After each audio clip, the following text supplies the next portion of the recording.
Yo. What up? It's your boy True the King TV. Back again with another live stream. We got Dante in the building, we got Nicholas Brown in the building. Salute.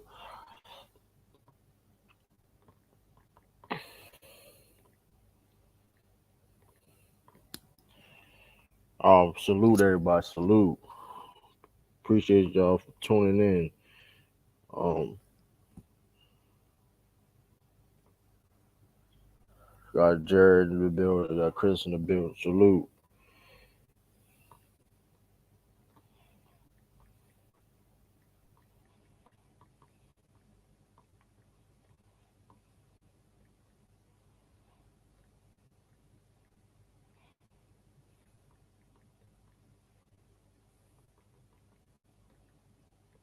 Can y'all hear me? We don't play. We play Wednesday. Why we just won? Why we would play back to back? That'd be crazy, right? I'm just doing a stream, man. That's all. Just hey, man.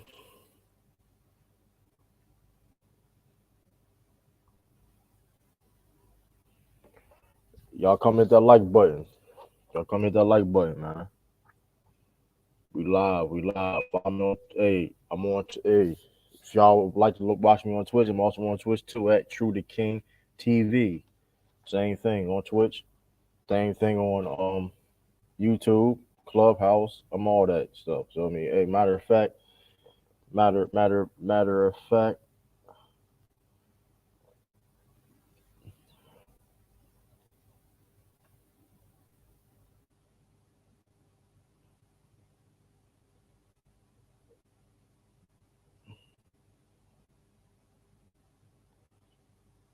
Let me see.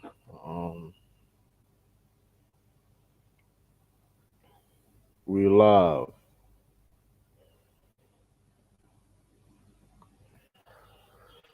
Let's get it. Let's get it. How y'all doing? It's time to miss this beast the choker and blame the factor. We gonna talk about it. We gonna get into it. We're gonna talk about it. We gonna get into it. Um,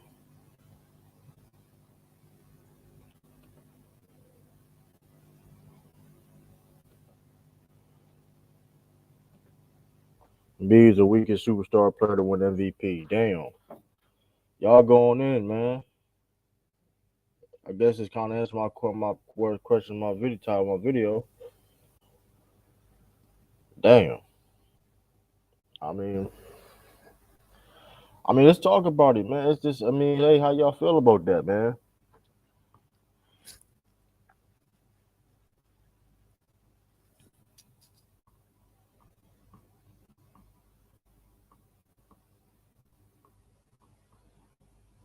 How do y'all feel about that? Like 51 point potato dude ball. Yeah, one of the best game seven performances of all time.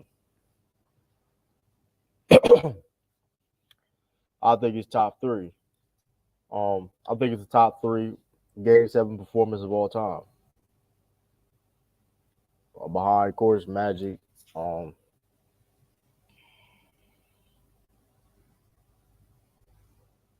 of course, Magic and behind Magic and Bill Russell. But yeah, I think it's the third best game seven of all time. I got y'all beating the Heat, bro, for real. We're gonna talk about that. We're gonna talk about that. Um, we're gonna talk about it, man. Listen, at the end of the day, man, listen, man. I told y'all, do not sleep on the Celtics. I've been telling y'all all year.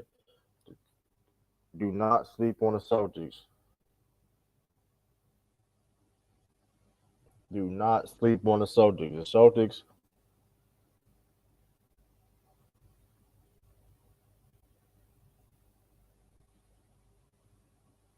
what? Mike Sampson? What? Yeah, Mike Sampson in the building. But yeah, that's the third best game seven. But yeah, like listen, people were down the Celtics all year. I mean, People doubted the Celtics all here, but now here we are, back in another Eastern Conference Finals. What a surprise! What a surprise, people. People called me crazy saying that they was able, 45, 15, 11.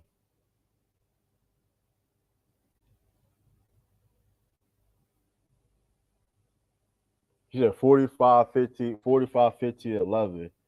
You got LeBron James performance over. You can say that. LeBron, I don't care. Well, Doc is not a credible source at this point. I mean, Doc is your credible source.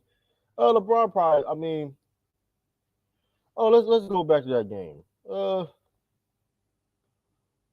Let's go back to that game. I don't care what Doc. Doc said a lot of shit. So it's like, at this point,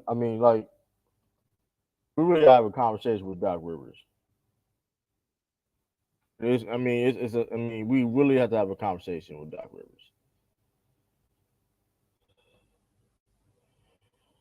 Um, yeah, we can't forget that series. We cannot forget that LeBron James performance. No question about it.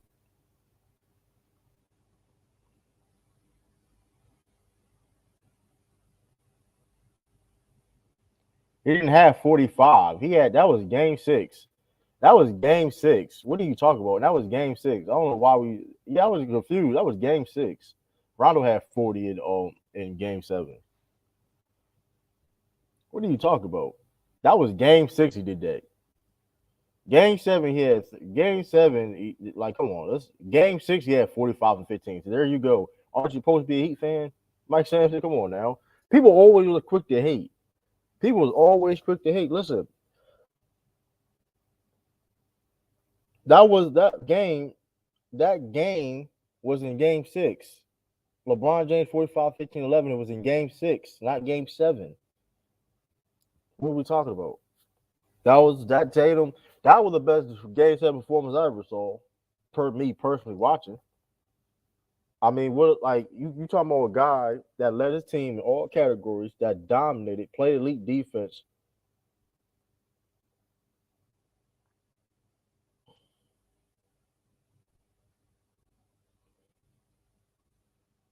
I'm just saying. That was a great that was a good performance. Yeah, 34 is not 51. 51 points is the most points in the game 7 in playoffs history. That's a record. That's a record, by the way. That's a record. It does matter what the game it was. That's my statement. It does matter what the game it was. My statement was you. What are you talking about? You arguing with yourself. My statement was who had a better game 7.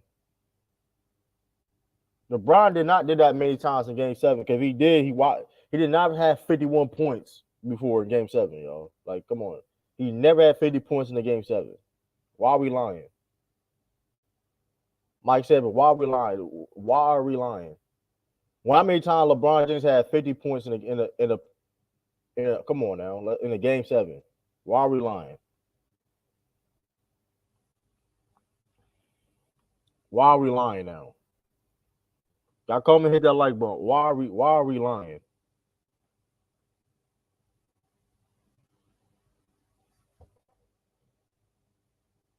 What do you mean forget my statement? What do you talk?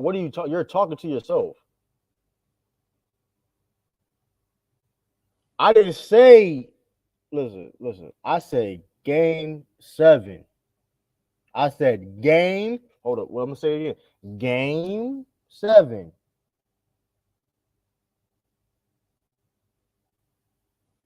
You said he did that multiple times.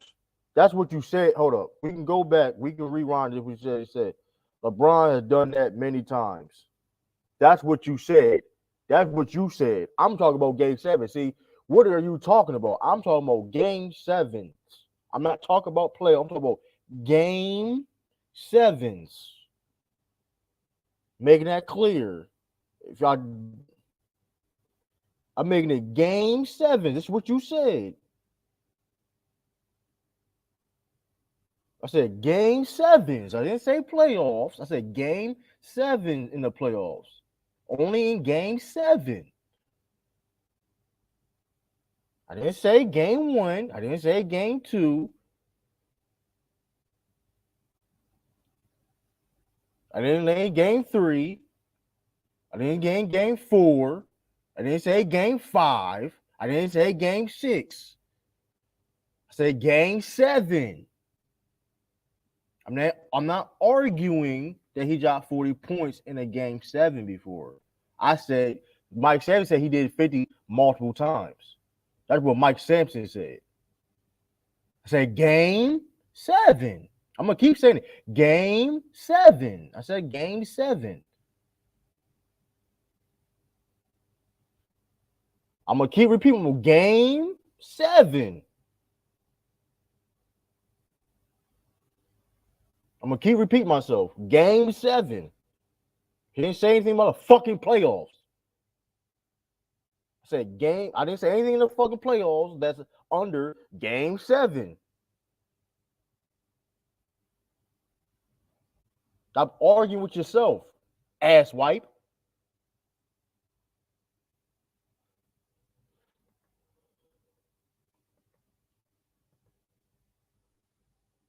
You did say that because that's what look at the comments said. You said, all right, we're gonna go the whole thread. So since you want to play these games, we're gonna go the whole thread. This is what you said. You said bullshit. LeBron beat the Celtics 45-52-11 in game 7. He did not do that in game 7. We're gonna go to some chronological thought. Doc said it himself. Well, Doc did it himself. I'm not. First of all, you was talking about something that first of all, I don't know what you was fucking talking about for one. So we can go chronological order.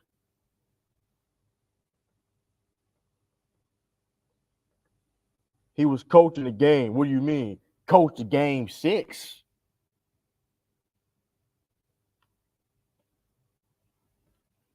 What are we talking about? You lied. That's what you said. Who argued that he led the team in categories many different times? I'm not arguing that. You're arguing with yourself. You're arguing with yourself. First of all, I don't give a fuck what y'all niggas is talking about. I'm talking about game 7.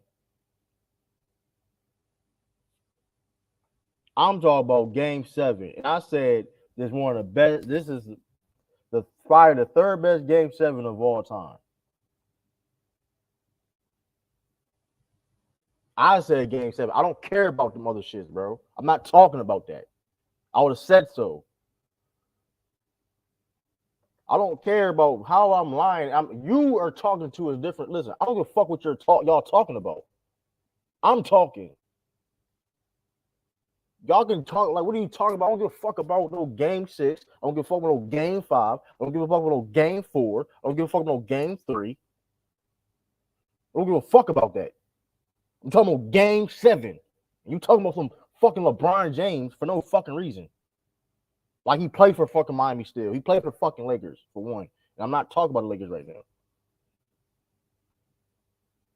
The game 7 you lost last year. The game 7 just y'all lost last year. I think you should care about that. The shot Jimmy Butler made. I missed. My fault. Missed. The shot that Jimmy Butler fucking missed. Wide open. Let's talk that game 7.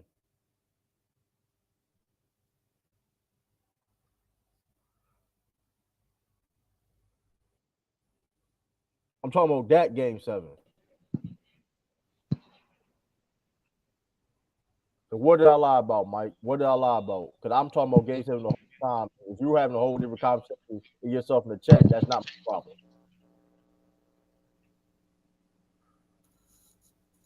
Say true. What up, Chris? Hey, I got this fan on in the background, man. So like, you probably hear some noise or something. That's just my fan. I'm gonna be on mute though, man. But you ain't you know what I'm saying? You ain't lying, man. I don't know what Mike thought you was saying, but LeBron never scored 50 in no game 7. You I'm know what I'm talking about saying? That during was just game game 7. 1. I didn't say Jason Tatum played better in the playoffs than LeBron James. I didn't say none of that shit at all. I didn't even mention why we mentioned talking about LeBron. Why are we talking about LeBron? Why are we talking about LeBron? I don't. Do you see I LeBron James in mean, my title? hey, you know He don't play for that was Miami that's right just now. He played for the Lakers. LeBron didn't play for Miami since 2014. Yeah. Hey man, that's just what some people do, man. You know. I didn't tell you anything about you. Like you said Doc had a better game 7. I'm like, that wasn't a game 7. I'm I talking about didn't game say he 7. had a better game 7. That's a lie. I say he had a better Well, you game. brought it something up. A better Well, listen, you game. said that. Doc said it I himself. didn't. I'm not denying that. And I you didn't. lied because I never said he had 50 in the game 7. I ain't never said he had 50 in the game 7. When I was answering when you said Jason Tatum led his team in all categories, that's what I was talking about when I said LeBron has done that multiple times. And he I'm has not denying multiple that. times, hundreds of I didn't times. deny He that. led his whole team in every category. Well, I Lots was of going. times. Way Okay, more well, times nobody than argue Tatum that. ever You would had. argue That's that what I'm though. talking You would about. argue that. So I know You what I would was argue talking that. about. You just took I'm not what arguing I that, said and put it on what you were saying. man. But You didn't know what I I'm talking was about game answering. 7.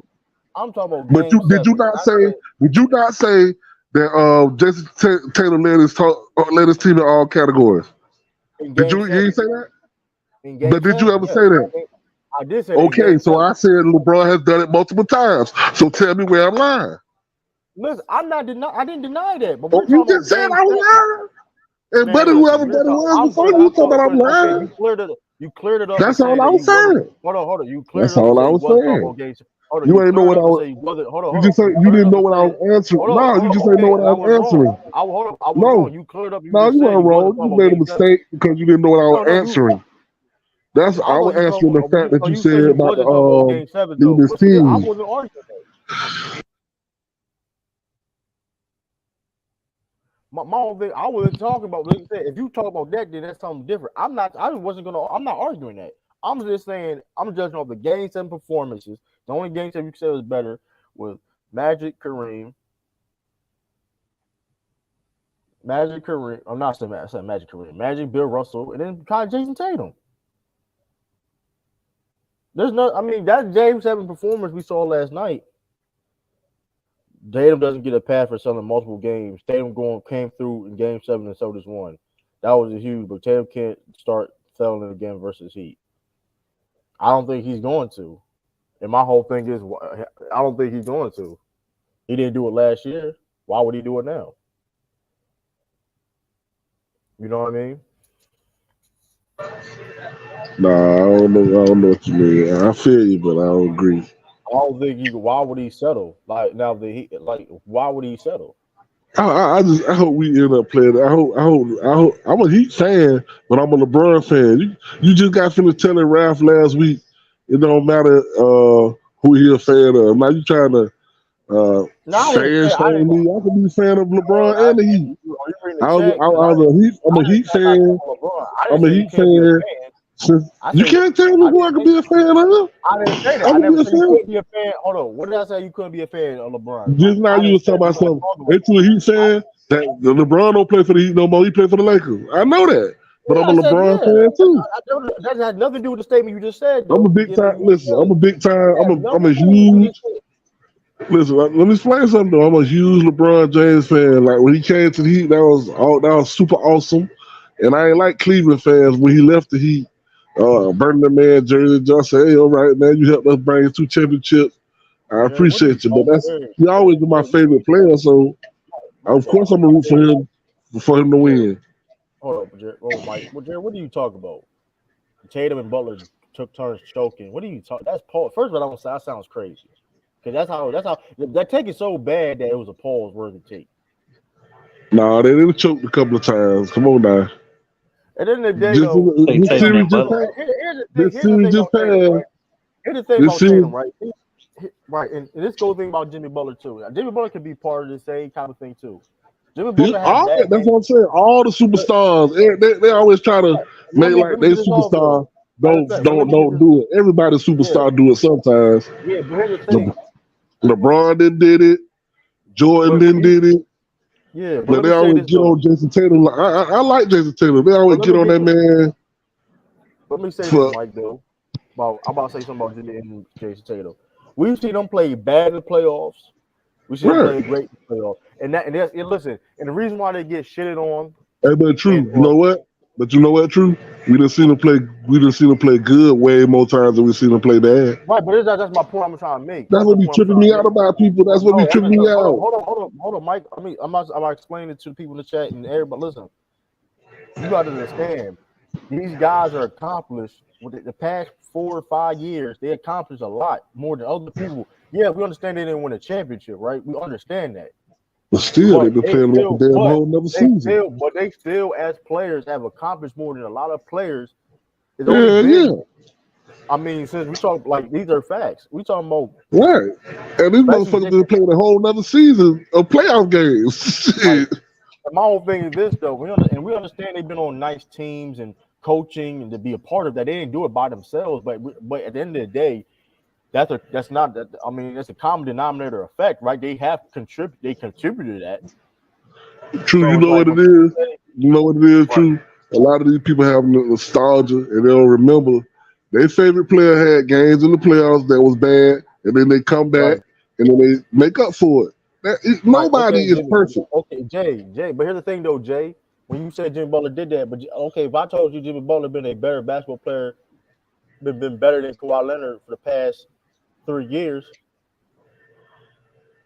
how do you That's feel about that? I would have to agree. Because of what I'm talking, because of what I'm talking about. Jimmy Butler have led the team to his Eastern Conference Finals multiple times with injuries and all that. Same thing with the Celtics with Jason Tatum.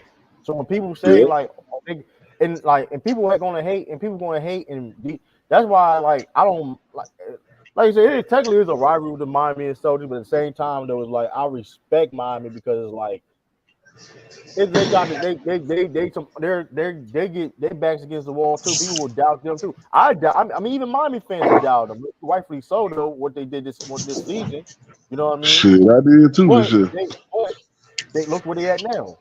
You know what I Yeah. mean? So I mean, listen. At the end of the day, we seen like this. At the end of the day, it's not a lot of people better than Jason Tatum and Jimmy Butler. At the end of the day, at the end of the day, it is what it, regardless where the case may be. Like I said, I got Celtics definitely winning this series, of course. I mean, unfortunately, it's like I mean, Jimmy Butler don't. I mean, it's hard.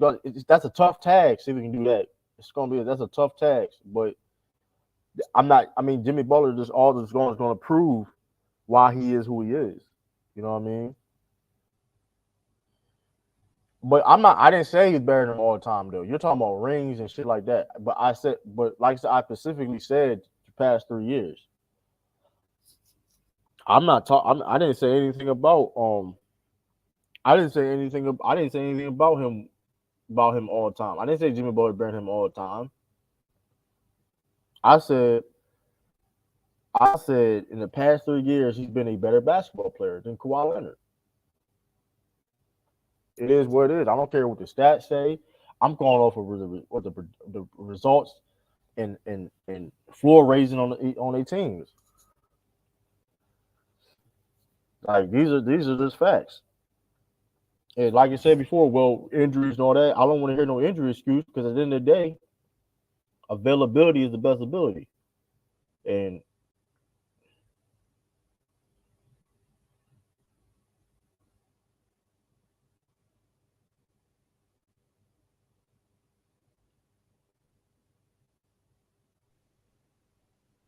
but hey, Yo, man. But like I said, it is what it is. You know what I mean? Like I said, people would doubt even this team. People would doubt this team. Believe it or not, people would doubt this team. When all that stuff was going on, Ema Doka, they were saying Joe Mazzulla couldn't do this. You know what I yeah, mean? that shit They was said Joe kind of Mazzulla. funny though. They said, I mean, but you was there. They were saying Joe Mazzulla couldn't do it. They said Joe Yeah, Mazzulla couldn't do it, coach. But now look here now has an opportunity to go to the finals his first year. yeah, I mean, let's yeah. talk about it. I mean, like I Shit, said I mean, before, people say that people. I mean, this Joe Mazzulla got hired too soon for what? They played hard for Joe Mazzulla. They defend Joe Mazzulla in the media. You seen them defending the media. They played for him. They play hard for him. At the end of the day, like all the extra shit is goes down to the players at the end of the day. The players at the day got to execute. But at the same time, though, But at the same time, though, that's why I'm gonna blow a pivot a little bit, going to the Sixers. Who's to blame for the Sixers?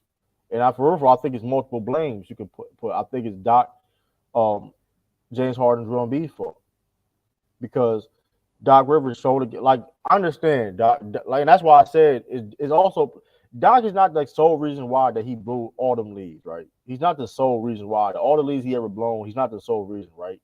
The players play a part in that too. But that being said, though, Doc Rivers don't make no adjustments. He is known for years to not make no adjustments down stretch of series. He has proven that. Like he don't. It's not like he. It's not even like he tried to make adjustments. Like he don't even try to make adjustments. Like, for example, what did y'all notice that the Sixers wasn't able to do in the series? What happened to that James Harden and Joel Embiid pick and roll? The Celtics stopped it. The Celtics neutralized it, and then they couldn't. And the Celtics and the Sixers couldn't really do anything else. They really couldn't do nothing else. You have Joel Embiid still in the high post and stuff like that. Like, where's the accountability you as a coach? You're supposed to be a player coach.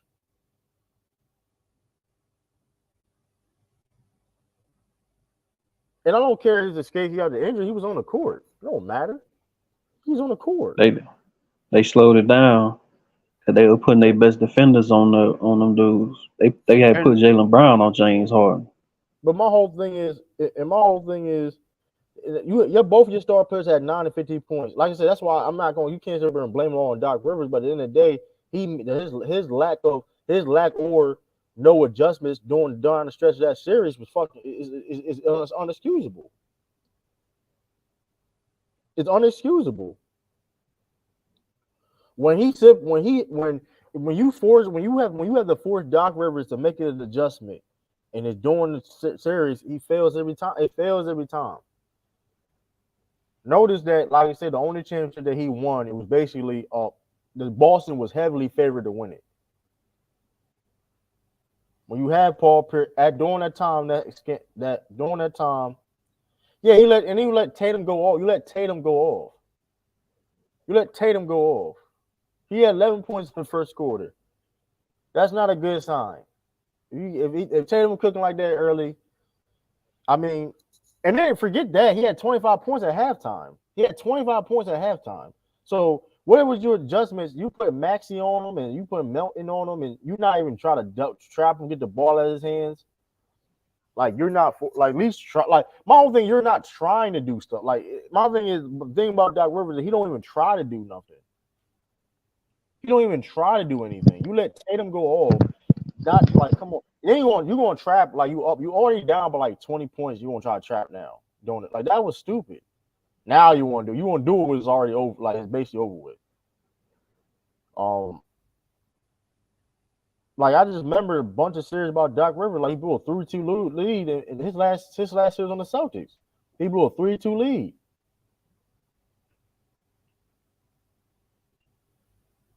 Yeah, and another issue for Philly. We're not gonna talk. Are we talking about traveling in the NBA? Like, come on, bro. We talking about traveling in the NBA. All NBA players travel. Like, come on, bro.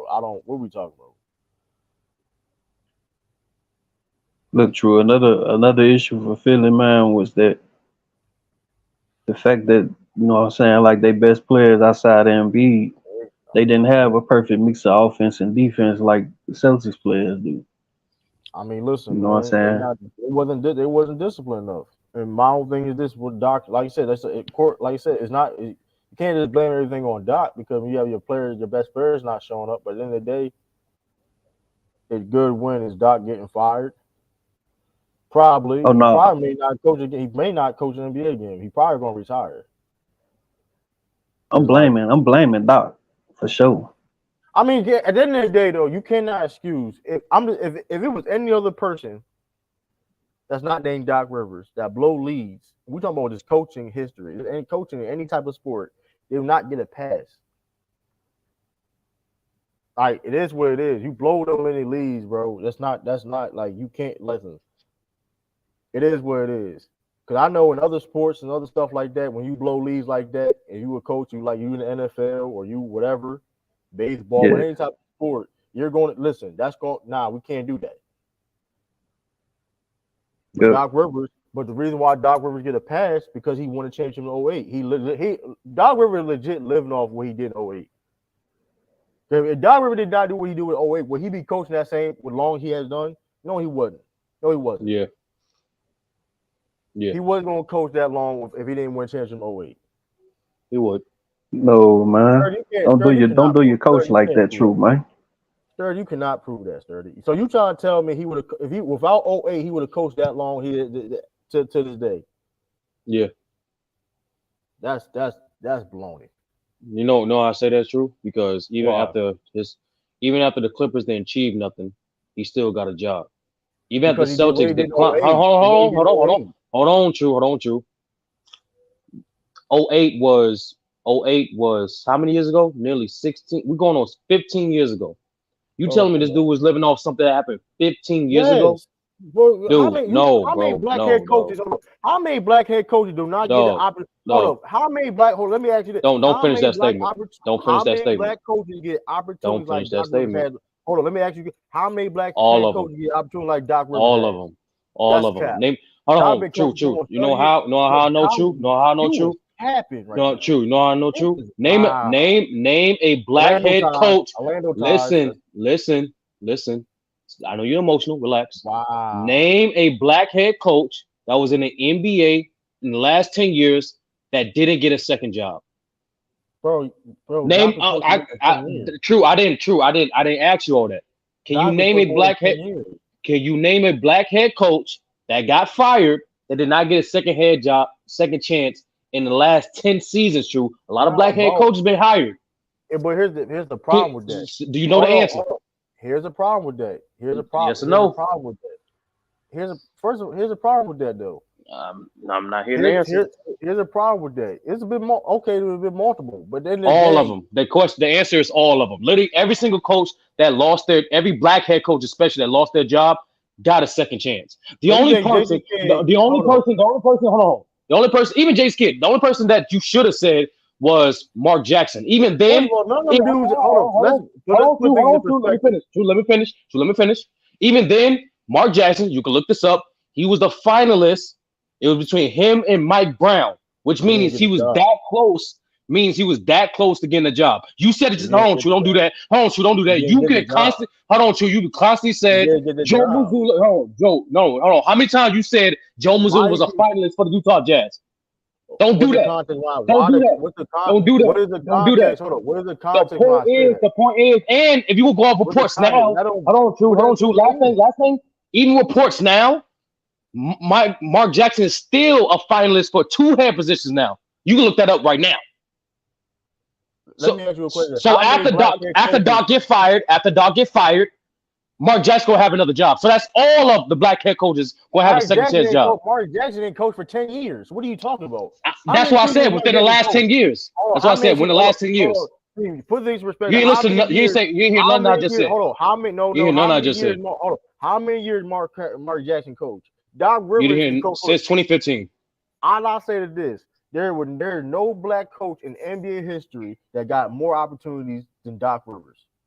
Dude. And once again, listen. Because of what he won in 2008. Oh my God. That's not a lot. Like you, if you telling me that he didn't, nobody's gonna sit there and believe me that he didn't. First of all, he didn't win in 08. He would have got fucking. He would have got. Hold on. Let me take. Hold on. I gotta take this. I gotta take this phone call real quick. Hold on. I gotta take this phone call real quick. But my point is this though. If he didn't, first of all, if he didn't win in 08, he would have got fired. I do not believe the fact that if Doc Rivers did not win in 08, if Doc Rivers did not win in 08, he would be coaching all the way till now. I do not believe that. Now, I'll say this. Now, you think he may be this is what I'm saying. Because Doc Rivers has been coaching nonstop for like how many years now? That's all I'm saying. You're talking about Mark Jackson, but you're talking about Mark Jackson that's took break. Like y'all see coaches that take breaks or get fired. They may coach for next. You may see them in the next couple seasons. What up, Tiffany? And Doc Rivers been coaching nonstop for like how many years now? Like he been the NBA past 20 some years. That's all I'm saying. Dwayne Casey didn't get fired till year 6 of not winning. No, you're missing a point though. You're missing a point. But then Casey's not coaching now. Like, well, he stepped down though. But like, I don't. My point is this: if he did not win in 08, if Doc did not win in 08, he would not be ahead. He would not be coaching that long. His coaching career would not have been that long. And the opportunity, because his coaching opportunity wouldn't be that long, because he wouldn't get them same. First of all, he wouldn't get them same opportunities if what he didn't do what he did in 08. Remember, he got traded to go to the Clippers. He's the only coach ever to get traded. He got traded to go to the Clippers. That's how the Clippers valued Doc Rivers and thought Doc Rivers could take them to the next level. Right? That didn't work out. And I'm like I said, it's not all his fault. I'm not going to sit here and just say Doc Rivers.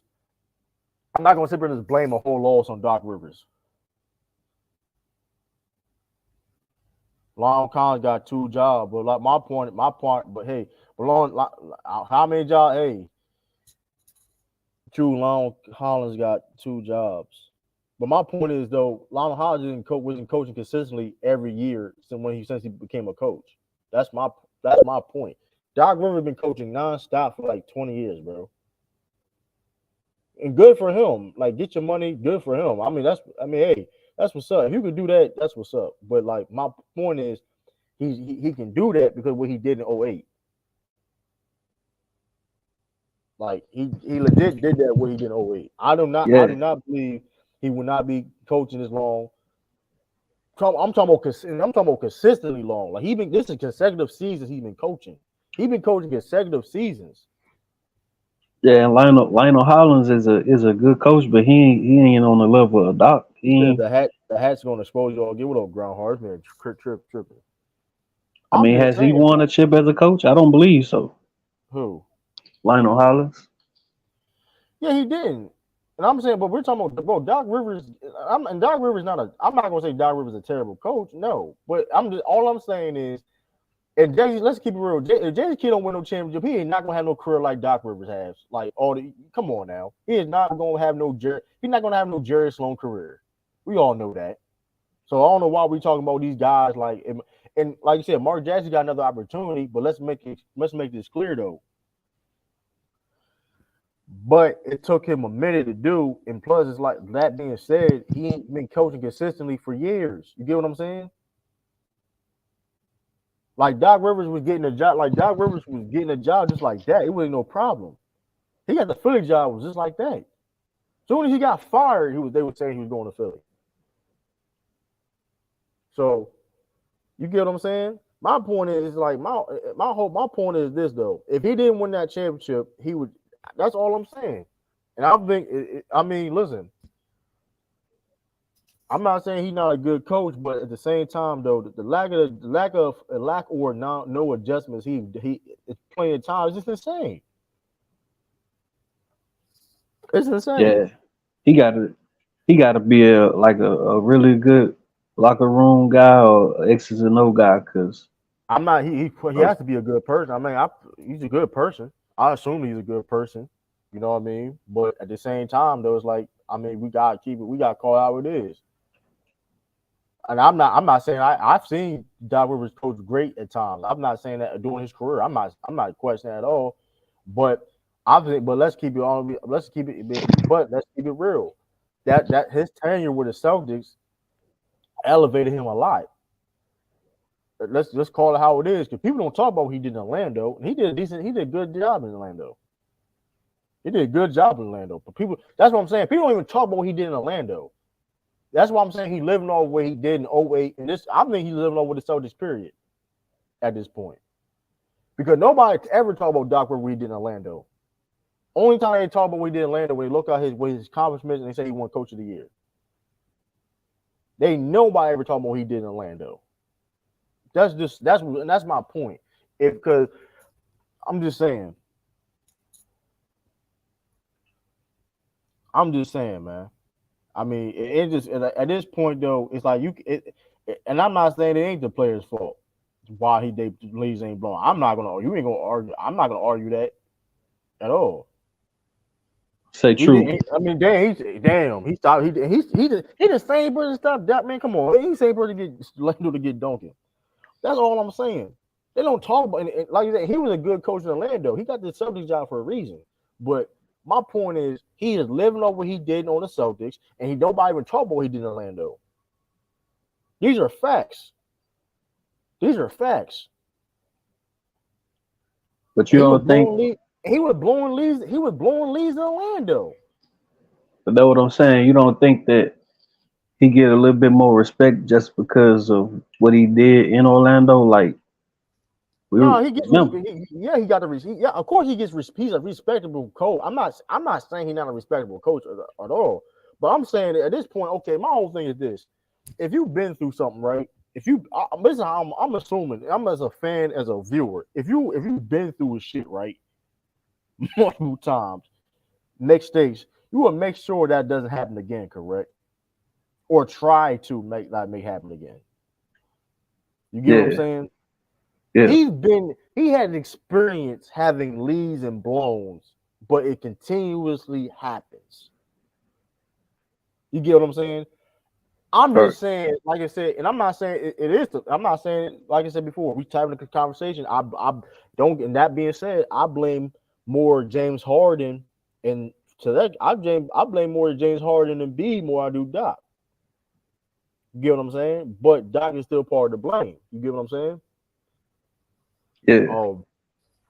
I just know what. Listen, man, I've seen it personally. Like when he was on his last series against when he was coaching the Celtics, when we was up 3-2, when Chris Bosh came back in that series, he had nothing for that. He had nothing for Chris Bosh coming back in that series. It baffled me to this day. Like you already knew that this man Chris Bosh had a possibility of coming back. I mean, you played him 4 times. You played him like 3-4 times a year anyway. And you telling me you had no answer, like you had no answer for Chris Bosh. You had no adjustment, no answer for Chris Bosh. And let's keep it real. The only reason why that series we even went to 7 games because Rondo went crazy. That shit wasn't even supposed to be 7 games, to be honest. We were supposed to get fucking trash, to be honest with you. Because that was like KG was out. That was like KG was solid. He was decent, but he wasn't the same KG. Paul Pierce wasn't the same Paul Pierce. Ray Allen wasn't the same. He was hurt during that playoff run. Avery Bradley, it was a bad jump, but like maybe Doc is a great coach. Is just a great coach. He might not be great. He may be a good coach. Jay, it's time to rank if Jokic would still be going at his rack. Embiid is the MVP now. He's out of excuses. You know he's crazy. Like out of all the MVPs, like his points per game dropped the most out of all the MVPs ever. Whoever won MVP and went to the playoffs, his points per game went down the most, like by 9. That's my issue with Embiid. It was like at the end of the day, and listen, one of the reasons why it's like that because it is injuries. But that being said, the injuries cannot be used as an excuse because he's been an injury-prone player his whole career. You know what I mean? Injuries the Sixers drafted him knowing that he had injuries, and so it is what it is. I'm not giving a pass to Joel Embiid. Plus, he throwing people on the bus, throwing shots under the bus. What up, brother? You throwing people under the bus and so that's corny. That is corny. Like I said, I think I blame Doc, but like at the end of the day, though, for this situation, I'm gonna blame. And it's been plenty of situations when the blow leaves, whatever. It's other situations too, but it ain't going. I'm not gonna say it's solely Doc Rivers, but it's really for real. Main people need to get cooked is James Harden and Embiid. Those are the main motherfuckers that need to get cooked. And the Sixers, I will say this. You know what? Let's add a fourth person. Let's add a fourth member. The Sixers organization. because they built this team, thought that they could win, and knowing damn well it was flawed. To even try to compete, to even go to a conference finals. Well, I ain't going that far. But listen, like, the reason why I blame the organization too, because you hired Doc Rivers. I'm just saying that if people want to blame Doc Rivers, well, this organization, if you want, however you feel, whoever the blame is, well, the organization hired Doc Rivers. The organization got James Harden. to be honest with you, the only L I see the organization do, even I'm not even the tanking process because like that's what teams do. Teams tank to get lottery picks, but Right. it's more so. I think they failed was. Hold on, damn man, let me take care of this. But they failed to put. They failed to put around. Like my whole thing is this: they drafted a player, Joel Embiid. Listen, I have no problem with them drafting Joel Embiid, by the way. But that being said, you want to draft Joel Embiid, a guy that's an injury-prone player.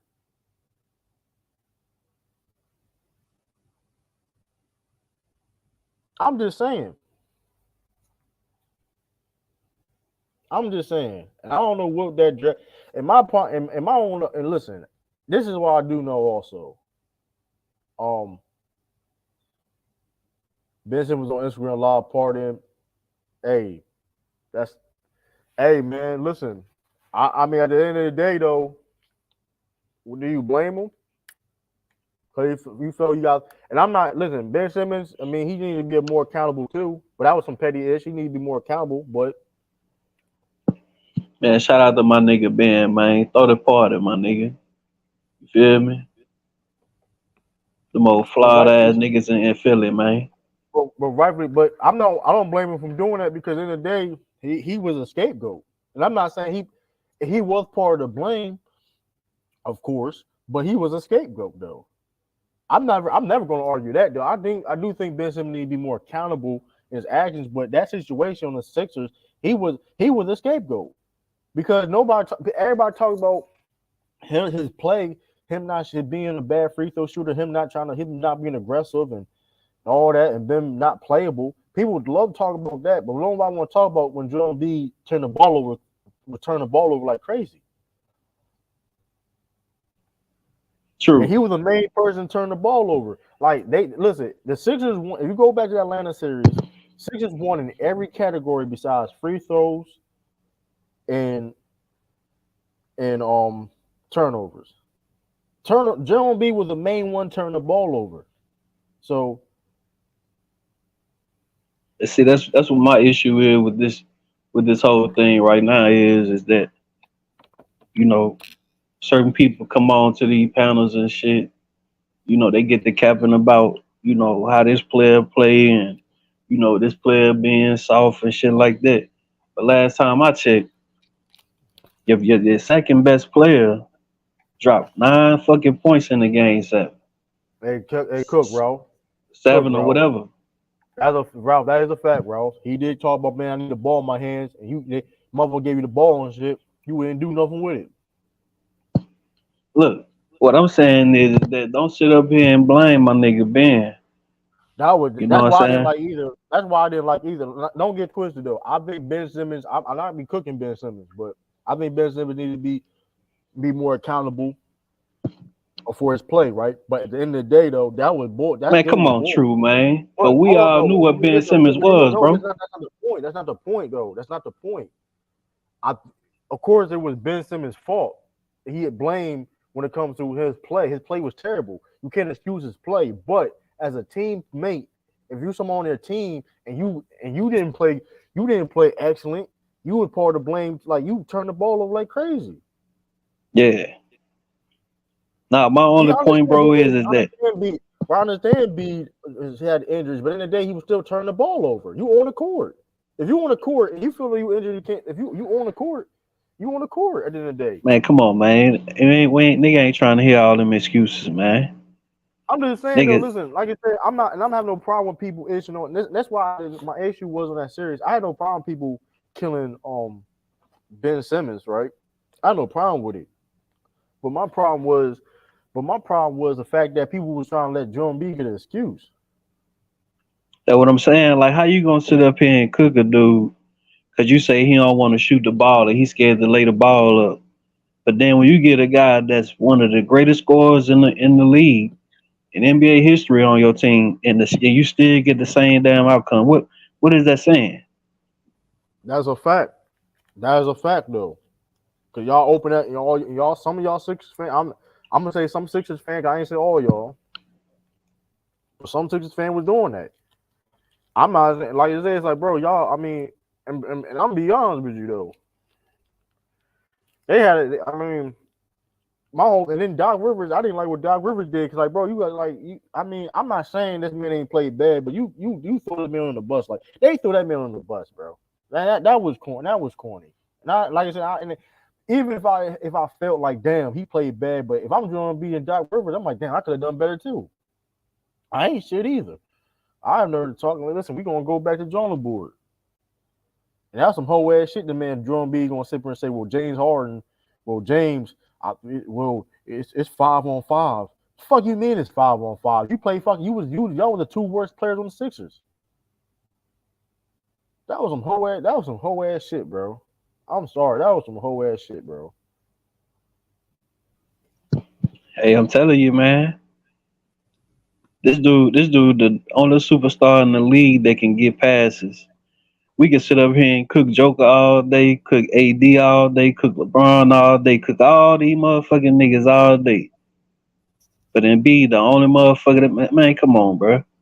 I told y'all niggas this shit months back, my nigga. I ain't like that shit.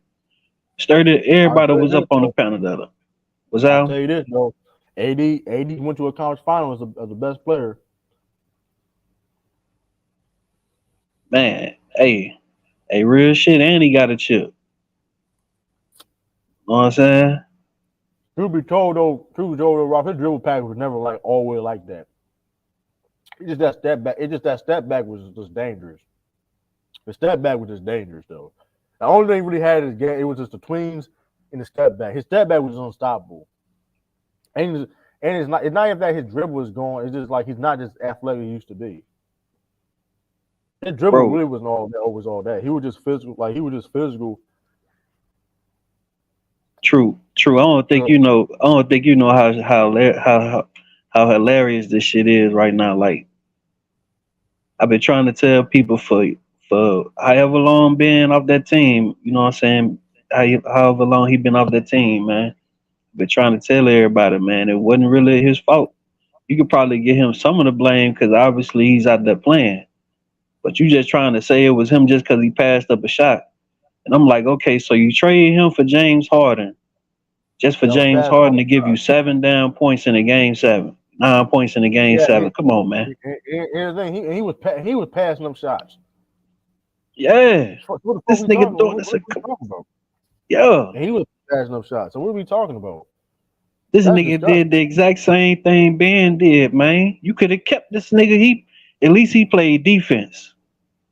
You know what I'm saying? At least you could put him on your toughest assignment on offense for the opposing team. You can't even do that shit with James Harden. Harden only dunked twice this season. One in the regular season, one in the playoff. That's crazy. I ain't noticed that. You say he dunked the ball 2 times. The whole season. One in the regular season, one in the playoffs. That's crazy. I didn't know that. Shit. Man, hell no. I mean, hey, it is what it is, man. You know what I'm saying? Philly fans just gotta go back to the drawing board with this shit, man. Got traded away. But would you give Harden a match contract at this time in his career? Nah. Hell no. That man Ralph said I held on information for weeks. I didn't want to give no ammo. That's crazy. I wasn't gonna use that against him. I mean, at the end of the day, if he gets to the rim, it's different. I mean, only if he gets to the rim. Like, what is he like? If he missing layups or some shit, like.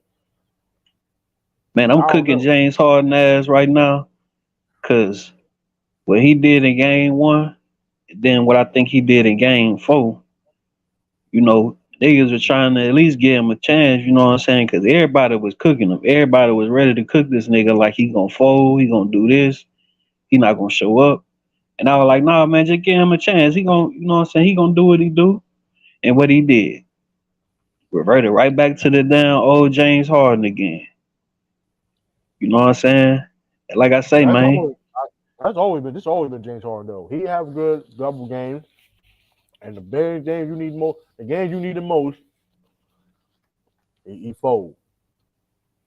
that's what I'm saying. Like, man, everybody just really assumed that it was being fought for this shit. You know what I'm saying? That was going on. Like I say, Doc Rivers telling the reporter, "Oh man, I don't think I could win a championship with him in my best as the point guard." Man, sit your ass down somewhere, man. Then Yeah, Embiid going in there.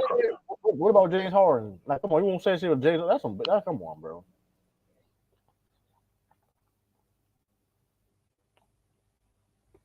That's bullshit, bro. But he would never say. He would never say it to a washed up KG and Paul Pierce. They fucking lost. And he said to them motherfuckers.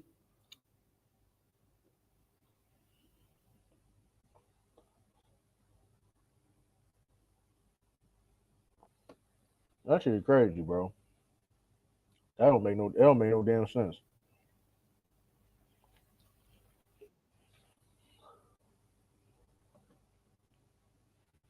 Yeah, I don't understand it. Like they was kidding. I ain't gonna hold you though. It's gonna be tough for them to bounce back from this shit though. I'll tell you that. It's gonna be tough for them to bounce back.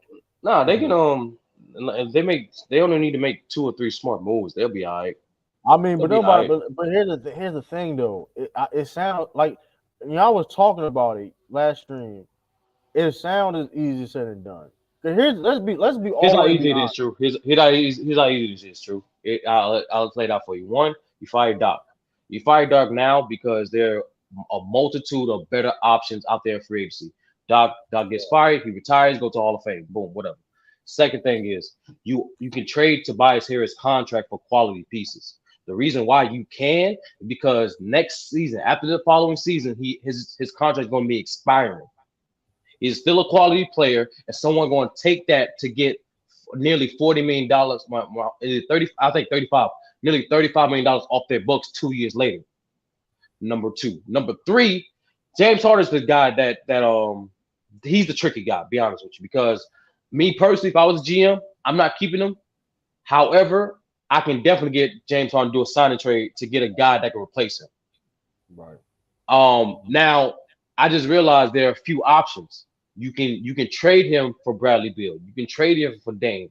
You can trade him for a few pieces from for the team. One thing these last 3 seasons has proved to us, there is no untradeable contract, my nigga. Ben Simmons got traded. Russell Westbrook got traded. There is no untradeable contract. So now you're telling me I can't flip a contract for 2 guys that's proven to be serviceable. But They may not be all that, but they still serviceable. James Harden still led the league in assists. Tobias Harris still a role player. I can get pieces for him. But at the same time, And then at that point, the next head coach you come in, make them a defensive minded, hold guys accountable style of coach. And from Joel Embiid's standpoint, now you know where you need to take your game to another level. If this series don't show you that, I don't know what will. You have the biggest mismatch advantage, especially in one area of the floor. That is the post.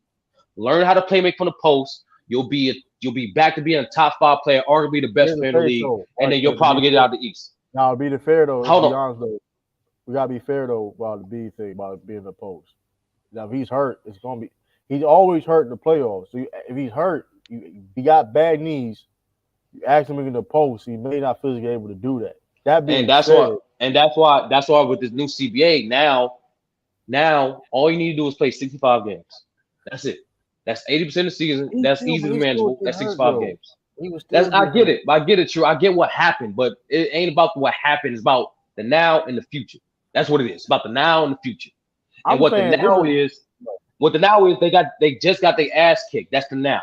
So okay, we're clearly not good enough. So how do we can't get better? What do we do have? We do have Maxey. We do have Melton.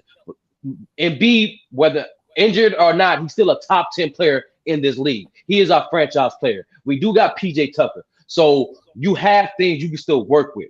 So based off that, it's not impossible for this franchise to bounce back. Is there a lot of things that need to happen? Yeah. But to be honest, in my opinion, all those moves I just said are extremely realistic. Extremely. But James Harden is adamant. There's reports even coming up now that saw that James Harden is more adamant to go back to Houston. He puffing smoke because once again, especially with this new CBA, this is last max contract. The 76ers got his bird rights. No idiot, no person is that dumb for you to leave that much money off the table. You have to do it. If you want him to get out of Philly so bad, he's not denying the sign and trade. If you want to get out of Philly that bad, there's no way he's leaving Philly without. There's no way he's leaving Philly. When they have their bird rights, that's dumb. He's in his mid-30s. He is mid-30s. If he do that, he's leaving off minimum $30 million off the table. He's not doing that, bro. That's dumb. They've been reports all season, and he ain't deny it. Why would he? He puffing smoke. Dumb. He puffing smoke. Why follow love? That's dumb. He's gonna decline his player option. He's gonna be in free agency. True. Honestly, when it comes to stuff like this, especially with the business side of basketball, I don't even pay attention to what players say. I pay attention to what they do. Hold up. Now that being said, though, like you said, you could do a sign and trade in Houston, like I said before, they can do a sign and trade in Houston and get some players from that. You could do that too. That's what I'm saying, and you could. That's the best case scenario is that. Be honest with you. I'm telling you, James Harden. I know this for a fact, bro. He is not leaving Philly ass naked, bro. There's no. He's not dumb. He's not dumb. That's what I'm telling you. He's not denying his bird rights. He's not going to deny that bird right contract. There's no sign and trade to Houston, mind you, it benefits Philly. You get young talent back. You getting young talent. You could probably get Jabari. Depending on we're gonna see Tuesday. Depending on the draft. Depending on the lottery. If they get a number 2 pick, believe it or not, if they get a number 2 pick, that actually increases James Harden's chances of getting on. So after Wemby get picked, there's only after Wemby get picked, the guys that's available, the best guys available, is already this. Unfortunately for Houston, there's already guys they can't really use like that. They're already good at their position. You know what I mean? Right. So it actually will help James Harden if they don't get the number 1 pick. Well, that I'm saying wherever the pick it's going to depend because if I'm the Sixers and they do, let's say they Houston get number 1 pick, you could try to get Jalen Green or you try to get Jalen Green or maybe a Jabari Smith. I don't know. Depending, because mind you, Houston I think Houston going to try. They're not going to try to I think Houston going to try to make some moves where they can compete and be a playoff team. Not this offseason. Well, they're going to try. I'm going to say they're going to try to. They got cap space. They're going to try. You know what I mean?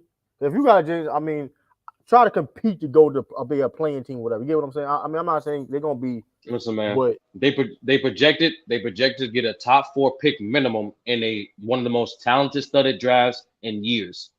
They not, bro. Just get some young stars, see what you got, and then do that shit next offseason. They're getting James Harden, bro. That's fine. But like we talking about Philly, right? Yeah. In terms of the blame pot, my opinion, 80% goes to Harden and Embiid, 20% go to Doc, and not so much Doc in terms of like the reason why they lost, because 2 reasons. Number one, the defensive scheme that they did in terms of not trapping Jason Tatum. Guess what? They didn't do that. Not only did they do that in the entire series, but they didn't do that in the entire game.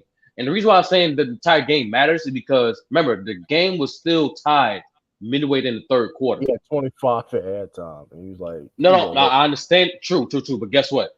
With all that being said, the game was still tied. I'm saying we're trapping them midway in the 3rd quarter. Why you? Because like it sounds. True. What changed after that midway point was Philly stopped scoring. Yeah. It wasn't Jason Tatum was going to be hot, but the fact that Jason Tatum was hot and the game was still tied. Hold on, Drew. The fact that the game was still tied and Tatum was still hot, it tells you that Jason Tatum being hot wasn't killing Philly. What was killing Philly was the lack of scoring. And what led to their lack of scoring was here's what Doc does get a lot of blame for. You appease to Joel Embiid's weakness. You didn't force him to work through that. Okay, you know he's not good at low. You know he's not good at playmaking for the low post. So instead of getting some reps, instead of developing some counters, you're like, okay, cool. We're gonna work you from the elbow. We're gonna work you from the high pick and roll. That's it. No, because then you look like an idiot when the Celtics have Robert Williams rolling on the weak side and Marcus Smart face guarding you, and you ain't doing shit about it. That's what Doc gets most of his blame. But not, to be honest with you, with the series part, the only thing he could have done in terms of adjustment was really the offensive end. Because the reason why they stopped scoring is because PJ stopped hitting his shots in the second half. So what he needed to do, he needed to sub PJ out for, I forgot the white boy name. He was actually shooting well during the series. I forgot his name. He supposed sub him out. Because you notice when he's on the floor, Rob Williams stay home. Yeah. So that's the two things that Doc fucked up. However, we got to stop blaming coaches as if it's the NFL, nigga. NFL coaches, they're like 60% responsible with action in the game. NBA at most is 30%. So why coach? At the end of the day, you don't think coaches ever should get fired? True. No, I said Doc should get fired. You forgot what I said a few minutes ago. Okay, but I'm saying. So you saying, of course, players. No, what I'm saying is there is no coaching adjustment when your two best players are playing ass. There is no coaching adjustment for that. You name me a series where a team won and both their best players are playing ass. I say James Harden B deserve more to blame. I'm not. That's what I'm saying. That's what I'm saying. And that's nothing too with Doc with the 3-1 leagues. I'm like, my nigga, what the fuck can he do with the Clippers if Kawhi and PG playing like shit? I give you that. I do give you that. But it's my okay. I'll give you an example like Monty Williams. No, true. Real talk. No, that's an honest question, bro. You up 15, game 7. I'm not denying that. I'm not denying that. Hold up, but I'm just gonna give you an example like Monty Williams. I don't think Monty Williams deserves none of that blame whatsoever. I think because Lamont told me this. Because Lamont told me he got some inside. I'm gonna trust his judge because he has got some Phoenix insiders. And he had put some information about Phoenix that were true, but they were saying that was a mutual agreement. Monty was going. Yeah, because Monty was agreeing with the new ownership. Remember, new owner means true. You know this. New owner means new employees. I didn't hire Monty. I ain't fucking with him. Let's get somebody new. Right, and that being said too, remember he said he kind of didn't like that trade. He wanted to keep Mikal Bridges. Nah, he okay to trade. He okay to trade. It's a lot of pain coming from folks about them bum ass Sixers. What up, bro? He get 50% of the blame too, bro. It's 50. He don't get 50%, my nigga. His rotations, bro. How you got two long wings out there on the bench 75, and McDaniels in the house, bro? Yo, Ralph, lower your mic. Ralph, lower your mic. 75-25. I'm saying being locked. I'm saying. That's the whole reason they got them. I still haven't heard took that deal. I still haven't heard an answer, which was Ralph. You probably can answer this. As a coach, what can you do if both of your star best players are playing like ass? I answered the question. You run the ball through Max. And remember, Ralph. Let's not don't let that ending score tell you the story. The game was competitive midway in the third quarter. So if the game is competitive midway through the third quarter and your two star players, and last thing too, Ralph, for the third consecutive, actually it's crazy. For the second consecutive game, James Harden scored 0 points in the fourth quarter. That's nasty work. So what? Now I give credit to Doc too, because even when they won in game 1, he said James got to stay aggressive with Embiid, there or not there, and then that dude ain't took heed. I do give him credit for that, but when you got Daniel House and McDaniels, who you've been playing all season, you've been playing Daniel House all season before before you even got McDaniels, you've been playing him all season. He getting minutes. He's being an elite defender, coming in hitting threes that save certain games that they needed to win to get back in the good graces of winning when they was on that losing streak early in the season. And then you take him out. Oh, I got a shiny new toy. I got McDaniels. You take him out and put McDaniels in that spot, and McDaniels do the same thing. You don't play them side by side, even in the second unit. Now I got a question. They made what did they trade for Matisse Thybulle for McDaniels again? It was like a 3-team trade. Like so they did all that. And he barely they only got McDaniels back. What did they trade like a pick? They did a straight up trade. McDaniels and him. The Portland. Embiid and Harden gets all the play. Mike Hopkins said just build it through Maxey. That's what I said. Are you saying get rid of Embiid too? No, I ain't going. There's no center out there that can match his. But man, I get rid of his ass. No, I ain't gonna lie. Hold up, I ain't gonna lie though. I would me personally, I wouldn't do it. But if you was going to do it, you do it now. You don't. And also, go ahead, Sean. I'm sorry, bro. Number one. Salute y'all. Number one, you don't trade an MVP. Right, what up, Sean? MVP. Like you just don't do that. Like he don't play like MVP in the playoffs, Sean. I'm not disputing that, true, but he is the MVP. But here's the thing: him winning MVP. He's been in the conversation for 3 years. You can't do that. You don't trade him the year after the year he wins the MVP. Like that's just no franchise. If a franchise does that, they won't be a franchise very long. What's been Philadelphia been so slow? All I'm saying is like what else can they do? Yeah, I mean, again, to me, if I'm them, I'm moving on from Harden. I'm done with that. He's going too. Yeah, but I'm saying like I'm not because again, my thought is he's going to try to use Houston to pry Philly into paying him another max contract. I'm not doing that. I'm moving on. Now, if he wants to go to Houston that bad, and I say, hey, listen, you want to go to Houston that bad? Let's work out a sign trade to get you to Houston, so we don't lose you completely for nothing because we gave up quite a bit to get you. Then so be it. But at the end of the day, you don't do that. Will Chamberlain got traded. I mean, we've seen people get traded during the prime. We've seen people get traded, Sean. But true, I'm just saying. True, yeah, that's the business. But I'm saying you don't see MVPs right after winning the MVP get traded. Like the last MVP to change teams the year after winning the MVP was LeBron in 2010. So we don't see that happen. That's my point. Like, and Sean, what you do with his pieces that he wanted over there, like the Montrez, because they got him on contract. Well, Montrez is a free agent, so I mean, it's basically a moot point with him. Like, you literally the two things you have to. No, he signed a 2-year deal. It's a team option. I believe the second year is a team option, if I'm not mistaken. Okay. But at the end of the day, like you don't.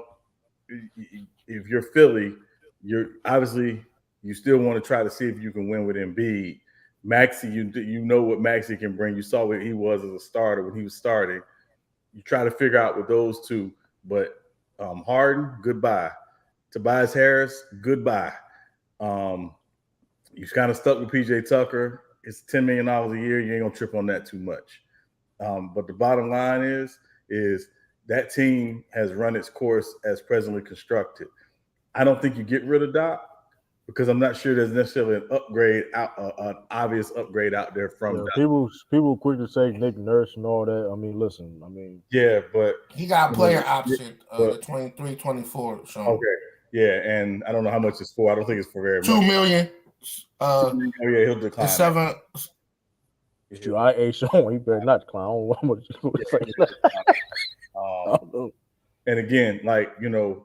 And again, keep in mind, this is the big X factor, y'all. That new CBA is going to impact how teams make decisions this offseason, even though it doesn't kick in until next year. So that matters. But if I'm Philly, the first thing I'm telling Harden is kick rocks, hit the door. Don't let the door not hit you with a good Lord split you. Goodbye, good riddance, sayonara, see you later. Like goodbye. I know, Sean. I know y'all laugh at me about Tobias. I know is you just get rid of him because of his contract. Because when you look at this playoff play this season, he's been very consistent in through all the other ones. But he wasn't good enough though. It's not his fault. Like I tell but you, the money he's making, it doesn't make sense. I get he's what not you're saying. performing. He's not performing. Why would you pay a guy that's making almost $40 million to be a fourth option scorer? I'm saying go back and look at these games. No, you're missing a point. You did not listen to what I just said. Why would you pay a dude? Why would you pay a dude that's making $35 million to be a fourth option scorer?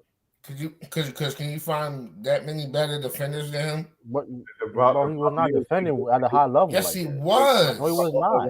Y'all kept switching. That's what y'all do. He was getting cooked by. It was plenty of holiday time was getting cooked too. Yeah, literally.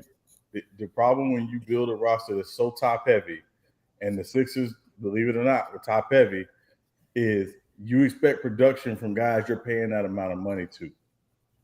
They don't get the production from Tobias Harris when they need it. Like the whole thing was, okay, if the Sixers somehow get to the Eastern Conference Championship and get to the Eastern Conference Finals, then maybe, depending on the outcome there, maybe you try to run it back. Maybe you try to bring it back. But this is their – how many years in a row have they not gotten out the second round? No, this is ridiculous at this point. It's ridiculous. It's literally ridiculous. You haven't been to the Eastern Conference Finals since 2001. Philly fans is hot right now, Sean. Like that's what I'm saying. With the comment I saw, like, because I know this, he's not a Philly fan, but like he from the area, like Delaware, like Philly fans is hot right. Like they is pissed off right now. That's why I'm saying. That's why they pissed off the fact that people are entertaining. Like I've never, which is crazy. Like you don't see people entertaining and trading MVP. Like I said, I'm not saying I would do it, but I'm saying that's how people also are pissed off right now. It's just crazy. They're blaming them guys. They're not blaming the guys that we just. Yeah, but here's the thing about the Tobias Harris. Okay, but bro, we get, bro, understand. Like, but at the end of the day, you have to blow it up at this point. When I'm at to keep Joel Embiid and Maxey, but everybody else everybody else really could go. Really, to be honest with you, everybody else could go. The only reason why I would keep Joel Embiid, because I understand he may be hurt, but he's a unique. I mean, forget his production as an MVP. His style, his play style is unique. Being a rim protector, he can score on all three levels, low post threat, that protect the rim. That's rare to have in the NBA. Period. If he was an MVP or a role player, so I would just keep Maxey, get rid of everybody else. I would keep developing Maxey if he can take the game to a next level. I mean, what else you can? Well, you ain't going nowhere further than the second round. I think you know what I mean. He need to stop relying on that three and that pick and roll for his bread and butter. Get back to backing down and being a rim guy like you've been doing. I'm gonna be honest with you though. They may gotta do not. I wouldn't say like not necessarily a rebuild, but like a retool. A retool where it's like they can get a high enough draft pick or something. They need to do something because like that's unacceptable. They got a 6'11" power forward, Felipe Rusev, overseas in Serbia, bro. And I don't know. They drafted him in I think 2021, and he ain't coming over yet, bro. Who knows? But I know this though. What up, Lee? What's up, Lee? What up, Lee? And let me just say this. Yo. Let me just say this real quick. Come on, Chris. Come on, Ralph. Real quick, I got to make a quick run. But Monty Williams, Mike Budenholzer got fired because those teams are owned by new owners. Those new owners have no loyalty or no tie to them whatsoever. It was Matt Ishbia who made the Kevin Durant deal. Yeah. Because Phoenix didn't want to give up everything they gave up to get Kevin Durant. They was trying to keep some of that stuff in house, knowing that Brooklyn had to trade Kevin Durant. It was Ishbia. Monty cried about Mikal getting traded. Yeah, if I'm mistaken. I mean, I'm sure he wasn't happy with it, but obviously, again, at the end of the day, the trades happen all the time. Coaches lose players they like all the time in deals. It's just the nature of the beast. But it was Matt Ishbia who made that deal. Whether Monty was completely behind it, as a matter of fact, they've taken a lot of James Jones power. Matt Ishbia is basically getting ready to retool that entire organization. So none of those guys were safe, even with the success they've had the last 3 years. Dang, not even James Jones. Not even James Jones. So, this is what happens. The same thing with, Milwaukee. Bud was not safe once the Haslams bought Milwaukee. These people, these billionaires bring in their own people. Now, will they be right or wrong? Time will tell. But at the end of the day, this is what happens.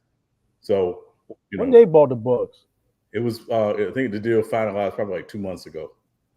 Oh yeah, it was. I was about to say it was some team that was about. I forgot. Yeah, and they still got Mike Scott, Paul Millsap, and Kyle Quinn on their payroll. Jeez. Can I say something about the Sixers? True. Yeah, you can. I'll be back. True, I'll be back. All right, Sean. I agree with everything that. I'm gonna hurry up because I don't want that one idiot to come on here. You know what I'm talking about. We protecting you at all costs, Lee. We got you. But real quick, in reference to the Sixers, I pretty much agree with everything Sean said. I would bring back Joel Embiid, Maxey, maybe PJ Tucker for leadership purposes, and then that's it. Everybody else, you gotta go. Everybody else. I mean, because at some point, the definition of insanity is doing the same thing and expecting different results. They've pretty much done the same thing in terms of how they constructed the roster, maybe the system, type of players they brought in, personnel, even maybe the coaching styles to a degree. It's not working. So, and Ralph, I think you're correct about Tobias Harris playing better, which he did play better. But if he's getting darn near $200 million and he's the fourth option, he has to have minimum second option production. Now, if he was producing, he got to do something where he can affect the game, rebound, right? And that's what I'm saying.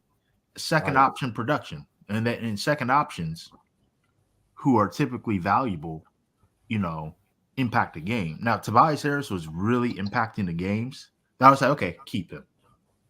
But he impacts the game sometimes, but more often than not, his stats, he'll put up good stats, but they're empty. Right. So he puts up pretty numbers, but the impact is empty. It's not because they let him go off in the first half, and then they go away from the team. Well, I mean that's fair, but it's just the problem is that's happened for too long. So I definitely feel you. I agree with you 100%. So at some point, they're just gonna have to change the construct of the roster. And let me just say this: the league has been going back to being a 6'8" to about a 7'2" league for years. With Wemby being drafted, because everyone knows he's number one overall pick. Period. It's not even a debate. But with him being drafted, the league's going to make a huge shift. You're going to see more 7-footers being drafted very soon. And forget 7-foot centers. You're going to see 7-foot power forwards, 7-foot small forwards. You're going to see more of these players getting drafted. And the league is going to have a huge shift. So look at Orlando. Yeah, exactly. And the Sixers better catch up with that quick because you're going to need size and length. And I'm thinking, and I'm the Lakers are proving one thing too. I hate to bring the Lakers into this because we already know what type of attraction is going to bring. Usually is negative. They were whooping the Warriors in small ball. They're like, okay, you want to play small ball? We're going to whoop you with our size. So small ball was working so long because the league didn't have the proper personnel to stop it. They didn't have the proper personnel to stop it. They may have had the size, but what good is size if you don't have the personnel to go with it? Right. And Facts. now that's why I'm saying the league is transitioning back to, a balance. And it's going to lean towards guys who are anywhere from 6'8" to about 7'4" with Victor Wembanyama. Well, really 7'2". Wemby, he's the outlier, of course. He's the exception to the rule. But teams better start gearing up. The league better start gearing. Well, the league's gearing up for it. Teams better start, and I would say the Sixers, they'll be one of them because they already have Joel Embiid at 7'1" or 7'2". I mean, listen. But they're gonna have to get more size, power forward, and oh yeah. Let me say one last thing. Yes, I get the league has been playing, positionless basketball. Positions are coming back, true. Positions are coming back. It may not happen right away. But I see it coming back to an extent. But I mean position as in they could play the power forwards and small forwards and all that stuff. Some like 7-footers and stuff. Yeah, I agree with you. They're going to be versatile. They're going to be position players who could play positionless. But I just said all that to say hybrids. Exactly. The league better, the Sixers better figure it out. Like I said, I will keep Joel Embiid, Maxey, maybe PJ Tucker for veteran leadership in the locker room. The front office. What about McDaniels, Lee? You keep him. Come off the bench. Yeah, not bad. He's not bad. Would you really got your front office? Yeah, young player. Young player has promise. I literally keep 4 players in that seat. Lee, would you revamp the front office too? Because they've been. Who you gonna get? But who you gonna get in front office? Though? Yeah, but who are you gonna get? Now I'll say this: if James Jones from Phoenix becomes available, I'll go after him in a second. I'm not even thinking twice about it. And in terms of coaching, I don't think Doc Rivers is a bad coach per se, but it is what it is at this point. But what good is changing coaches when the culture is what it is? So it's going to have to start with the players. It's a lot of for me, it always starts with the front office first. It's front office, then players. But something's going to have to give. If Philly wants to advance past the second round and win an NBA championship, something's got to give. They're going to have to make some changes. I'm telling you that because that window. We owe Embiid an apology because somebody Twitter did Twitter shit, which was basically if you heard the entire post press conference, he started blaming himself first. The person who put that shit out there, they cut it where he started blaming his teammates. When in reality, he started off taking full accountability. I got to get better as well as everyone else got to get better. But we just got to be better than the media. That's all. I seen the whole thing, man. He did. Yeah. Did he blame himself? Yes or no? I'm about to get into that. He did, but that's just an outing to put the blame on everybody else. Yeah, it's called a tactic. That's a tactic. Yeah, you honestly, I did see that he. Oh, I can blame. Hold on, real quick. I can blame myself, but I can blame myself, even though he didn't bring up injuries. The outside is going to bring up the injury instead of my real play. They're going because I can put the blame on myself about my play, but that's a tactic for y'all to say, well, he was injured. That's why he played bad. Nah, but that statement of the 5-on-5 shoot was unnecessary though. It's like, bro, you played trash when it mattered the most. Number one, right?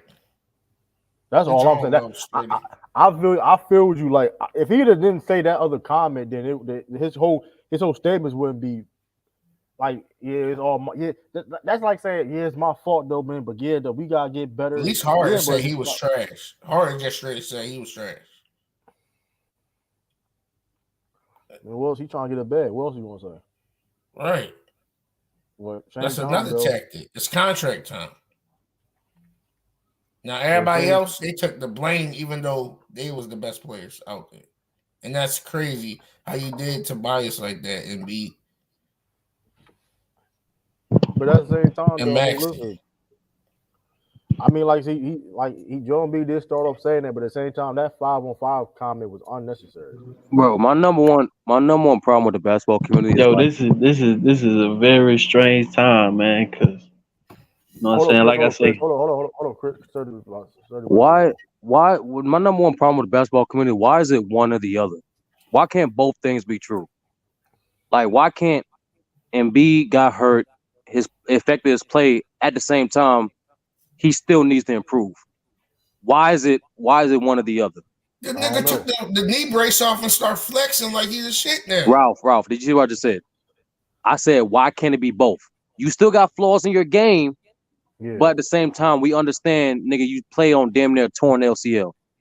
Because if you look at the season that he was having, the flaws was not highlighted and looked like that. Because he went on like 4 or 5 games of him passing out the double team greatly against good defensive teams, and then you go back to not even glimpsing that in the playoffs, not even doing what you approved in the regular season.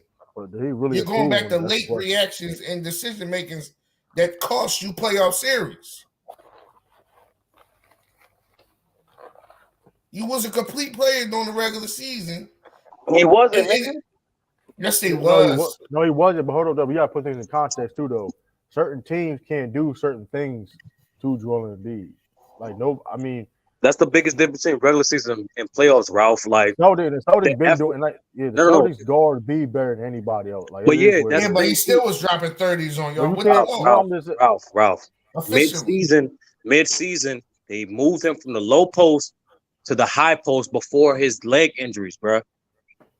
That's based off his weakness. That's why I said there is no one. Why is it one or the other, bro? It's both. Why can't it be both? I don't know. I always listen. You have to put injuries into the context of it. I'm never going to deny that. But no, I ask that question all the time, like, bro. But that's why. But at the same time, there's no winning. If you're a player, right, and you plan on a serious injury, there's no winning. Like, you don't, bro. There's no benefit at all. Like what? Like the fans not gonna back you up. You're like, no, they'll feel like you still play shit. If you were a certain player, though, I'm not gonna hold on. If you were a certain player, then I'm not gonna say their names. But you certain players, and you get passed. But I ain't gonna say no names. But I mean, I'm not gonna say no names. But if you a certain player, you get a pass. But I mean, you gotta put it in context of injury though. But that's why I also criticize Embiid. I mean, you can't help it. He's hurt. But at the same time, though, he is an injury. He's part of that injury-prone category of players. Yeah, he both. Not. Don't call for the ball 50 times and won it. But hold on. But at the same, so you want George? So hold on. You want create Tobias, for everybody else. Hold on. To be fair though, do you want Tobias Harris to take those shots away from Joel Embiid? No, I'm telling him to create for everybody else. Wow, the number one way he can create for everybody else is through the post. So he has to get more reps and become better at that himself. He's not the Celtics want him to face up because he's limited of doing that. That's what Sturdy is saying. If this dude, even if he was average, like in terms of dealing with double teams in the post, that series would be over. Yeah, he shot 43%. He's the big him in the post is the biggest mismatch in the NBA. Period. It's more deadly than Steph coming off of a pin down. It's more deadly than KD in the ISO. Is the most that situation is the biggest. It's a higher percentage shot. He will be in the post by himself with nobody on him and get the ball. Bro, he's in the high post. He's in the high post. He said he's in the high post. No, I'm talking about in the paint. No. If even true, his problem is like he does a good job of sealing off the first time, but reestablish his position. He's lazy with it. Number one. Number two, when he does get the ball, he's bad at anticipating double teams. He only does good when the double teams come early. When he's in mid motion, when the double team come baseline, he picks up his dribble and then his hip. Messing up. Like when they swarm on him. Like he be on there by himself. And a slow reaction. They rush to him. He fumbling. His only way to improve that is only he got to study film. He got to just study film. Here's the best defense in the league. Here's what, and while I'm on a post, so I'm doing this move right here. This is what they did. All right, cool. I know now. I can have this. I can have this as my option. You can do a lot of things to counteract that shit. It's not hard. But you just need the reps. But in my opinion, you got to get rid of James Harden. Like he can't win when he's your second best player. In my opinion. Damn. At this stage in his career, not for his whole career. Niggas would take that as whole career. No. But at this stage in his career, he cannot be the second best player of your team. Joel Embiid shot 20 turnovers. And James Harden had 21 turnovers. The whole series. Shot 43% and 42. 42% from the field, 20% from three. I mean, that's rough. 20.5 points a game, then the rebounds 9 a game. He averaged 3 blocks a game, but that's just rough. I mean, that's just rough. I mean, listen, he averaged 25 points per game, but at the same time, you take that if he only shooting 42% from the field, you take that any day of the week. It's not even. It's more so what Ralph said. It's not even. It's not really the points. It's the fact that it's his level of aggression. Yeah, he was inconsistent with his level of aggression throughout that series for no reason. His IQ. But that'd be his man. And go back and look at Tobias. 52%, 33. Man, love Tobias Harris, bro. I'm telling you, bro. 6 from 12 from field goal. If you get that man the ball. And he in that paint, he blow past you. Really that good? He's a good role player. He's a good role player. I'm just saying how Ralph be talking about him. Like Ralph talking about he like a lost gem in the NBA. Yeah. You know Ralph gonna put a little extra sauce on it, but like come on, man. Tobias is a good role player. I ain't gonna like. I like his role skill players. set. I like role players too, though. But like you be acting like Tobias Harris like the best. It's just sliced bread, bro. Like that shit crazy. Bro, if he was getting the ball more times, he'll be. Would you be mad as shit? Would you be mad as hell if Tobias Harris get traded? Bro, shit, he probably think that he the best shooter on the team or something. I'll still watch him. No, I'm saying, will you be mad as shit though if the Sixers trade him? Bro, I just told y'all. I tell y'all all the time, I'm not a Sixers fan. I just like certain players on them team. So you gonna start watching Detroit Pistons games. Yeah, wow. I'll be watching the Pistons again. Wow. That's the only reason why you watch Detroit Pistons because Tobias Harris. Listen, bro. Nasty work. That is nasty, bro. bro. I'm gonna say this for the last time, Ralph. Not because of Cade Cunningham, not because of Jaden Ivory, not because of Dorn and Wild. That is weird. But that's wild, bro. But that is damn, wild. Ralph. Listen, it's okay, Ralph. Real talk. It's okay, bro. You can be both a Lakers fan and a 76ers fan. All right. There's nothing wrong with that. I know you're the Tobias Harris fan. I always know that. Now you're the Tobias Harris fan. You follow. You go everywhere Tobias Harris go. Like I told you, I liked him in Detroit. Bro. Shanghai Sharks. No bullshit. All bullshit. Bro, there's no way. I'm watching no G League. If he goes to the Shanghai Sharks, you watch. I'm not watching no G League. I'm not watching. That's not G League. Bro, there's no way. Ralph, there's no way you like. Never mind, bro. Never mind. Don't get to for example, I love Marcus Smart, but at the end of the day though, bro, if he how you be saying about the nigga was okay in Orlando. You said you start following this nigga in Detroit. Detroit was when he caught your eye. That's what you said. No, I said I watched him in Detroit. I said he was okay in Orlando. So if Tobias Harris goes to I never watched him on no Clippers. I can't fuck. No, I'm saying that was his best. If Tobias Harris goes, I just kept up with him with his stats, bro, and his highlights. But Ralph, why would you not keep? I know that was his best season in his career, bro. That's so confusing. And my man Lou Will was over there, bro. How you keep tracking the nigga? How you keep tracking nigga in Detroit, Orlando? Then we go to the Clippers, have the best season. You like as a Lakers fan? As a Lakers fan, I can't watch Clippers, but y'all was shit. Like I said, I kept up with him. I watched all his highlights, watched all his stat sheets. You know what I mean? Okay, Ralph, I got a question. I got a question. If Tobias Harris gets traded to the Indiana Pacers tomorrow, are you going to follow the Pacers all of a sudden? No, I would just watch his highlights and shit. I'm not watching no damn Pacers. Oh, They don't what? play What no highlights do basketball.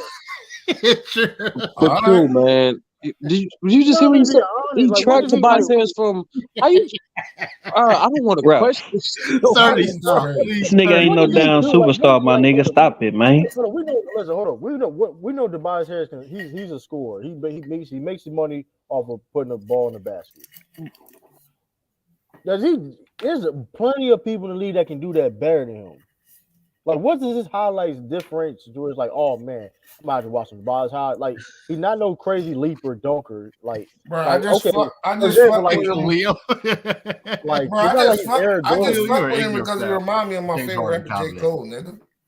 He look like J. Cole. He just said it, man. He look like J. Cole. Lee, I'm not gonna lie. I keep telling you, man, that's a talent, man. Like, you couldn't pay me to talk about Tobias Harris as long as we can talk about Tobias Harris, bro. We put in a good 3 hours to talk about Tobias Harris at totality. That's crazy. That is wild. Hey, Ralph, I'm not saying technically he's not a bum or anything, but I'm just saying like he's not like come on, like Ralph, he don't do. Ralph, you are my guy, but that night 2 weeks ago when you had to contemplate whether you would trade Tobias Harris for Paul George, that was kind of odd. That's nasty work. Yeah. Yo, I guess I can't be condescending. I mean, can't joke because can't tell what I joke. Ralph, hold on, true. Ralph, you said, and I quote, Paul George is injury prone, and you didn't say another word. No, True, almost ended the stream. I'm not talking about on like that what's the name? Remember when y'all asked me when you trade him for LeBron James? And I said no. No, not that. I remember because I asked you, would you trade if you were allowed to trade if you were the GM of the Sixers and Jerry West called you tomorrow, said, hey, I want to give you Paul George for Tobias Harris straight up. Would you accept the deal? And you said, well, Paul George is injury prone. That's all you said. I know. But would you think Doc will want him back? Probably not. See, Ralph, that's what I'm saying. Like, that's not a joke when you ask questions like that. Exactly. It's not a joke, bro. Because you be like, no, that's we don't know you're joking. Huh? No. Real talk. This is real. Did you say you wouldn't trade the No, you said it, but I wanted.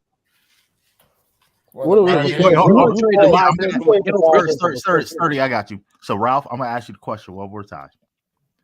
If Jerry, let's say I'm Jerry West, from the Clippers, and let's say you are the GM for the 76ers right now, and let's say I call you today, straight up. I don't need draft picks or extra money or anything of that sort. Straight up, I say, hey, Ralph, this is Jerry West. I want Tobias Harris, and as a result, I will give you Paul George right now, straight up. Will you take the deal? And I will go ask, what are you gonna bring to your team? All right. Bro. It's like I try to listen. I will try to finesse more because he must be valuable to you. All right, Ralph. Hold on, True. Ralph, it is just straight up. You know I want Paul. You know I want Tobias Harris straight up, and I'm giving you Paul George, just straight up. Yes or no? No draft picks, no scenarios, no draft picks, no scenarios. No scenarios. Yes, I'm doing it. Okay. I just wanted to make sure. That's all. Because Lee, as Jerry West, you may see a gem that I have and I can't see, and you want him. He must be of value to you, so I can get you as how much I want because he's a piece that you think you need. It's just crazy. Ralph, you trading Tobias Harris? Are you trading Tobias Harris for Mikal Bridges? Yeah. What else? Okay. He's 2 for 2, sturdy. All right. I just wanted to make sure we were. I'm not gonna lie, he's taking a long route. You see, right. It's in the long route. I'm thinking like a GM, bro. Now, Ralph. No, it's not about no GM. Bro, it's really simple. Like who you rather take. Like, come on, it's not. You made it more difficult, bro. Now, Ralph, if you would have said no to Paul George, true, I would have said I'm But not here's the thing, joining though. this You know team. what's funny thing about Ralph though? When Ralph from Philly, majority of Philly fans don't even fuck with Tobias Harris. That's the funny shit about it. I They gotta don't stop even saying fuck that with live. it. That's a lie, Ralph. That's a lie. Ralph, that's a lie. Ralph, you I'm gonna lie like that? gonna create a Ralph, Ralph, don't Facebook lie like group Ralph. and Ralph, put don't you in lie it. like that, Ralph. Ralph, don't lie like that. Ralph. You Please, gonna create man. a I'm Tobias Delaware. Harris fan group, man? No. I'm just gonna create a group and X 10, five cousins and Ralph, 5 friends. So you're telling me And ask them, do y'all mess with Tobias Harris? You So already Ralph, lost. hold on, Ralph, His Ralph. nickname is Tobias the Highest, bro. Oh, Ralph. So you're telling me you're gonna create a Facebook, you're gonna create a group on social media. Oh, The first question is gonna be about Tobias Harris. So you're basically gonna create a fan group. Yeah. No. I'm Now, a this is no just bullshit. Anybody in the tri-state, anybody in the tri-state area of Philly, Jersey, Delaware, any Philly fan, real Philly Is fan, that in the building? majority, She's in the tri-state Ralph, area. I don't have no problem. You can be a fan whoever you like, and anybody that's jealous for anybody. But you want to sit there? Yeah, God bless you. Ask Joe Slim. He from Philly. Joe Slim. How Philly fan feel about Tobias Harris? No, that's not the right question. Joe Slim, would you join a Facebook Tobias Harris fan page? Would you join? I don't appreciate Harris slander. Come on, bro. That's weird. Y'all weird. Y'all really capping right now though. Like majority of people with Philly fans like trade that nigga, bro. Bro, him and Embiid jerseys is in the crowd more than Harden, bro.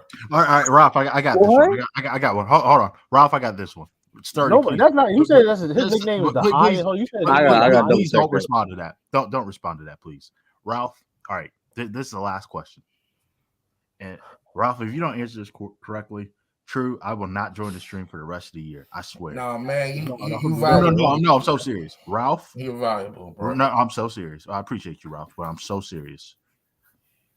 One more scenario, straight up. Would you trade Tobias Harris for Trae Young? Straight up. That's my guy. Yeah. Okay. I just wanted to make sure. All right. You know that's my guy, so that's why you did Ralph, this dude's nickname is Toby. What? Toby? I see it. Yeah, I see it. But yeah, but here's the thing though. Like saying, I love Marcus Smart, and Lee can tell you. There ain't sense if they can tell you this. There's people that hate Marcus Smart, so the people that love Marcus Smart. It is what it is. That was True's a huge supporter. That's just be like it is what it is. I am too. It is what. Shut your ass up. If what do you call it? If tomorrow, if tomorrow, the Nuggets GM calls that's silly. But if the GM for the Nuggets tomorrow calls the Celtics and say, hey, we want Marcus Smart straight up for Jamal Murray, Drew's gonna say bye. You gotta do that deal. Bye. It is what it is. We got Derek White that can defend and play make. What up, B? What's good, Bees? Yo, the first question, Bees, before you get started, man. I ain't saying that, bro. I just said what up. No. Yeah, we're gonna welcome you in with this question, man. Would you join a Tobias Harris fan group on social media? That's wild. No. No. He said no. It's great. I'm not that type of fan anyway. I don't be joining no groups or nothing. But he started the Jokic fan club. No, bro. The difference. Hold on, Ralph. The difference between you know how I welcome you in for the joke. Hey, the difference between you come right back at me hard. No, I'm not coming at you, bro. The difference between me and you is that you don't understand a player's good till everybody says it. That's I understand how great Joker is. I just like my guy better. Who your guy? Are you still on that? Oh, you mean Mr. Game? I'm not talking about now. I'm talking about. No, I'm saying. Are you admitting it now? Joel Embiid is not better than Jokic now. Are you admitting that? Hey, you talking about Mr. Game 7? Can't get past the Game 7? That's the dude you talking about? Jimmy, Bobby, Ricky, and Mike all beat him. He is 0-3 in Game 7s, bro. He is 0-3. Yeah. So are you putting Jokic over Embiid, bro? Who is Mike that beat him? I'm just saying, Ricky Bobby, Mike. That's, No, I know. Well, Rob, you finally putting Jokic over Embiid? Who say I never really had movement, but not. Oh, It's like True, it's a 1A, 1B thing. True, He sturdy said bees. 1A, I'm 1B. convinced. True sturdy nasty. bees. I'm Nasty. convinced. True sturdy bees. When this comes to this basketball community, I've already said it's the worst community in all sports. But I'm convinced some people just can't stand Nikola Jokic because he's white. I'm convinced at this point. Bro, when did you start calling him 1A, 1B? When you start calling him Jokic 1A, 1B? Bees, you heard that? 1A, 1B, Bees. I gotta value the Nasty word, defense man. better, bro. hey, I'm gonna tell you this, bro. I would say head to head, individually, not team. I think Embiid will always get the best of Joker Right. in their one-on-one matchups, but he's not better than Joker. I don't It's not. understand. Yeah. Because a 1-1, like, yeah, if it was a one-on-one league, shit, it's a whole different conversation. But I think Embiid is probably the only dude in the league that got anything for Joker. That got anything for him. And people think AD does, but AD too light. This gonna be a fun ass series, man. I want to see. Bees, I'm glad this series is taking place because I want to hear you just cook Anthony Davis every single chance. Well, no, I don't expect AD to be able to stop him, right? AD shouldn't. And he is playing through injury right now too. They saying. And I like AD. If Joker wants to face up and make it a perimeter thing where he's going to dribble, then AD has a chance. If he puts that body on him, he's just going to put him. He's going to put him in a stretcher, and it's over. Kenny's saying clear. Now I'm thinking the league only awarded Embiid the MVP only out of sympathy because it would have been outrage if Jokic would have won third year in a row. And you Y'all agree with that? Yeah, you know what that I outrage. agree. You know what that outrage means, Drew? What do you mean? Yeah. Shout out to Giannis. Hey, what up, Chris? DeMarcus Cousins touched on it too. DeMarcus Cousins touched on it. What's good, Bees, bro? It means that black people are the most racist people in the world, bro. Hey, yo. Hey, shit, the nigga is racist though. You feel me? No, you know what I'm saying? Think about this. And I'm gonna give it to you with this spin on it. You can be, if you don't let black person win something, if a black person ain't won a white award, we gonna call them racist. Right? Then we turn around and say, you being racist is a white man with it. Now they got an argument in the sense of why didn't Bron, Shaq, and all these dudes win 3 in a row or anything like that? Because Bron could have easily, Shaq could have easily, right? Right. Mm-hmm. But the last 2 years, Joker didn't have his team with him, did he? No. And that's the thing. That will help this case. It's a year-by-year basis. That's what helps his case. I'm really shocked that Embiid won it with James Harden on his team leading the league in assists. Bees, was there any outrage when Bird won three back-to-back? No. He was that cold, man. That motherfucker. Well, usually the number at both his times as MVP, it was a 3rd seed and a 6th seed. Usually the number 1 seed, yeah. But it seemed like, Jokic was breaking records and like doing things that we never seen before. For totals, though. That's what it means, Ralph. Total of the regular season, bro. Ralph, your GOAT, Wilt. Hold on, Ralph, your GOAT, Wilt. He led the league in assists with totals. Well, no, I'm saying they go away from totals was a league. Totals was you led the league. Totals counted led the league back in the day too. Y'all didn't know. No, what I'm saying is like certain years they go off totals, and then they go off like just the single season stats. Like, so here's my question to you, Sturdy, and True, and everybody on the panel: can Joker get better? Yeah, not like exponentially or like a huge gap or anything, but he can. It's really defensively be like it's not just his athleticism. He can't change that. It's more so his habits. He shot doesn't. He blocking, doesn't. all that. He gets in good position, but what he does, he swipes too much at the ball instead of contesting vertically. He keeps forgetting that he's 6'11" with a 7'4" wingspan. Like, you can still contest vertically without jumping. Tim Duncan did it throughout his later half of his career. And then on top of that,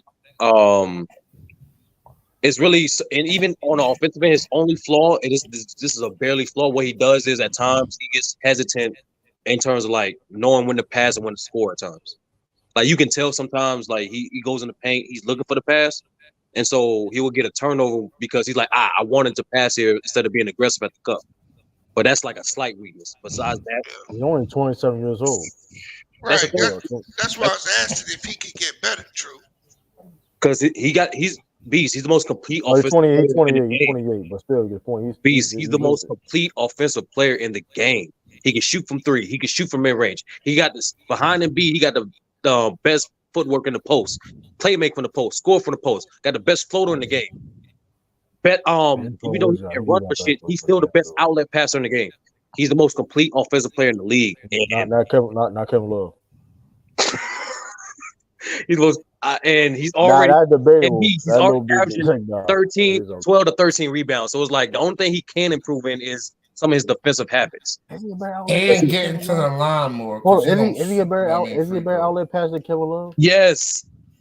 True. There was one. He did this a few times in the game.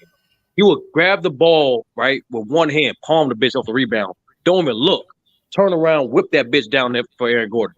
Allen. I think I know who you're talking about too, though.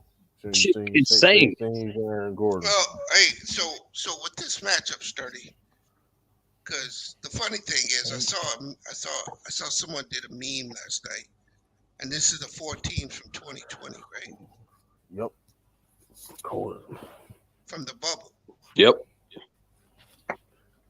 What do you think the Nuggets can take from that?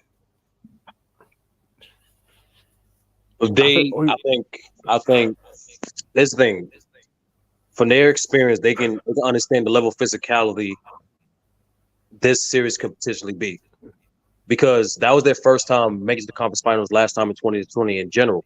A lot of people don't know when your first time there, your condition not really there.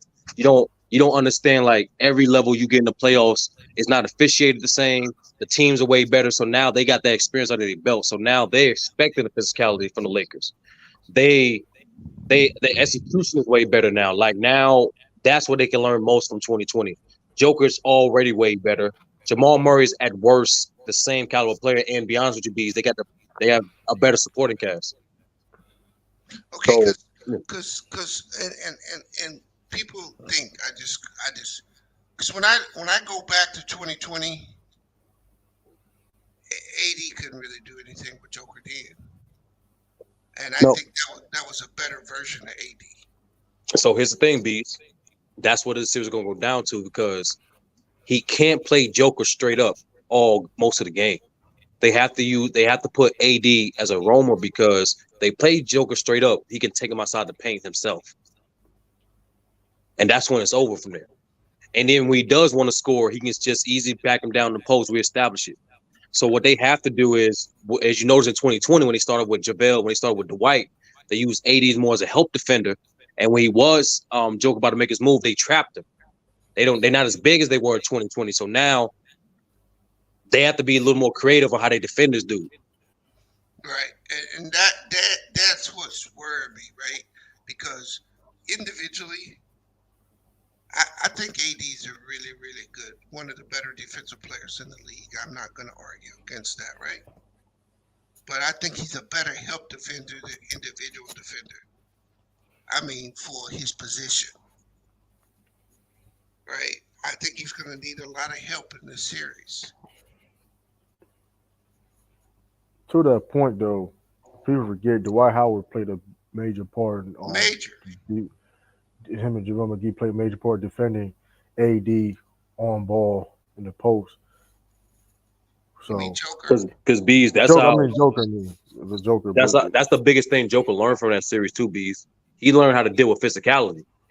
Up until that point, he didn't face nobody that can take it to a physicality. You saw a small demonstration that in the first series against the Timberwolves, he was dancing on Rudy Gobert. You gotta make AD work. You gotta make AD work. And that's if I'm a Laker fan, that's what concerns me because I think Gobert is a better post defender than AD, and he got smoke checked. Excuse me. Yeah, he Gobert is a better post. It's not even. Man, he is though. hell Chris, nah, he is. man. Come Nah, on, Chris. my nigga. Come on, Chris. He is though, Chris. I No. like Rudy Gobert too, though, but he is though, Chris. When you get Gobert, bro, man. it's where you get Gobert is when you make him come out of that paint. He lost in them pick and roll. One thing about Rudy Gobert, say anything about he great in that paint though. Post. Yeah, that's where that as a Laker fan. How do you? What you just said, Sturdy. That physicality, they don't have it. They don't have it. The only physical dude they really got, they ain't even played a minute for him, Tristan. He gonna get shit. You can't play. Yeah, Lakers fan think that he gonna play. I don't see him playing this series. That's net. I hate Lakers fans saying that shit. I mean, but to be physical with him, they don't have that player, bro. I got clown for Tristan. The only thing they can do with him is attack him defensively. That's it. And that's what they need to do. They're gonna be prepared. Mike Malone gonna be prepared for that. I think he's gonna be prepared for that. I mean, so nah, he's not, because that's what I think they're gonna sag off AD because they're gonna put AD in the pick and roll, right? Yep. They're gonna try to attack Joker. Mm-hmm. I think you're gonna see the Nuggets say, we're not gonna give you the drive, right? But we're gonna give you the mid-range jumper. Either way, we're not gonna give you the screen and roll. Jokic is gonna fall back. You're gonna have that jumper, and that's why I think if AD can make that 16 to 14 footer, the Lakers will win. Mm-hmm. But if he can't make that shot consistently, they got no chance. AD gotta be aggressive off. AD gotta really go back to his. He also got to keep him honest and sometimes use that space to initiate the contact and go up vertical. You gotta remind Joker you're gonna work. Most of their offensive possessions they gotta make either Joker or Jamal Murray work. Period. I don't think they can make Jamal Murray work. Yeah, you put him. You switch it. You get a switch on him. Put Braun in the post, which I think we're gonna see more of that in this series. That's gonna make him work. Yeah, I agree. That That's a series, man. But I think the Lakers are gonna have to go small in this series, right? I don't think the Lakers can stay big. And I think this is another series where Vando may have to come off the floor. Yeah, I changed my mind. I think they're gonna sag off on him. Yeah, they're gonna sag off. Vando is gonna have to come off the floor. But that's gonna be tough though. They gonna let him shoot. You got to run with the second unit. I would say for this series, me personally, I would start Dennis and Rui. But sturdy. So you're not gonna have Troy Brown Jr. Guard Jamal Murray. That nigga ain't getting no minutes. I agree, Sturdy. I think you have to do that because, especially if you want to take advantage of pick and roll. You waste the action if you get double teamed right off the bat because somebody can't shoot. Mm-hmm. And on top of that, Bees, just in case AD does get in foul trouble, they can afford to play Vando at the 4 and LeBron put on Joker for at least 3 minutes AD get back in the game. At least have that option with Vando coming off the bench. Yeah, that's gonna be barbecue chicken right there. No, that's a fact. They gonna have to. Braun does a good job of fronting them. It just once Joker gets in front of him, it's over. But he does a good job fronting them. But that's it. Man, Joker weak as fuck, man. Stop. Y'all better, man. Y'all see, this is what Chris. This is what you really have to be careful with this team, bro. You got to remember when they were young, the Lakers didn't blow them off the floor. That close game. That was a much tighter series than what people think. And I believe the Nuggets are a better team today, and I believe the Lakers aren't. That's the thing. Yeah. I think the 2020 Lakers are better than this team, but I think the 2020 Nuggets are worse than they are today. Joker's a far better player today. Jamal got a little bit better. Jamal did get better. Jokic got better. Michael Porter Jr. got better. You had KCP. Bruce Brown. I think Bruce Brown is going to be a lot bigger in this series than people think. I don't see Austin Reeves getting by him. The Lakers guard got boxed out. I'll tell you that. Well, they don't really got to. They got to get back transition. They got to get back. They got to get back transition. That's gonna be like say. That's why I'm saying like it's gonna be like say the forwards from both teams, they can rebound with one another. That's no issue. It's controlling the transition. This series come down to who dictates the pace. AD and Joker potential foul trouble, and in my opinion, like how is Darvin Ham and Mike Malone really Darvin Ham? What lineups he gonna throw at times with Joker and to help spread the floor to get the Lakers offense? I don't think the Lakers gonna have problems scoring, but I think they need defense in this series. That's the thing. I think the Lakers are going to be able to score, and I think that because they can score, that is going to hurt their defense. Because you take away their better. Like I said, Vando is not going to have the same playing time in the past series. What I mean by that is, how teams when you can score easy, you tend to be more lax on defense as opposed to when you can make shots. When you can't make shots 30, you got to clamp down. And brother, I don't care what I did twice. I bet I find 1,000 things you done did 20 times.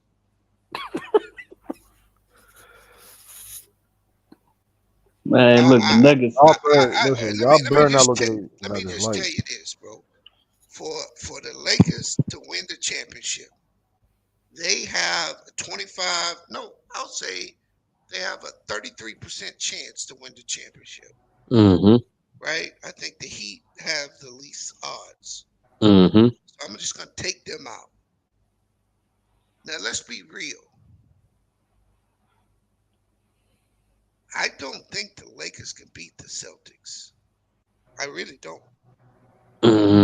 I'll be honest with you, Bees. Big cap. And I'm gonna tell you why.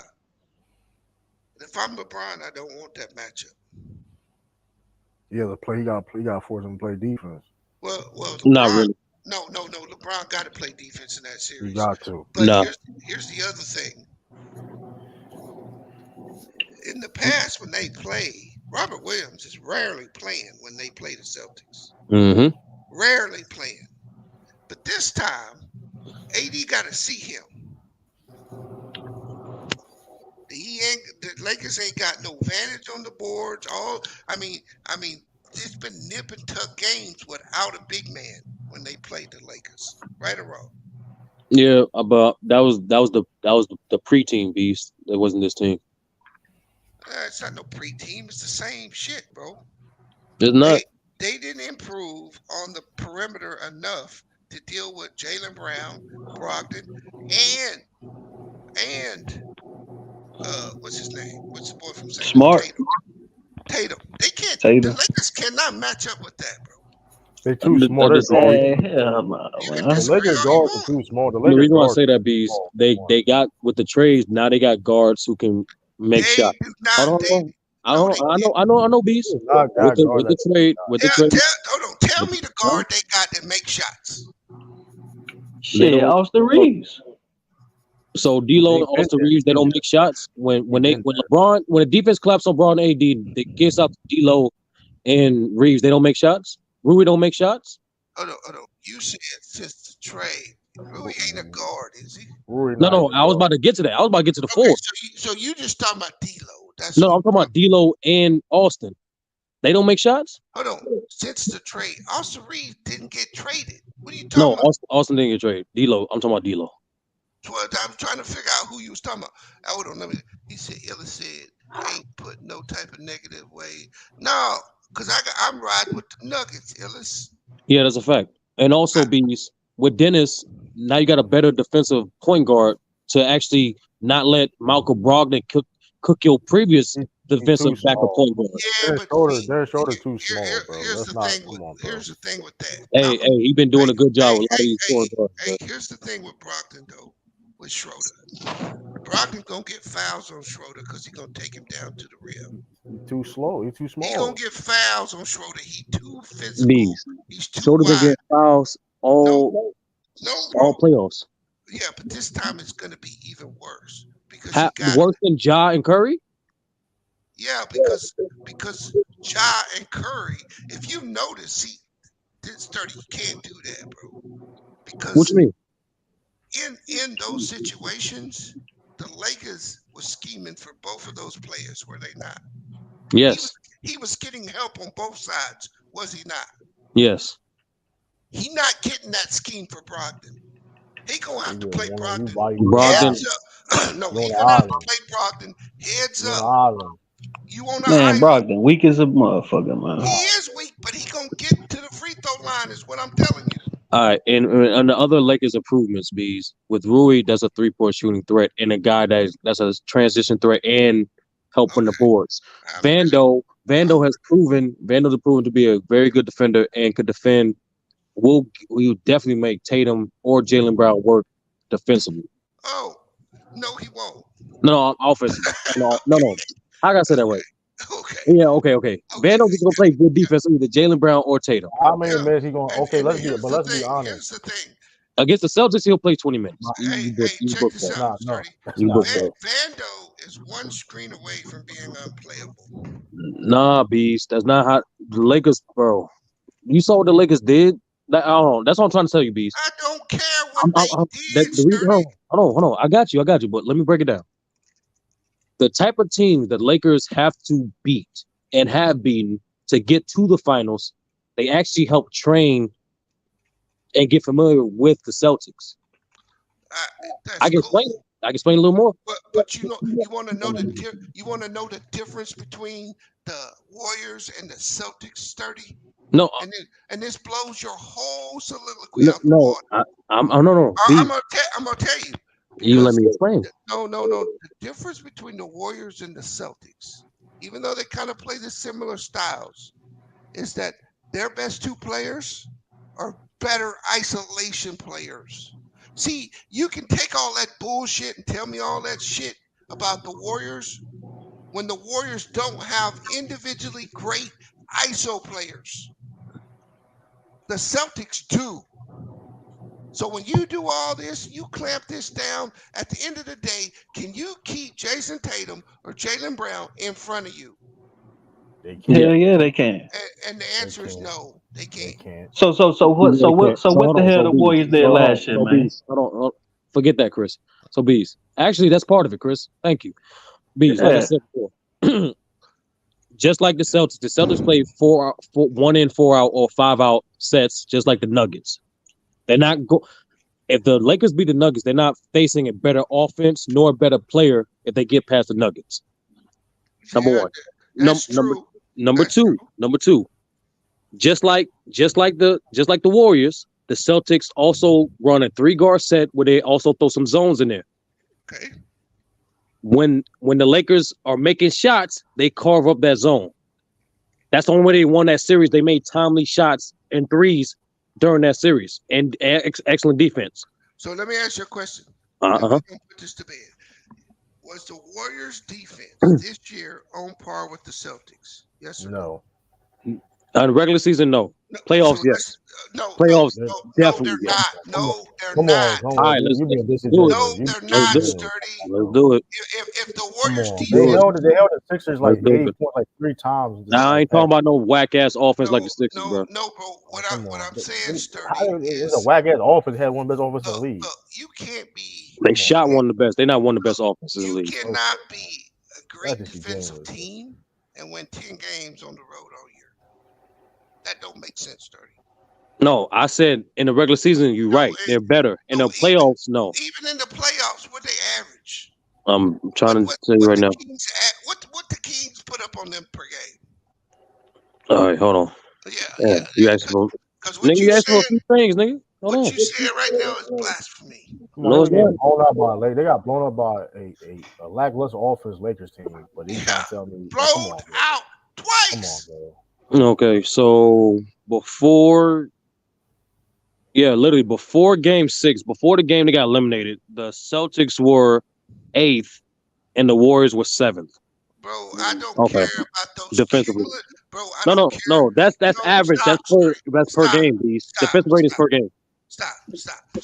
Hold on, let me get the team. With the numbers, bro. You asked for the numbers. No, I didn't. I'm looking for the Kings thing now. Look, I can watch the game. Traditionally. And I can tell you that the 76ers. They don't be going Tatum. Let me ask you this question, bro. Well, the 76ers better than any team the Lakers play?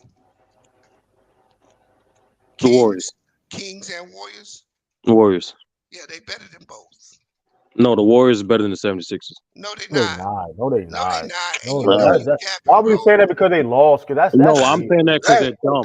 I'm saying that because they're dumb. You would not say that before they lost. I said that shit before. What the fuck? I ain't got no issue saying that shit. Say that before. Come on, we not. Bro, you think they're good because they win 7 games? No, I've been said that. I've been said it was true. Hold on. Come on. The Warriors had no answer for Anthony Davis. But they have an answer for Joel Embiid, right? When you play like that, when you play like that, hold on, you being disingenuous. You being very disingenuous because the Warriors do not have an Al Horford. The Warriors do not have an Al Horford. They are Draymond Green, a better defender. Hold on, Hey, I got a roll. Stop capping, bro. How am I capping? Hey, brother, it will age so well. Wow. And if you get your lick, that's good. But here's the problem if you don't. Here's the problem if you don't get your lick, brother. I don't stop. Shout out my man. Shout out. We gonna have to put it. If the Lakers lose, what that supposed to mean? Warriors fan. I cook Warriors fans too. We gonna have to put an APB out on you. You saying Draymond? Allegedly Mac Def. Come on, Cisco, man. nigga. The Warriors cannot scheme the same way Celtics did against the Sixers. Nigga, you talking about scheme? Bro, you talking about scheme with the 76ers? They talking about defensive scheme. They cannot do the same defensive scheme. No, they cannot. I'm actually really talking about scheming with the 76ers, bro. You serious? Come on, bro. Like, get out of here with that, bro. You make it seem like, come on, bro. Like, I'm saying exactly. 76ers. Warriors is not a better team than the fucking Sixers, bro. Let's stop. And the playoffs, yes, they are. I stand on that. What do you mean on the playoffs? They play. Yes, we're talking about the playoffs. It's all about matchups. What are you talking about playoffs? Yes, and I said, nigga, they would play if they say somehow, some way they would have got to the finals. I'm putting my money on the Warriors. I would have been forced to put the 76ers, but I would definitely put the Warriors. Hell yeah. Okay. So they had an answer for Joel Embiid. Yes.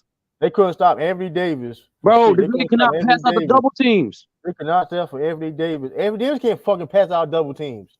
He had LeBron, nigga. That's the reason why they won the series. Right. Who the fuck got other than LeBron? They're gonna slow down James Harden. So who's gonna slow down James Harden? What the fuck? AD was not that by himself, true, my nigga. Just stop it, bro. Bro, you know how many times the Warriors beat a better James Harden? Come on, bro. Nigga, what? Stop it.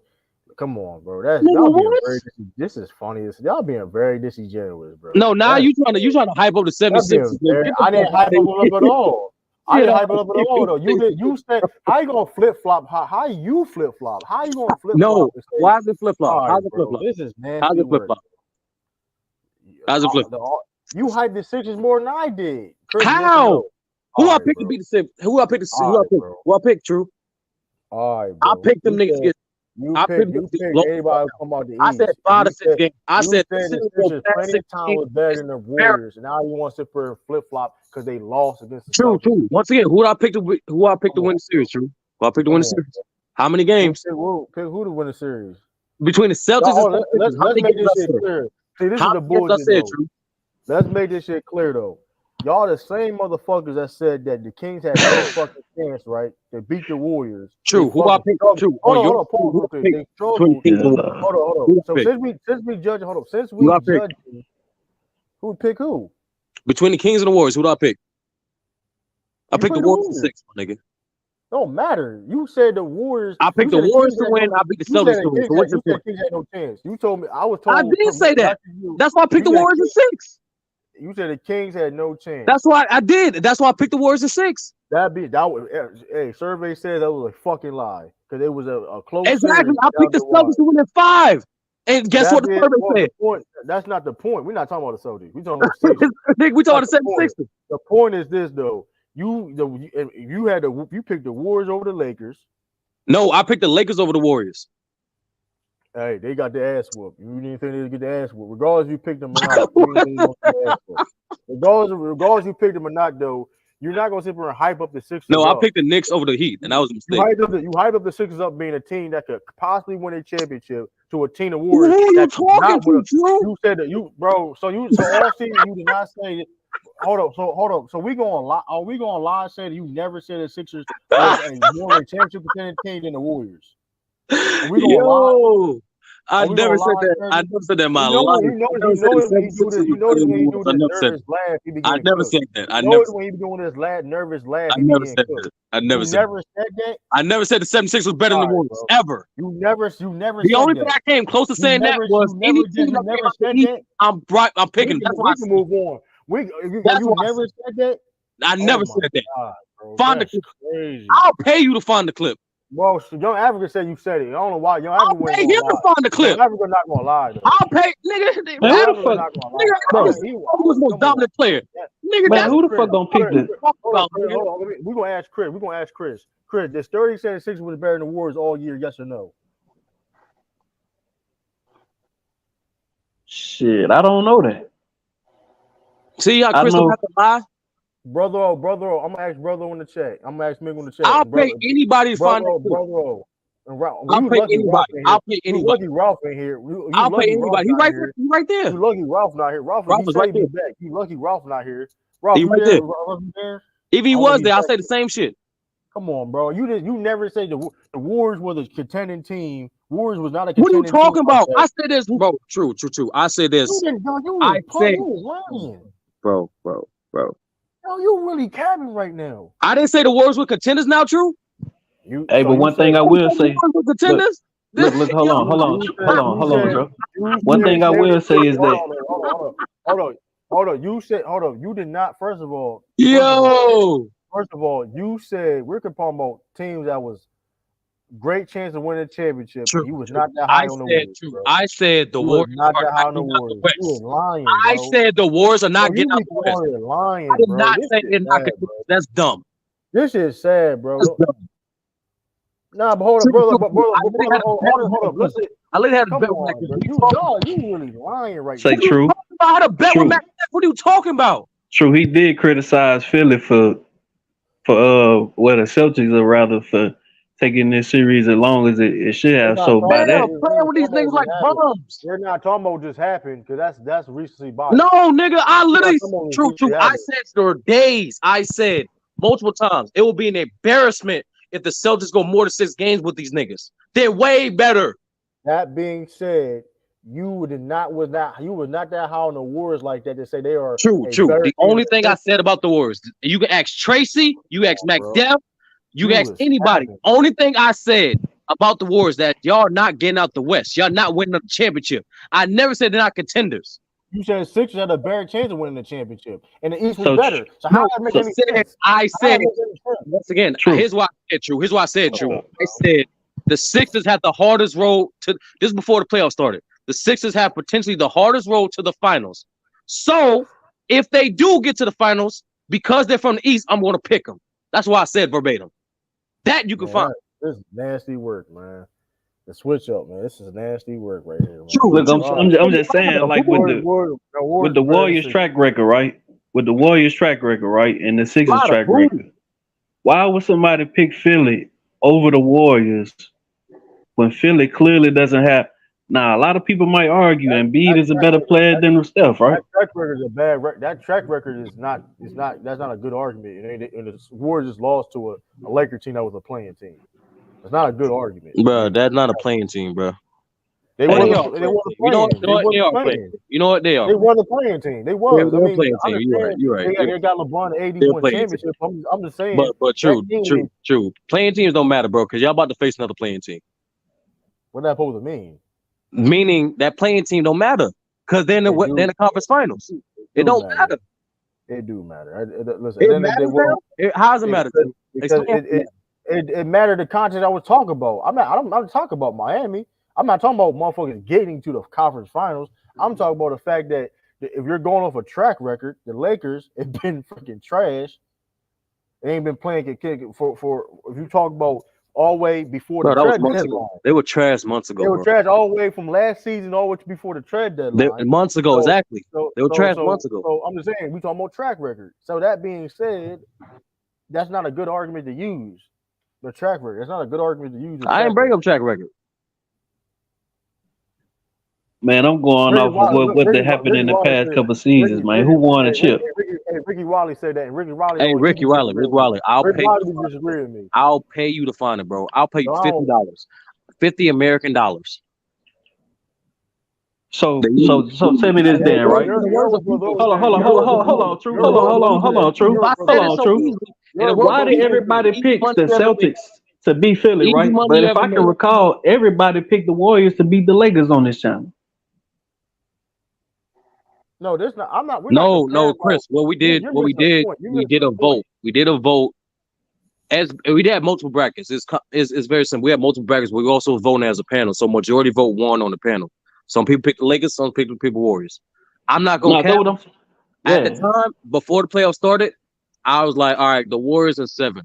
But then I changed my mind after I saw how they played the Kings series. I'm like, these niggas can't beat the Lakers. So Lakers in 6. I had Lakers in 7. I'm not gonna count. But they won in 6. Well, I'm not talking about both teams winning in the second round. I'm talking about a matchup. I'm talking about how you was not that high on the Warriors like that compared to the Sixers. That's all I'm saying. Bro, that's all I'm saying. Losing to y'all. I don't get it. It's against us. You comparing against that's the point.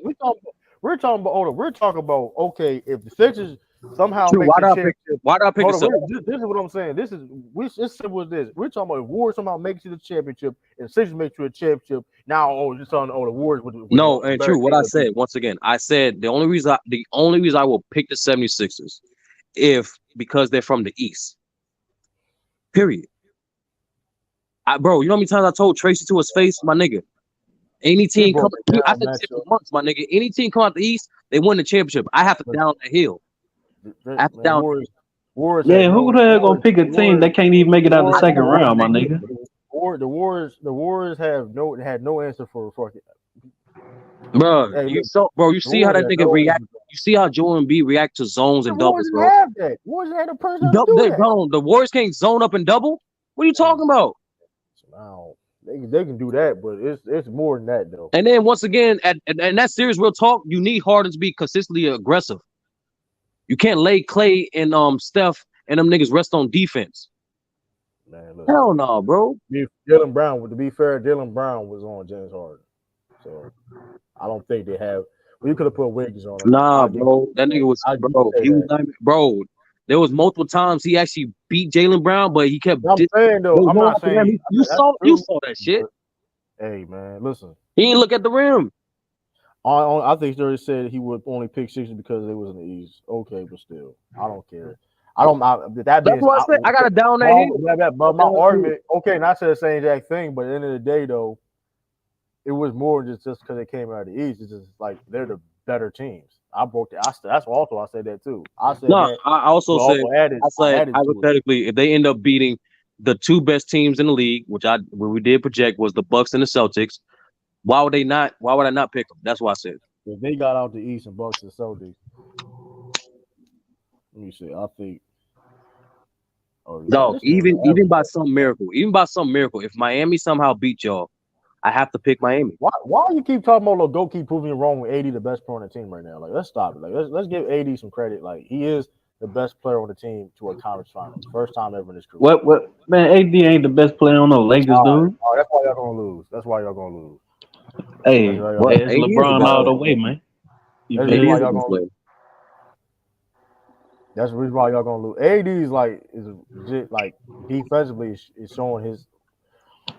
I think he's showing why he's that. I mean, his defense always been looked at, but I think now it's like it's weird. It's getting like, okay, this is why who he is defensively is why he's AD. And people No, believe him. because that's the only part of this game that's been consistent the entire playoffs. So Yeah, I ain't taking nothing away from him, but you know what I'm saying. You know, y'all gonna need him to win. I'll tell you that. Come on, man. True. Look, man, Joker weak as a bitch. Y'all need to stop acting like this man is like that, bro. If they lose, bro, you can't come over here like that. You gonna look crazy, bro. Nuggets win. If Nuggets win, you gonna look crazy. All y'all gonna look crazy. Nuggets win. Like Nuggets, like trash y'all too. Y'all gonna Say look true, crazy. true. Anybody, Bro. I ain't hiding from no smoke, dog. Anybody that thinks Hey, bro, it's gonna be embarrassing. Like anybody. it's gonna be bad because niggas gonna be. I already know the play. Niggas gonna be arguing the fucking panels and shit. Niggas gonna point blame and fingers. Niggas gonna be mad. Shit. Hey, I ain't gonna blame nobody, bro. True. Anybody that thinks this series is going less than 6 games need to go see Principal Clark.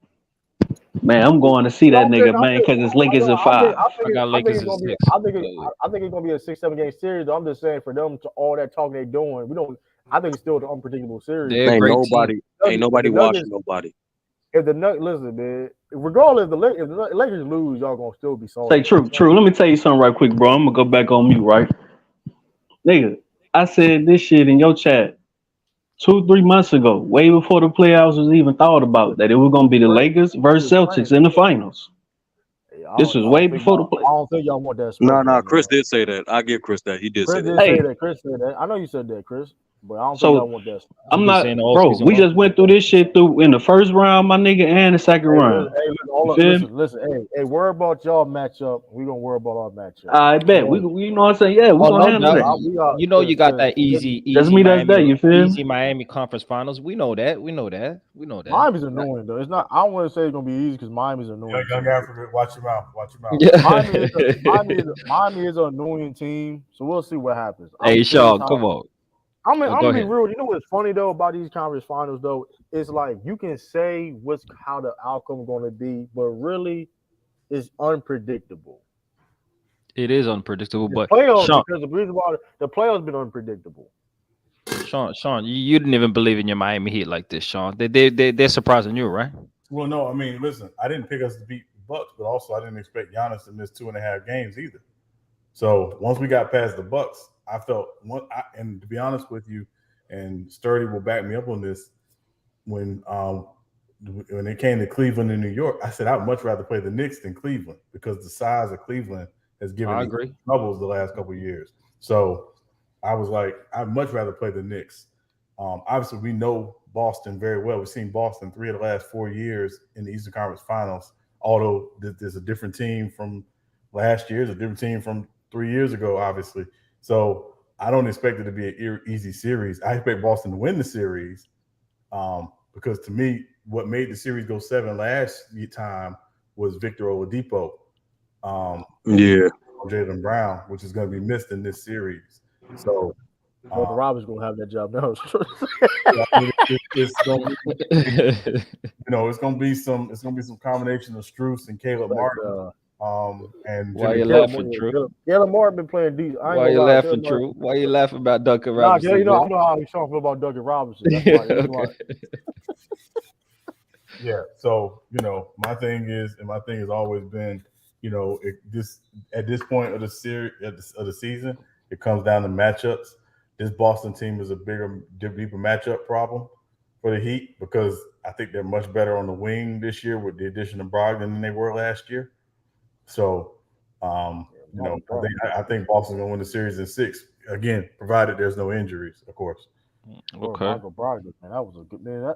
That's one of the best pickups of the offseason. Well, no, I'm sorry, I'm saying Boston is 7. Definitely, Boston is 7. Okay, yeah, definitely one of the best pickups in the season. Definitely. I'm glad y'all went with Robert Williams, but I think at certain times you have to go because they play small ball with Bam at the 5. You should go Brogdon in the You need final Robert lineup in the Williams. final Yeah, 5 you need Robert Williams on Bam. on Bam. You need Robert Okay. Williams on Bam. Well, maybe you might have to go. Robert Williams is the reason why we like low key, like I said, he don't get talked about enough because of the injury, whatever, because of everything Jimmy Butler and the stars on both teams. But Robert Williams was neutralizing Bam. I mean, when Robert Williams was on the floor, I mean, Bam was cooking Al Horford. When Robert Williams was on there, you know what I mean? So I'm curious on That's that match fair. to see how that's going to be again. But I think if you bench Derek White at certain moments, I think Brogdon needs to be in that closing lineup, and you bench Derek White. That's what I think. It's all about matchups and adjustments. That's why fair. it's a good thing about the Celtics. I mean, regardless, hey, wherever the best matchup works, you know what I mean? Like Derek White had no problem coming off the bench in that in the last couple games of that Sixers series. You know what I mean? It is what it is. Yep. Wherever it works. But I got a question for y'all. The Final Four is the same Final Four of the 2020 bubble. Does this validate the championship bubble times? And does this validate those teams? Does it validate? But that shit was weird. That was always dumb because that shit been was validated. At the end of the day, LeBron James is a champion.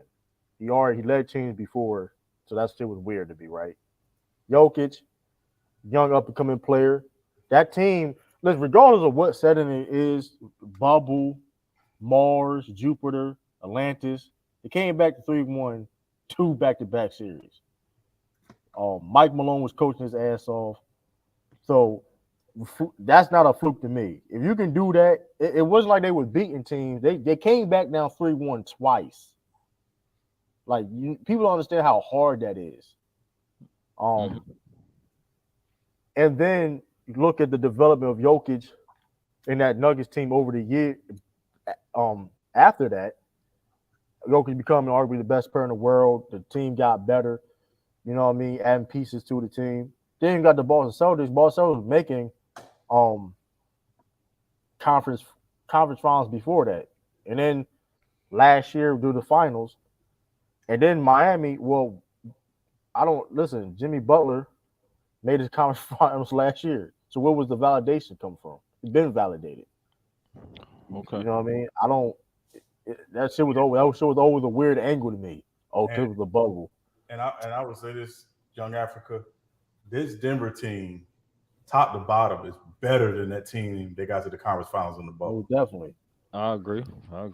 So, people that's going to look at the bubble say, well, the Lakers beat them in the bubble. It's far from the same team. This is a much better team. They started power forward with Paul Millsap, who was wide. Does anybody remember when they started two guard was in the bubble? Starting 2 guard in the bubble was that what's his name? Yeah, Will Barton or what's his name? Monte Morris as well. Was it Monte? It was Barton. Monte off the bench. Okay, yeah. So KCP is better than Will Barton. Is Aaron Gordon better than Jeremy Grant? No, Aaron Gordon was remember Paul started. Jeremy Grant came off the bench. He was okay. And now they have Jeff Green in that role, who again I know he's a veteran, but Jeff Green can have a big game. Yeah, So this Denver team is better than that team. DeAndre Jordan. Yeah, exactly. Hey, the leader. I mean, hey, listen, he opened the Nuggets out though somehow. So I mean, hey, it's right to DeAndre Jordan. Gary Harris. It was Gary Harris who was the starting 2 guard. Gary Harris, yeah. Thank you. Gary was. I think it was Gary. It was Gary Harris.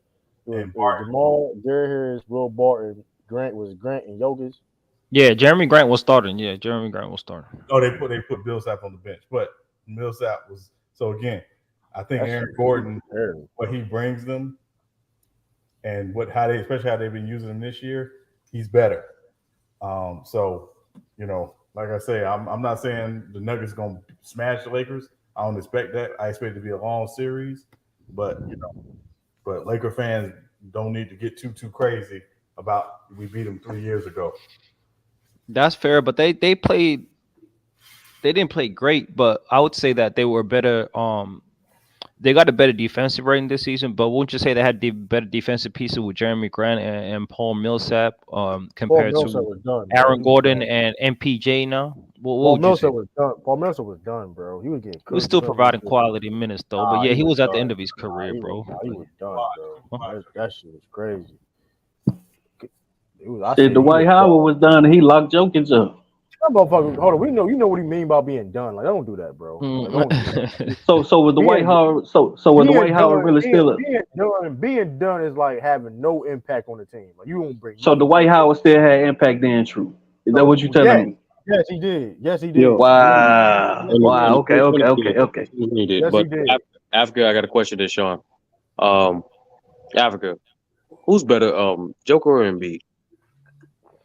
Oh, now it's solidified. Jokic is the better player, bro. Yeah, he's the better player. I gotta concede to that. After what I just saw and what it takes in the playoffs, he's not translating in the playoffs, man. Straight up, the playoff translation is not the same, bro. He's not looking like an MVP. So I gotta say, Jokic has elevated his game in the playoffs 30. I gotta give it up to him, man.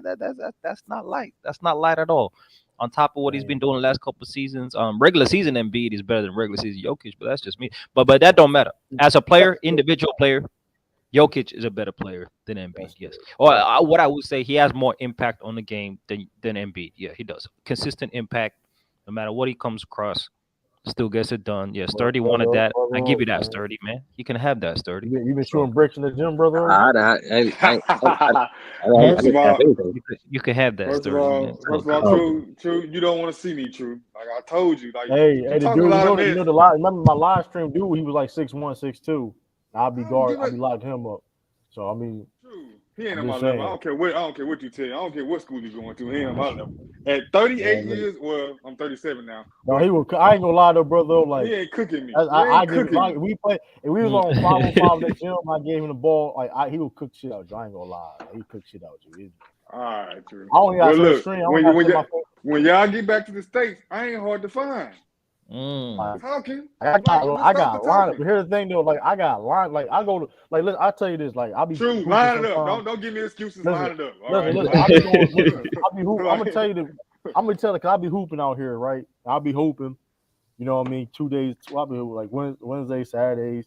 I'll be going like 5-win, 6-win runs. Like then lose. You know what I mean? Like I'll be running it up at the gym, man. I don't gotta wait for it next. You know what I mean? Because when I get on that court, I don't get off.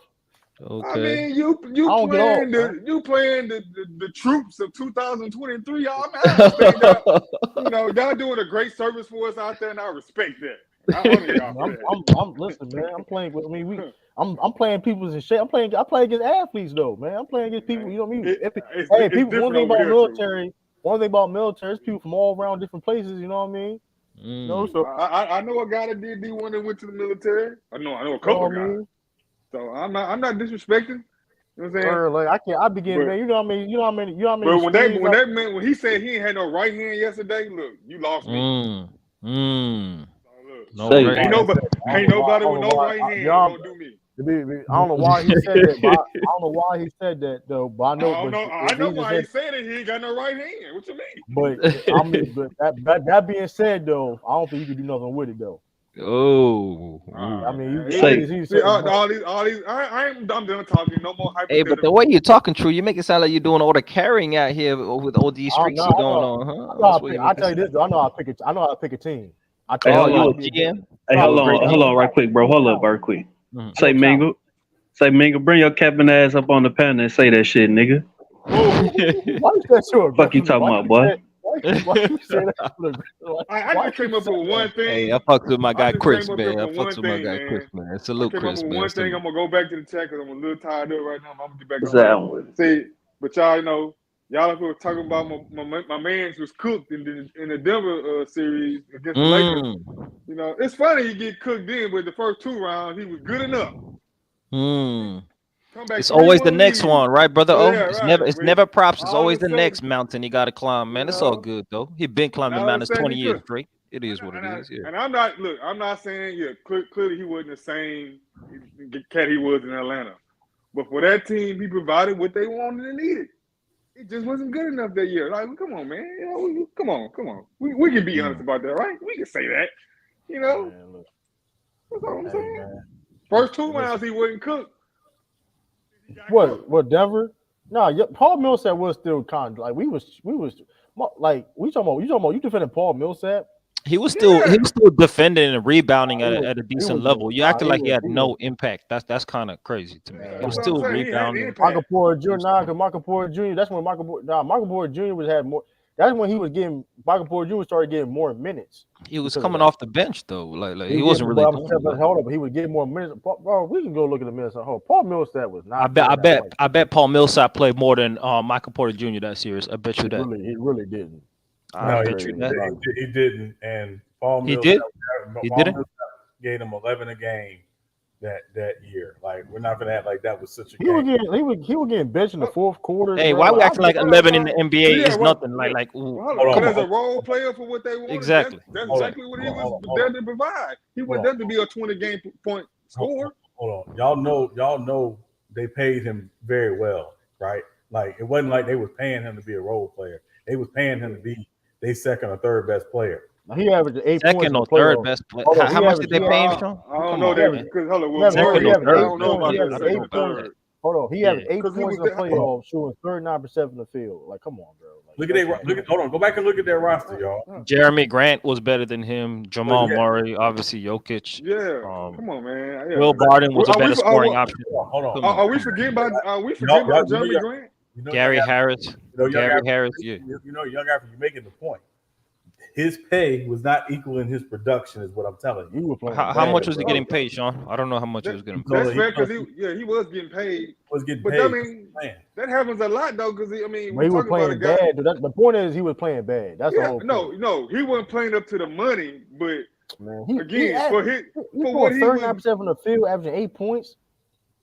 Look, I'm not saying. I just say he wasn't the same guy from Atlanta, but he was useful. Like, what about the rebounds? He wasn't the same dude in Utah. I'm just trying to figure out. Yeah, okay, that's fine. But what about the rebounds, though, Drew? Come on, man. Give me the rebounds. I mean, I'm just saying nobody was saying he was cooked in the first 2 series. It's just it's only when you get cooked. Bro, we talked about this before about Paul Millsap. I know this is not just like we've talked about how he ain't the same Paul Millsap. Yeah, I'm not saying. I'll say this. I'm not gonna separate. Man, everybody knew that though, but nobody was saying he was cooked. Man, when they were coming back 3-1, was he cooked? You gonna say yeah now? But in the moment, are you saying he's one of the main reasons? First of all, let's make this clear. One of the reasons why they came back.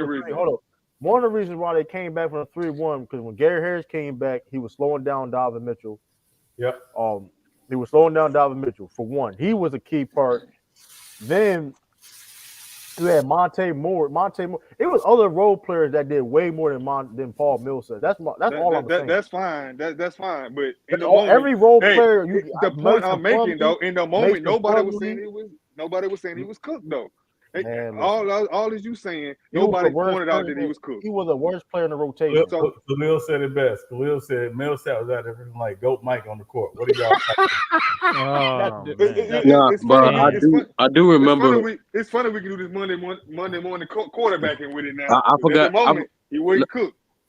No, I forgot who antagonized him from the Clippers, but somebody said something to him, and he did to start balling out from Game 5 on.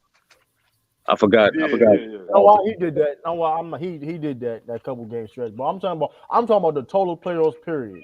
Yeah, I didn't say he had total playoff period for the most part. Like, yeah, of course he contributed in that. Like the game, I remember who did say shit to him. I now remember now. I ain't gonna separate act like he had no good games at all. He had some couple good games. It was probably Patrick Beverly or someone like that. Probably, man. Who knows? I know telling, but I'm not saying he was playing no A1 balls. Y'all taking my defense and saying something extreme. All I'm saying is, like, in the moment, nobody was noticing this bad play because they were winning, and that's what happens typically when you're winning.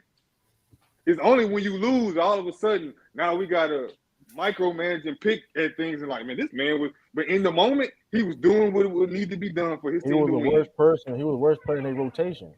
All right, I feel you. Worst Hey, look, offensive hey, player. hey, He didn't play great hey, on offense, but on what the about the Lakers, they defense? were back there on the Lakers 20 championship. There was somebody playing bad too, but you know what? They champion. Nobody cared. Who? Just name them. Name them. Who you talking about? Who? On Lakers? Oh, you can take Kuzma. You can take. Kuzma had a bad series. Yeah, he had a couple bad series. Kuzma had a bad series against Denver. He didn't do a lot. Against Denver in the conference finals, he didn't do a lot. I remember that. Run. You talking about the run, whole run, the whole I'm run. talking about the whole run because he did not play bad. He did not play bad that run. We just talked about how the Lakers were threatening to kill a Laker every other game. It was because of the game. Come on, Kuzma did not play bad in that run. The point I'm making is true. There was true. First of all, Kuzma was not playing great. I didn't say that. I said he didn't play bad. Okay, well, if that's the case, then Paul Millsap didn't play bad. We're gonna play this type of game. Come on, bro. Come on. Come on, man. And then let's not talk about Danny Green. Like we only talk about the playing the championship. But Danny Green, he wasn't shooting well up until that point either. Like, come on, this been a role player episode. Yeah, because I didn't mean to come up and do all that. I'm just saying, man, come on, man. This shows Paul Millsap some respect. Now Rondo played bad too. Now, come on. But Sean, no. Rondo played well. He played well. I can say that. But see, Caruso had his moments where he played bad too. We can do that for every team, true. Like we can do that. Yeah, but here's the thing that we all KCP agree that played pretty much well. We also agree that Paul Millsap only had a good couple games. That's all we say. That's all we say. Oh, okay. That's fine. Shout out to Paul Millsap though, but come on. You can't shout out to Paul Millsap now, man. You don't want to hear that. We can move forward, man. We can move forward. Man. Move forward, man. Yeah. So who you got win the series, Sean? Which series started? I'm sorry. Nuggets and Lakers. I got the Nuggets in 7. Y'all stayed down in the Lakers. I got Lakers in 7. No, you don't, man. You don't. You don't believe that. Why would I keep lying? I don't lie. First of all, I don't. So what's changed? Okay, then what's changed? Anybody that know me, I've been doing it. I don't do that. Anybody on here. That's a finesse pick, right? So you can cook them. If the Lakers gonna win, I said Lakers in 7. No, that's a win-win situation for you. If they don't win, you don't see, bro. You're not seeing the force, my nigga. You're not seeing the force. True only want the Lakers to win because if the Celtics get number 18, it gotta be against the Lakers. That's what I'm gonna be real. Ain't got nothing to do. No. You know what's funny though? What the champagne would taste more sweeter. The Lakers number 18 or Denver Nuggets? Oh, definitely the Lakers. We know that, 30. Yeah, we know that. And against LeBron and AD. Vengeance on his mind, 30. Vengeance. Hold on. You know what's funny though, Sturdy? I'd rather the Celtics play the Nuggets. I would like that. No, you wouldn't. No, hold on, true. Don't do that. True. Because in the beginning of the second round, I asked specifically, what team would you rather see in the finals? And you couldn't answer the question. I changed my mind. No, you couldn't answer the question. You couldn't answer the question. Well, I'm answering now. I'm rather play against the two-time MVP. I'd rather play two-time MVP, the best player in the world, and the Nuggets. Well, listen, I would like that. Oh, I mean, don't get twisted. Playing the Lakers in the championship is not bad at all. But at the end of the day, though, being the old ass LeBron James, I don't give a fuck about that. Nah. It's not about LeBron. Stop calling him an old ass LeBron James. The Lakers for number 18. I don't care about being, bro. Listen. I don't care about being the Lakers in the championship. You want that? You won't get back. I'm be real though. Like, listen. You won't get back for that 45 he put in y'all back in the day. Hold on. The only reason why it'd be cool to The only reason why it'd be cool the Celtics to win is to troll Laker fans and LeBron James fans. That's the only reason I get out of it. So true. So why couldn't you answer the question when I asked you between the KD Suns, the Warriors, and the Lakers? No. Why couldn't you answer the question though? Because the Warriors were still playing. It was other teams. You asked me. I gave you 3 options. I gave you the KD Suns and the Lakers too. You said it was Warriors. No, hold on. It was Nugget. It was more than teams. No, it was just 3 teams. It was only 3 teams. No, it was only 3. The way I set it up, it was only 3. It was 4 teams. Either it was 3 or 4. There was only three. It was only three. They say 9, 3, or 4. The switch up is crazy. Only True. three. Switch It is up a is switch crazy. up. Mm. He that's smiled. only He's three. like, "That's a good question, 30. That's a I don't But know." he said he changed his mind. But let me ask you this, True. What's the easier can't matchup answer, though. for the Celtics? What's the easier matchup? Is it Easier matchup Denver is the or is it Lakers. the Lakers? Easier Huh? matchup is the Lakers. Oh, hey, see how I got him started? So how you picking the Lakers Easier over matchup the is Denver the Nuggets? How you picking that? At the end of You the day- think at they're the a end of the weaker day- team compared to the Hey, Nuggets? listen. Hey, I'm gonna say a What? quote. I'm gonna say the quote. To beat the man, you gotta beat the man. Listen, you gotta go. Hey, I said this all the He said time. what? I said this all the time. The Lakers beat the defending champs. I said this all the time, though. The Celtics. Oh, that's why. Okay. I said this all the time. The Celtics try winning the championship. It's not going to be easy. Listen, it's going to be hard at times. Winning the championship is not easy at all. How they going to do it? Listen, they do it. They do it. I really don't. For real, I don't really give a fuck who really wins against Nuggets. I don't really care. Celtics got to get the job done. It is what it is. They got first and foremost, got to get the job done with Miami. If it's 4 games, it's 5 games, 6 Listen, games, man. 7 games. Listen, It don't matter. If Spo beat Regardless, y'all and listen, get to the finals, just hold on. You top asked 5 my honest coach. opinion. You asked my Top honest 5 coach. opinion. Top 5 coach. You asked my opinion. Boy, you That better being hope them said, niggas don't expose y'all, man. You can't expose. They can't expose nothing. The only way to expose Celtics is to beat them. I don't really care about. Listen, That's not true. That's not true. You can expose anything if you want to. You can expose a team if you want to. If you can't beat them, then what we talking about? They can give a expose your 3-point happy ways. True. How many games did that series go last year, bro? We went 7, right? Went 7. One Jimmy seven pull up games? away from missing the finals. Yeah. You talking about the 1 seed Miami Heat team? We're yeah, talking about the injured Tyler Hero, the injured Kyle Lowry Miami Heat. That's who we're talking about. Yeah, I was just asking the question. You know what I'm saying? Trying to see I ain't what. gonna lie to you. I got the Lakers beating the Nuggets, but I ain't gonna front. I might pick the Boston against Lakers. I ain't gonna lie to you. That's my real analysis. That's my real analysis. After we go through the toughest defense in the Western Conference and the most physical team in the Grizzlies. Then we beat the champs. Then we beat the best offense in the NBA. We've pretty much seen everything that we got to see, bro. Once we get to the Celtics, it's gonna be light. It's gonna be light, bro. I haven't seen everything. Yes, we have seen everything. We've seen the most physical team. We've seen one of the best offensive teams in the Warriors. And we see the best offensive player in the NBA. Hold on. Let me ask you a question. You ain't seen no 2 wings like this, though. What 2 wings you saw in the? What 2 wings? What the name? Wiggins. Yeah, Wiggins. Yeah, Wiggins. Who else they got on their team? Draymond. Clay. Who else? Yeah, Clay. Draymond's a wing. You know that was bad. Draymond can go up perimeter players, bro. Stop it, man. He's not a wing though. Dylan Brooks. Desmond Bain. A lot of Laker hate. Come on, man. Stop all that capping, true, man. Y'all niggas had, bro. We're gonna be battle tested, true, bro. Y'all niggas played Trey Young, my nigga. Are you serious, bro? Come on now. We was all talking. Hold on. I don't think y'all want to go down that angle about who better, like guard. Like that's not players that use that angle. Now. What, nigga, man? Come on, man. Malcolm Brogdon, a fake 6-man, my nigga. Stop it, man. Since young African want to bring up injuries, y'all played against a hurt John Morant too. Let's not talk. Let's not act like you brought up injuries. Get out of here with that. That's not going. That's not so true. Y'all already disrespecting the Lakers. This remind me of 2020.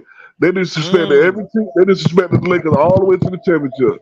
Oh, they finna lose this round. They finna lose this round. Then the next round. Oh, they finna lose this round. Then the next round. Oh, they finna lose this round. They're just breaking it down, telling why this team's gonna beat them and all that. And then at the end of the day, they couldn't do nothing but shut up and listen. You know what's funny though? I gotta stop making up that stuff talking about first in 2020. The only team that people say y'all was gonna lose to really it was Clippers, and people was now let's go to the Lakers run. Only motherfuckers that were doing, I'm not even gonna say that person's name.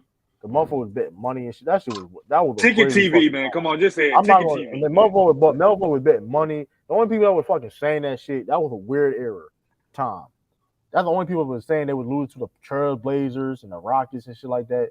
I had Clippers or Lakers win the championship that year. Of course, I was still rooting for my team, of course, but that is fact.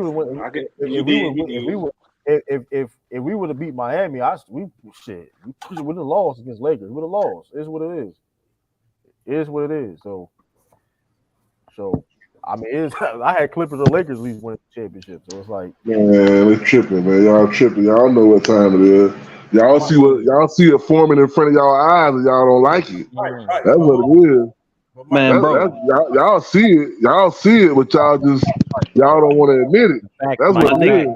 AD is playing with a bad hip. You see it. hey, one time Brown playing with a broken foot out here. Y'all see it, but y'all just don't want to do it. Y'all don't want to give it up. Hold on, Mike, you got reverb. Mike. Let me say this real quick, just to be clear. Nobody's hating on the Lakers. What the Lakers did after the trade deadline obviously put them in the position that they're in now. Right. So nobody's hating on the Lakers, but I don't think anybody's saying they're the invincible Lakers because they put on the purple and gold uniform. I think that's what people are saying. They got to line up and play against a very good Denver team, a team with a lot of continuity, a team that's been going through this process the last couple of years, a team that's relatively healthy with Jamal Murray back, in particular. So nobody's hating on the Lakers, but the Lakers, this is not the same. This ain't 2020. At the end of the day, this Nuggets team is better.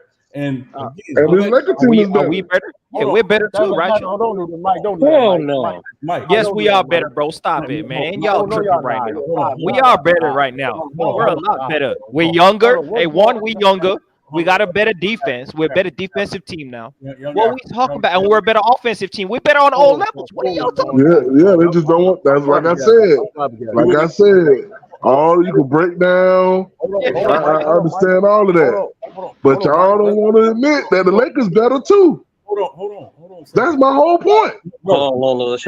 Let Sean respond. My point is, this Lakers team is not better than that team in 2020. That's your opinion. In my opinion, they are. That's not an opinion. It's a fact. No, why not? Why not? That Lakers team. That Lakers team in 2020, start and finish, was the number one deep. I ain't talking about then. I'm talking about right now. This team is better than that team. Hey, Sean, I ain't talking about the beginning of the season, the middle of the season. None of that. I'm talking about right now. This team is better. That's my opinion. We didn't have the squad all the way throughout the season. We were the best team since the trade, right? Yeah, we would have been top seed probably. Since the trade deadline, we got the best record in the NBA. Hey, man. Hey, let True talk, bro. Let True talk right quick. Yes, true. Since the trade deadline, we got the best record in the NBA. Come on, this is. I mean, I'm just saying, y'all. I mean, like, let's just be clear, right? Listen, they are a 7 seed for a reason, right? They played well. Coming in. No. What's the reason, Sean? What's the reason? Young Africa.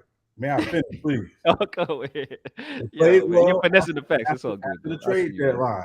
Nobody's disputing that. All right. But let's not forget, it also took a 15-point comeback in the play-in to get to the 7th seed. Let's not also forget that it took a Ja Morant injury. Oh, hold on, young guy. Let me finish. I'm just adding sound effects. That's all. I'm not talking. Let's be clear.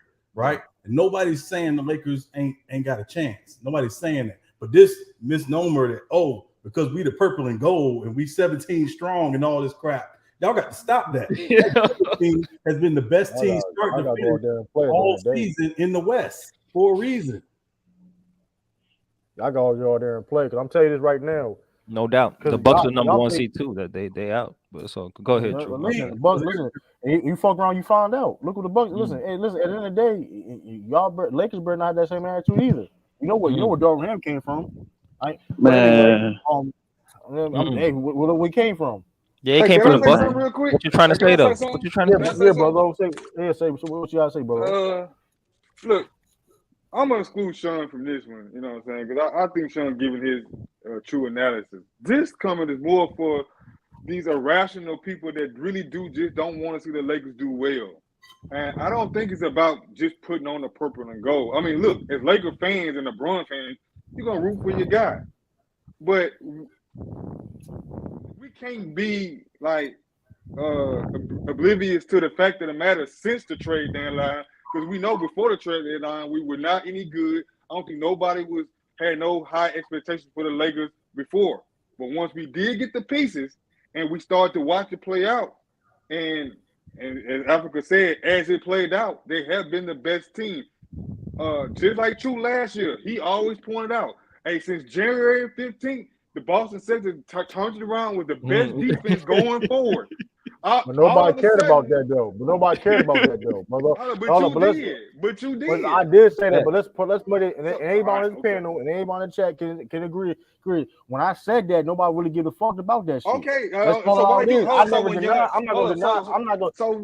Young Africa do the same thing. Why would you not give it credit? I'm not. First of all, I didn't say Lakers. I had Lakers going. I got Lakers beating the Nuggets in 7. So let's not. We know what you want. Study always. Yeah, we know what you want. That's all good. Yeah, Study always dropped it. And look, hey, hello. And I just said I might pick Boston Celtics in that, and if they get paid. But the point is, this the difference. This the differences though. I'm on since I've been on panels and whatever case may be.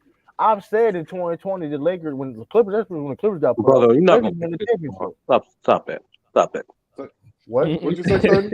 Brother, you're not picking against LeBron. Stop that. Not this year. No. Hold on. We got to separate the two now because my basketball fandom is going to ride with LeBron, right? My heart. But I'm a person that know how to compartmentalize, and my mind says something different. Now, I hope my mind is wrong and my heart is right. But I can compartmentalize. I'm not married to this stuff like that. That man, LeBron, man, I wish LeBron. That's crazy. I never thought I'd see the day, brother. Oh, LeBron, 20th season, broke the record. Come back 2-10, brother. Oh, the 7th. I know.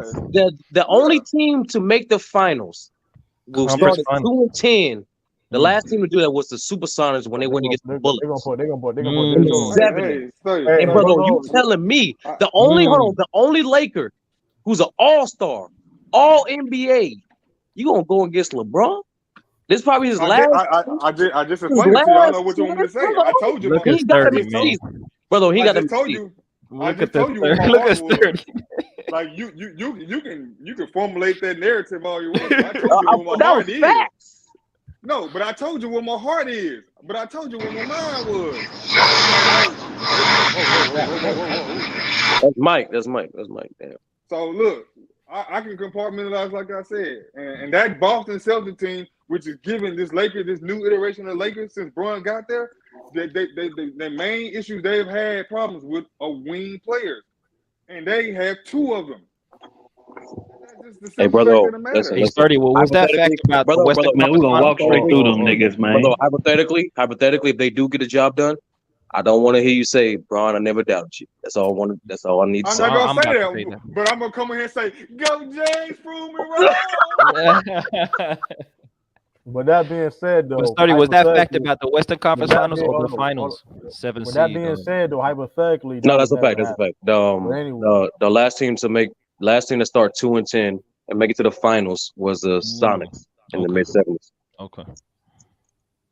Y'all don't talk about them though. But anyway, and the last because they lost to the Bullets. That's why. Was the Western Conference Finals was the 86-87 Sonics. So yep. Okay. So what I'm saying, what they're doing obviously is great. Ain't nobody taking nothing away from that. But again, there's a reason why Denver was the number 1 seed and basically was the number 1 seed throughout the entire season in the Western Conference. They were the most consistent team in the Western Conference. And the only drop off they had was late in the season when Murray missed games. Hey, brother, this should be illogical, brother. What team was better, this team or the 2020 team? Let the people know. That's tough because this team offensively is better and is younger and more athletic. I would say that 2020 team was smarter. I mean, obviously still got Bron there, but I think they had the smarter role players there, like the I don't even think offensively was better. Only reason I don't think this team is way better. Hold on. The only reason hold on. Did y'all forget AD was shooting 50, 40, 90 in the finals? Yeah, but we're still talking 2 players. But hold up, this is why I'm gonna break it down though, because LeBron. The best players. What the hell? Hold on, LeBron was still arguably. And they technically still the best players now. Hold on, LeBron. Hold up though. LeBron still was a great still a top tier great offensive player at the time. Just like he is now. Yeah. Okay. All right, bro. All right. Yeah. He is. All right. Keep going. Keep going. Hold on. So you said now, right? You said now, right? Yes. Are you sure you want to do this? Yes. Go ahead. To answer your question real quick, I don't know which team is better. I just know that they just. This team is definitely better. But go ahead, True. Hold on. So you trying to tell me a LeBron James and it's still a top tier man. offensive player? Yes, it's he is. 2020 team better, man. Hold on. So you trying to tell me 23.4 points a game, 26% from the three-point line, 62% from the free throw line, 49% from the field. That's better. Man, Africa, you disrespecting LeBron if you say some shit like that, bro. I'm not saying he's as good as he was, but he's still a top tier offensive player. That's all I'm saying. No, I'm saying he's still a top tier offensive player. You said he was. I said is. That's all I'm trying to say. He still is, but it's all good. He still is. That was good. He averaged 5.3. That's what makes this team better. That's what makes the team better to me. LeBron James ain't as good as he used to be, and they still winning. That's why the team is better. I get that, Mike. Whatever. But brother, put you like this, brother. You put that version of LeBron on this team, they sweeping everybody to this. I mean, but we don't have that version. What we have is this version. That's the point. That's how. But this team is better. You ask what team is better. But the role players to me are slightly better. That front court, that 2020 front court is better than this 2024. No, it's not. Yes, it is. Neither one of them can go like this. Neither one of them can go like that. It might be better defensively. No, it was not just better defensively. It was better on the boards and like. Why y'all lying? They don't even play their centers. They don't even play their centers like that. What are y'all lying? This team not gonna be better until they win, bro. That's all I gotta say. That 2020 team is better. No, Chris. Okay. If you say that like that, I can take it like that. No, man. Hell no, bro. We don't need to see outcomes to understand who better though. Like straight up, this team is more talented. This team has more shot creators. This team has more playmakers. Was 80? Hold on. Was 80 better now or in 2020? He's better now defensively, and back then he was better offensively. Hold on. All right. Let's break it down like this. That's facts. What do you mean that's cap? He wasn't like that. Let's do like this. Hold on. No, he's better defensively right now. He's actually at his defensive peak right now. What are you watching, True? Defensive peak. I'm fucking. Yes. Let's do like this. Let's do like this after. Let's do like this. Your numbers guy. From scale to 1 to 10, what would you rank 2020 AD's defense? 1 to 10. I'll give it a 9. What would you give this one? A 10. What would you give the offense of that 2020 AD? I'll give it a. Don't lie to me. I'll give it a 9. I'll give it a 9. And don't lie to me. This year. This year it's at an 8. I'm fucking done. I'm fucking done, bro. I'm fucking done. Yes. I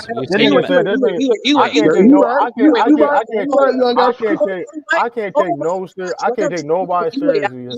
This is defensive peak LeBron right now. What? What you said? Defensive peak LeBron right now. 9 plus 9. I said defensive peak Anthony Davis, bro. I said Anthony Davis. No. 9 is what?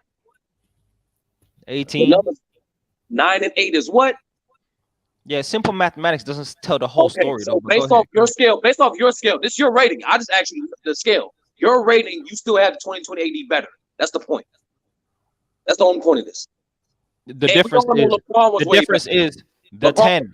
He was only 10 at one point, and it's this season when he's giving you all-time great defense. That has a huge factor in the NBA and in terms of playoffs. 30. So when you're a 10 on defense and you were 9 and 8 or 9 and 9 in the other time, yeah, that got it done. You was great. You was a great player then. But right now, your impact defensively is way better. All-time great levels, generational levels. And when you have that, I think this version of AD is better, bro. That value on the defensive end is carrying this team, bro. It was all-time great in 2020. But Africa, I'm not disagreeing that last statement, but even by your metric, it wasn't that way better because one was a 10, one was a 9. But anyway. Yeah. Okay, fair enough. But we all know we can completely agree that LeBron was way better. He was better, yeah. We can agree on that. Way better, way better. Way better. Well, we haven't seen the best of LeBron yet. We saw him in Game 6. He averaged 23 points a game. He can still turn up. He can still turn up. Hey, you acting like the playoffs is over, bro. What do you do in Game 6 against the Warriors? What do you do? Okay, Africa. Let's get specific there. Let's get specific there. Go ahead. LeBron's first. Hold on. 8. I don't know. Where we at? 8 games? Yeah. I don't know. Y'all beat him in 5. So LeBron's first 10 games compared to LeBron's first 12 games this season. What do you think? What's the comparison? Between what? He's first in the regular season. He only played 12 games this playoffs, and up to that point to the Western Conference, they only played 10 games. Which was the better games? The 2020 LeBron 10 games, his first 10 games of playoffs, or the 12 games LeBron played? Definitely the 2020 LeBron. The 2020 LeBron played at a high level. The Game 6 closeout game was his first 30-point game in the playoffs, right? He never had a stretch like that of not dropping 30, going a round and a half or almost 2 rounds without dropping 30, right? So evidently, coming off injury, he's not at his best yet. But what I'm trying to tell you is he can still be that. He can still be that for stretches in a series. He can still be that. And so we haven't seen him. We're seeing him pace himself. We see him elevate his defense, not be on ball as much. He was on ball in 2020. He's on a whole different level when you talk about impact offensively. But what I'm trying to tell you is playing off ball, and it's 30. No, I'm cooking right now. Playing off ball, not being the dominant ball handler and playmaker on the team, right? Not leading the league in assists like he was, LeBron James, not doing that. And playing off ball, you're gonna have different type of quality of shots, and you're gonna have different touches and different flow in the game. And he's playing off ball, and that impact, I'm still telling you, is top tier offensive impact, bro. I am, and then the numbers won't reflect that. It's a whole different form. It ain't just a different player. His whole role has changed. 30. You got to. Hey, brother, if you got water on simmer, is that technically cooking? No. It's boiling right now. Don't. I'm asking you a question, brother. If you put water on simmer, is that cooking? Hey, that shit, I didn't know the stove was on. I didn't know the stove was on. Stop it. You know what it is, true?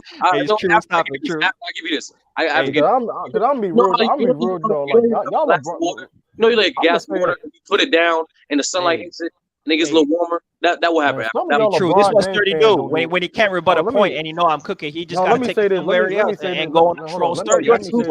I see you. Let me say this though. Couldn't deny the facts though. Go ahead, True. Hold on. Let me say this real quick. Some of y'all LeBron James fans don't do him service, bro. I'm being real. I'm gonna be real with y'all. Like y'all be like y'all don't do LeBron James no service, bro. Like y'all don't be like. See, that's the problem, man. Like, listen. LeBron James is one of them guys at the end of the day, one of the GOATs. But like, trying to say that this LeBron right here is fucking with LeBron we saw in 2020. Who said that, True? Who said that? Fucking. What did I say that was wrong? What did I just say? You're alluding to it though. You're alluding to it. I said his role's different. You're alluding to it. He can be. He's saying injuries and he can't. You're alluding to it. Like LeBron still can be a guy. Can be a second guy to help a team win a championship, but like, no doubt. Come on, bro. Like, no doubt. He's just old. He's not a factor. He's not a factor. 30. He's just old. Yeah, but listen, y'all forgot about what Ronda was doing. Y'all forgot about what Ronda was doing in 2020. KCP. Y'all forgot about what like Caruso. KCP, Caruso. Hey, they were not consistent offensive players though. They played great. That's why you're going. They were not consistent offensively. That's why I said. So D'Lo was. That's why I said that team was better. Austin Reeves being consistent. Yeah, that's who you're gonna start with. But Austin Reeves being consistent. Rui Hachimura being consistent. And Austin Reeves is being consistent. So yeah, you gotta start with them guys. All the time. Yeah. Not the whole time. Don't do that. Nah, he been consistent in the playoffs. He been spotty. Don't do that. Yeah. Don't do that. Oh, okay. Hey, look, you see that was my problem with was right there, man. Yeah, just like them guys. Nah, Africa, you want Malik Beasley instead of Danny Green. That's what you want. Mm-hmm. Hey, what time the game come on tomorrow? I see no difference between them two. Probably about round 7 or 9. He was one of them Lakers fans. He one of them Lakers fans. 30. You say it again, Sean? 8:30. 8:30. Okay. Well, I might live stream that. See, look, this what my problem is, right? Now, I saw some shit up in the chat earlier. Mingo say that Anthony Davis is the best player. But look at this. Like I say, bro, I don't really care who people think the best player is, right? My only thing is that when he dropped 12 or 10 points or whatever, how many points he dropped, don't come on here talking about he ain't like that and he trash and all this. And when Bron stay consistently above 20 points or something like that, you know what I'm saying, or whatever. Like I say, Steph Curry don't play a lot of defense, but people still say he the best player on his team. A lot of these guys get passes for not playing both sides of the ball, but still get called the best players. Facts. Like I say, man, don't sit up there and do that shit, bro. He's cooking right now. Facts. No, I'm just saying, like Sturdy, Sturdy my dog. I ain't got no issue with what he say. I'm just talking about that shit I saw Minga type up in the chat early. Yeah, Anthony Davis. You got bit him for Mingo. Yeah, because he be going around all that fucking capping, man. Don't let him off the Yeah, hook, somebody Chris. Direct explain. to that Sturdy because Yo, he Mike, been mute your mic, bro. You know what I'm Mike, you got a saying? bit of Nigga, reverb, man. You got a bit of nigga be reverb. doing all that damn capping, man. Oh, Anthony Davis proved me wrong, bro. You'll be one of the main niggas talking about the Lakers trash, AD trash, but then you talking about how AD the best player. Man, sit your ass down, my nigga. Hey, no, you know Real, what? man. Chris making a great point though. We can't say AD is the best player, and then when he give you He those been stepping. inconsistent games, Hold on. Pause real quick. Hold on. He been stepping his game. He been stepping his game up. Since when? All right, now we're gonna lie. Now we're gonna lie. I'm Now asking. we're gonna lie. You made a statement, so tell me the Come on, answer. like, Ask the question, listen. At I the end just of the asked day, one question, True. at the end of the day, I got something to side with you too when y'all done. y'all gotta stop that because we've always said that. Listen, only way the Lakers can be contending any type of level, AD can step up his game up and lead them what they need to do. He been doing that. So Since listen, when? I asked the question. all right, Since come on, when? what you mean? Yo, True, mute Mike. Yeah, just give me one. I'm not disagreeing with you. I'm saying you made a statement, and I asked the question, and you talking about, oh man, give me since when? Because we know it won the first series. We know that's a fact. Hey, brother, how come Jimmy can cruise the regular season but AD can't? Say it again. How come Jimmy can cruise the regular season but AD can't? Your mic, bro. You want the honest answer though, Ralph? Because Jimmy is proving himself in the postseason to step his game up to a level he can lead his team to at least a championship. Your mic. Come on. Hey, Mike, your mic is a lot of background sounds, bro. A lot of background sounds. That's all. So so Jimmy has a track record of a high play in the playoffs to the point he led his team to the chip and the conference finals. But we could say the same thing about AD. I mean, but he got Bron next to him though, so people but Bron led the team. Hold on. But the difference, I understand you saying that. But Jimmy, we know Jimmy is Jimmy. That's all. The difference is LeBron James was the first. Yeah, LeBron James led that team to the finals the first time in 2020. The only time. It's arguable. We can look at the numbers. I mean, you can look as you want. No, I'm not saying who. I'm saying you gotta look at the games, Ralph. Not the numbers. I was about to say the game too. No, the point is also too. You got to forget this too. Jimmy Butler have led his team Eastern Conference Finals multiple times. Yeah, whether you believe Bron or AD led that 2020, the point was they had each other. Jimmy, he had Bam, but nobody's putting Bam on the level of Bron or AD at that moment. So it was looked upon. We put him in the best center category though, best big. No, it's nasty. It's nasty. Yeah, but that was spearheaded. Y'all do say he's the best defensive big in the league. This is why, Ralph, I think Jimmy gets a pass, so to speak. Everywhere Jimmy goes, they get better. When he leaves, they usually get worse. So look when he left Chicago, they ain't done nothing since. He left 76ers. They ain't done nothing since. He leaves the Sixers. They have not gotten any further without Jimmy than without him. Like they was getting there, but the conference semis before him too. But what I'm saying is, like, they just got to a game 7 yesterday for the first time since Jimmy left in the conference semis. And Jim, it took a miraculous shot for that to even happen. Jimmy helped them get back in the game though. Remember, forget that. People forget. So I get what you're saying, Ralph. But again, when you have a track record like Sean said Jimmy had, you tend to get that pass. AD has never shown that ability to do that. Unfortunately. So can we say that AD at his best? I agree. AD at his best is the best player on the Lakers, right? I agree. I ain't gonna be ridiculous, but can we say at the same time that LeBron is still the most consistent player on the Lakers, bro? Can we say that as well? Can both be true? Recently, I would say that like in the playoffs is what I'm saying. Yeah, I would say that early in the season, but like in the playoffs is what I'm trying to say. I'm still say AD because one thing AD is going to be consistent on is on that rebound and defense. I mean, if he continues going to get rebounds and play defense he doing. But he don't do that consistently either. Again, Well, so that's what I'm saying. Like, so a guy that goes out there and drops 12 and 7 on any given night. You gonna say he the best player on the team? Yeah. LeBron James be dropping 12 and 7 sometimes. LeBron never dropped 30. Said, man, yeah. look, true. LeBron didn't do that at all in the playoff shit. He may have had a game where he had like 18 or 19 or something, but he never scored under 20 multiple times. You talk about rebounding, true. 2011. LeBron averaging 10 rebounds a game in the playoffs right now. I'm talking about this season, man. I ain't talking about no other year. What are you laughing about, True? He's averaging 10 rebounds a game, bro. Yeah, he's doing that. But AD is more. Do you think when AD's not there, meaning injury, he's more important than Jimmy? Yeah, AD is definitely more important than fucking especially LeBron. in that conference. Hell no. Come on, bro. LeBron. Bro. So you sitting there telling me right now that AD gonna lead this team to the second round of the playoffs without LeBron? That what you telling me. I didn't say that. I said if the team is constructed around him, because it's not constructed around his his weaknesses. It's just predicated. So how many times? The team is predicated around what LeBron can't do well, and that's 3-point scoring. No, Ralph. It's predicated on both of those guys. We're not gonna go through the LeBron James hate propaganda now. Like, it's not no hate. Like, what you started it, True. You started. Trying to turn it into hate, but it's a fact. We just having a regular conversation about Lakers. No, Ralph. It's built around AD. The team defense and his the team was built around AD. The team was built around AD. The team is built around both guys. It's built around AD. I'll get that. That's true. It's built What around you mean? both. If AD didn't lose his shot, do you think we would have these many 3-point shooters?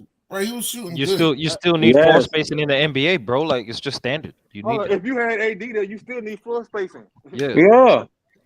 Right, like AD was a knockdown. Like, he was like he did that for 1 year, man. Come on. Yeah, for one playoff. Even that year, he was just average. He was just decent. I'm talking about doing he just turned up in the bubble. He was a serviceable 3-point shooter. They had to respect it. Don't lie. Man, all right. Shout out to AD, man. You know what I'm saying? I ain't taking nothing away from him. We need him just as much as, you know what I'm saying, any other team need their favorite players or they better players. You know what I'm saying? Yeah, fact. It is what it is, man. But he ain't the best player on this team. Why would you do that with Braun, though? Like, he can't have no good players, like, you know what I'm saying? If he do, like, well, why is he helping them? You know, the funny thing about LeBron James, some of the LeBron James fans is like they get offended if somebody is better than them. So it's like, no, and I just said it. I just said that AD better at his best. But this is why I don't like, right? Look. Right. Look, to me, truth to me, it's close. It's close, right? It's close to me. And that's a compliment to LeBron. If this was still AD in 2020 scoring above 25 in the playoffs, then I would say it's possibly AD, but he's not doing that right now. Him and LeBron are pretty much averaging around the same amount of points. It's not. But here's the thing, though, Chris. AD is what he doing defensively. You understand? He's doing things that you may not necessarily see in the stat sheet, or you may do see. No, he a monster defensively. Yeah, no doubt. But are we going to admit that LeBron is playing better defense in the playoffs too? Are we just going to admit that? For 38, absolutely. But brother, this is what I don't like, right? Damon talks sports in the chat, right? He say LeBron being getting carried. Let's be real. And this is what they say, right? This is what they say in the chat. That's why. Hey, Africa, he has been getting carried, bro. It's your chat, true. That's why I'm Africa. He has been getting carried, bro. Just leave it alone, bro. He been getting carried. Really? Okay. After LeBron, you know you're giving him promo right now. After LeBron get 40K and retire, I can't wait till both the extreme LeBron fans and haters go to the shadow round. You niggas are annoying, bro. Hey, Sturdy, you gotta handle it, Sturdy. Hey, you need to pick a team first off, Sturdy. I think you're an Indiana Pacer fan, low key. You don't want to say it out loud. That's all good. You niggas are really digivolving, bro, into Jordan fans, man. That's all good though, Sturdy. But at the end of the day, this is what I don't like, right? True, is because we ask LeBron to play off ball. Can he be in a system? Can he be in a flow of an offense? Can he not dominate the offense? Does everything have to always revolve around LeBron? That's why people say he's doing that, and now people like you, True, are claiming less impact, right? And that's why I say the role has changed. The impact is still the same, though. The value is still the same, though. That's what I'm trying to say. But because he's not the traditional LeBron James, is 2020 dominating the offense, leading the league in assists, getting his buckets. We act like that's a different type of LeBron James. When it comes to his athleticism, different impact, I would say no, the same level of impact. Go ahead. It's not the same level of impact, nigga. What are you talking about? But hold on, here's a problem. Here's the problem though. He's not all I'm saying. Everything I've been consistent about this shit for a couple years now. His impact is not the same where it was in the past. That's of course it's not. Of course it's not. How y'all be talking? How y'all hold on? How y'all? That's how you know LeBron's not on PEDs. Because if he was, it would be the same. But it's not. The man barely had a 500 record in the regular season, bro. This man, them boys was like 25 or 24 when AD was out for that long stretch early on. That's what their record was. Right. All I'm saying is what I'm saying. But this is what I'm saying is y'all be trying to make it seem like, oh man, LeBron still can do this and can still do that. Like, bro, if he is, which is okay. Hey, not that big of a deal, bro. And all I'm saying that you ain't even addressed nothing I say. True, I see. And going back to Sturdy's point, I ain't gonna lie though. When LeBron James retires, it's gonna be the best shit ever in basketball history. I'm being honest. I'm gonna say this: basketball conversations are gonna be way better when he retires. I don't think so. Nah, if Wemby turned out to be nice, Wemby, yeah. I don't even think. I mean, hope Wemby be. But what else we gonna talk about? Jason Tatum and shit. Like, what we gonna talk about? You know what? Yes. Jason Tatum, Jokic, Giannis. Let's talk about shit. Let's talk about shit that's relevant in today's game. LeBron's not relevant. Come on, man. Shit, I'll talk about Tatum. I'll never talk about Jokic. That nigga weak as fuck, man. But here's the thing. Yo, you got chill. Hold on. Let me. I like Chris's commitment though. I can't front. Listen. You breaking up, True? Or is that just me? No, you're breaking up. The shit is terrible, bro. Hey, this is what happens when the LeBron cap meter goes off. Like everything changes. I'm not gonna be talking about the nigga, bro. Listen, I'm telling y'all shit right now, bro. I'm telling when he retired, I'm not barely talking about LeBron, bro. I'm dead serious. I can understand as a Boston Celtics fan, you over LeBron James, bro. About that, bro. Shit's annoying. I believe you, True. I'm talking about. This shit's annoying, bro. Do you see how the national media act with LeBron though? I have a stance. Listen, y'all. I have a stance. Period on certain things in the basketball community that I don't fuck with. Point blank. Period. Well, what's that? That's why I talk about things that I want to talk about and not really talk about things like the LeBron James Jordan shit. That shit bullshit, bro. Because at the end of the day, that shit like they don't. It's competitive now, though. You gonna talk about LeBron James and LeBron James and Michael Jordan, but don't want to talk about Kareem and Bill Russell. That's disrespectful. Nigga, you ain't say Wilt, nigga. Listen, bro. I'm not saying you can't say that. I'm just giving you an example. Hello, True, but we talking about though. We in a young man sports, so I think if you was around Sean, you probably get those type of conversations more because he a little older and they got respect for that past history. But if you're talking to a bunch of 19 to 35-year-old, you're gonna get Jordan and Bron and Kobe. But the problem is, brother, you got 19-year-olds going hard for a nigga they didn't even see play. I mean, that's first true. First of all, let's talk about too. Niggas I'm 5 years old. I was 19 5 years ago. First of all, you 19 years old. You 19 years old. First of all, you 19 years old. You didn't even see all of LeBron James' fucking career. So long as you hear that bullshit, y'all ain't even know the context and shit. Because the reason why I'm saying that, the majority of y'all niggas don't even do your research. I don't care if you're 19 or 49 years old. A lot of y'all motherfuckers don't even do your research. So when y'all be sitting there and talking about certain shit, though, it's like, what are y'all talking about? Hey, who you talking about, True? I'm talking about in general. I'm talking about in general. If niggas is 19 years old. You say you got the young in your name for a reason, Africa. Yeah. I like Ralph, because he say it straight up, Ralph, man. You be dead. No, the truth. I like Ralph. He be straight up. I like straight up type niggas. That's what I like. If the shoe fits, it is what it is. With all that being said, though, True, my point still remains. If you want that deeper, thought-provoking conversation, you got to change the environment you having the conversation in. You gonna come in here with the same people that we here with, and the ticket TVs or the players' choices or whatever. this is the conversation you're gonna dominate. Now you can. Hey, listen, I ain't gonna listen. That's why listen. Hey, as long as I keep on growing, they gonna hate me for real. They gonna hate me. They gonna hate me because, like I said, I'm gonna call it how it is, man. I'm gonna call it how it is. We do gotta talk about the game today. Hey, stop comparing that to yesterday. I'm not saying we cannot ever talk about LeBron James at all, right? Because LeBron is in the game today. Like, why we acting like this man done? He's still in the game today. Yeah, right. I'm not saying, but I'm saying when he retired, bro. I don't want to hear no shit about like, bro, what? Oh, I don't want to hear no shit about Victor Wembanyama. He ain't no fucking LeBron. Like, I don't want to hear that shit, bro. Oh no, we don't have to do that. No, I wouldn't do that. You know it's gonna happen though. It's gonna happen. But just like if it do happen, it's just gonna happen, man. Hey, Sturdy was pushing. I ain't got nothing bad to say about the kid. Harrison. But we do the same thing. We be like, it is what it is. That's the topic of discussion. I saw all the greats. You know what I'm saying? They respect you, feel me? Oh, this is random. I don't shit on nobody. Hey, this is he do the same thing. We be like, Trae Young ain't no AI. Like every young player that comes to the NBA is going to be compared to these greats. That's what happens. Luka's been compared to LeBron. I get your point, Rob, but like I really don't see that. But yeah, shout out. This is random too. I saw on Twitter. Speaking of old and new, Paul Pierce said something about Jason Tatum's performance, and somebody said that he's better than you ever was, and Paul Pierce said, "Does." Shout out to Paul. Hey, shout out to Paul Pierce, man. I mean, like I said, he's not no hater. You know what I mean?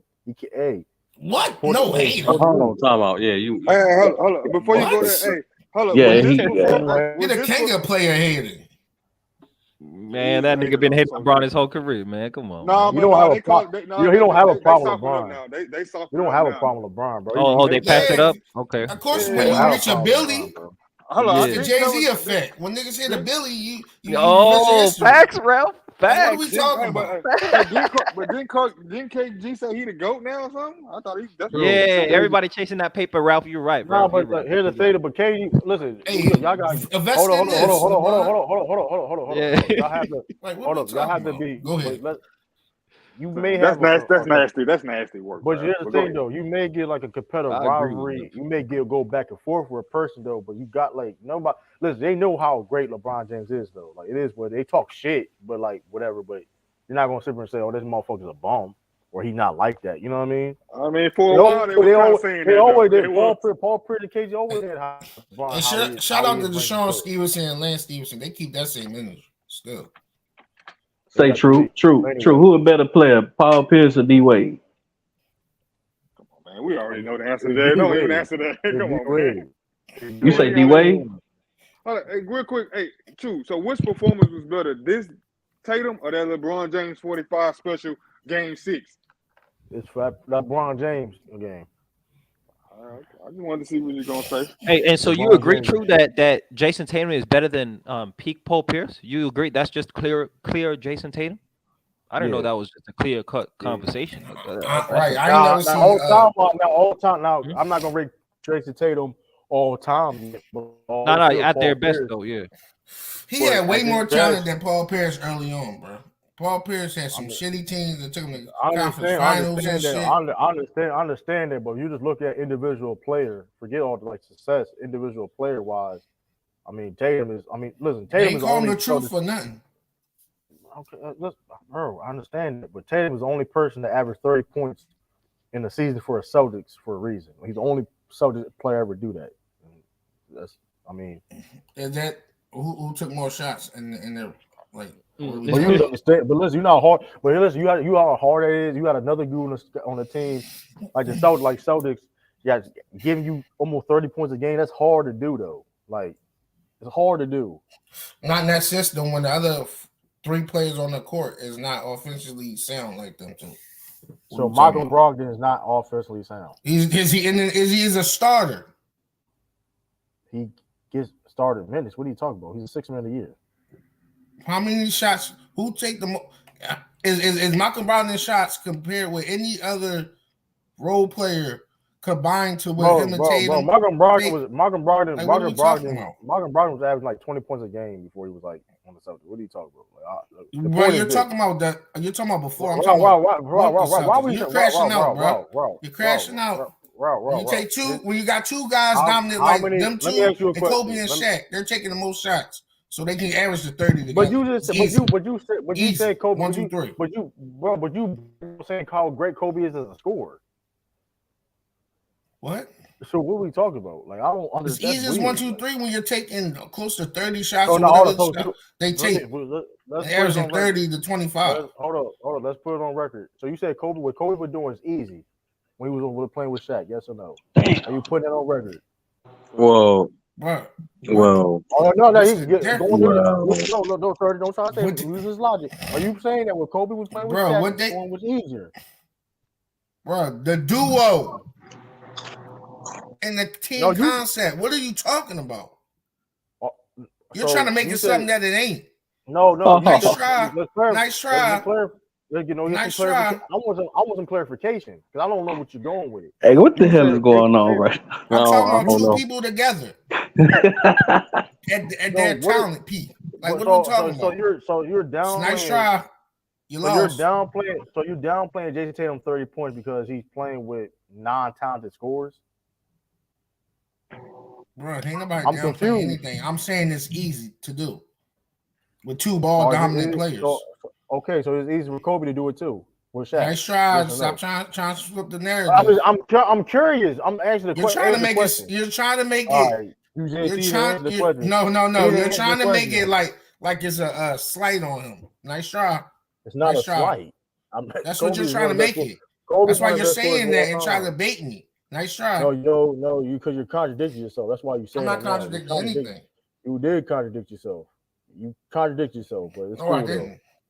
This man says it's easier for Jason Tatum to score because you have Jaylen Brown on your team, but you won't say the same thing. I said it's easy for them to do it. Don't try to put words in my mouth and say one out of the other. I said it's easy for them. Why is it easier to score? Why is it easier for Jason easy for them to score? Why? Why? Because why? Because it's a duo and you don't know which one can. Why? When one go off and you try to double team the other one right there. Like Shaq. To help out. Like what are we talking about? Like Shaq and Kobe. Nice try. So Shaq didn't get doubled. Nice try. He smoking that black and mild anyway. Like come on, that's how you cook people. We just ask you questions. You didn't cook anything. So Damon, we don't talk about Kobe in the GOAT conversation because there is no GOAT conversation, nigga. Like how could you be the GOAT? You're not even the best at your position. Only these dumb niggas. Don't do it. How is that possible? Now you mad? See, he mad that but that's what happens, bro. When you be player hating and be hating. Ain't nobody player hate. Only these niggas over this 30. side. Come on, bro. Top is 30. All I'm saying is the best player in your position is arguably the GOAT. Young Africa, because when he was playing basketball, the best player at his position is arguably the GOAT. But when you're not, how are you the GOAT? So that's the criteria. Best player in your position. Stop us. Bro, how are you? If you're not the best player in your position, how are you the GOAT?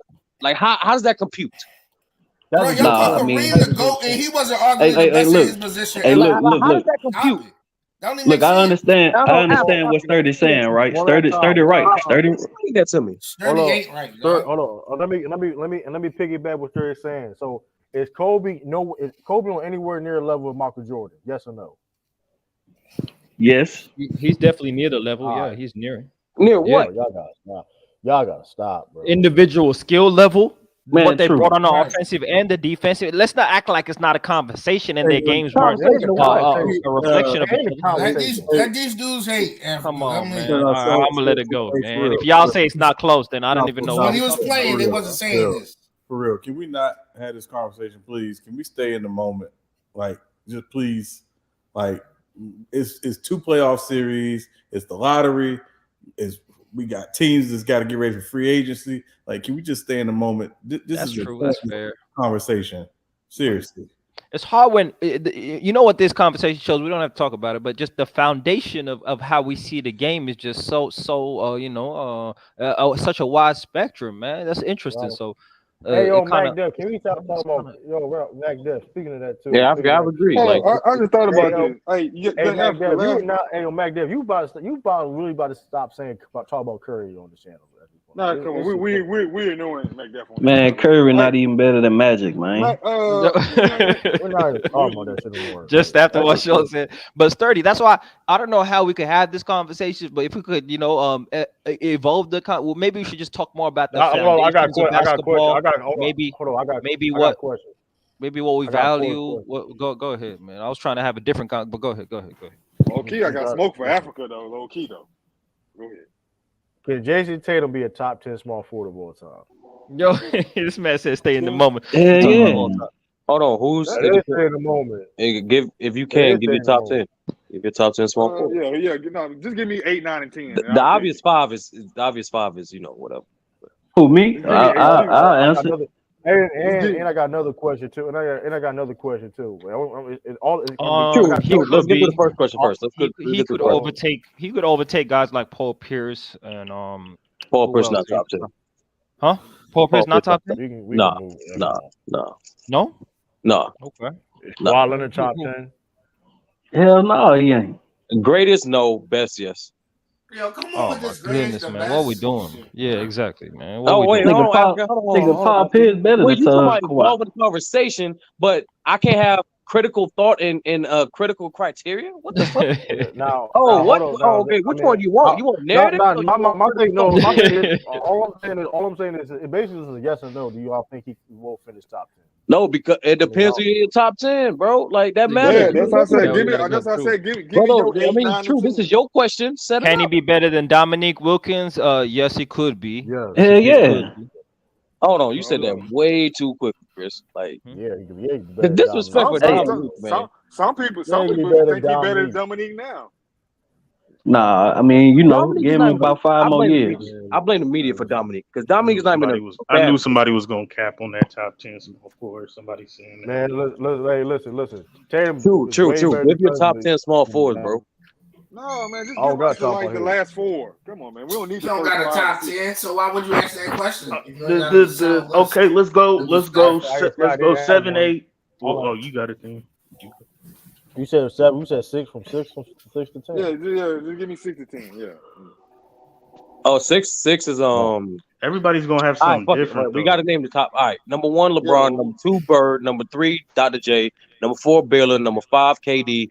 Number 6, Barry. Number 6, Barry. Number 7, Pippen. Number 7, Havlicek. Number 7, Havlicek. Number 8, Pippen.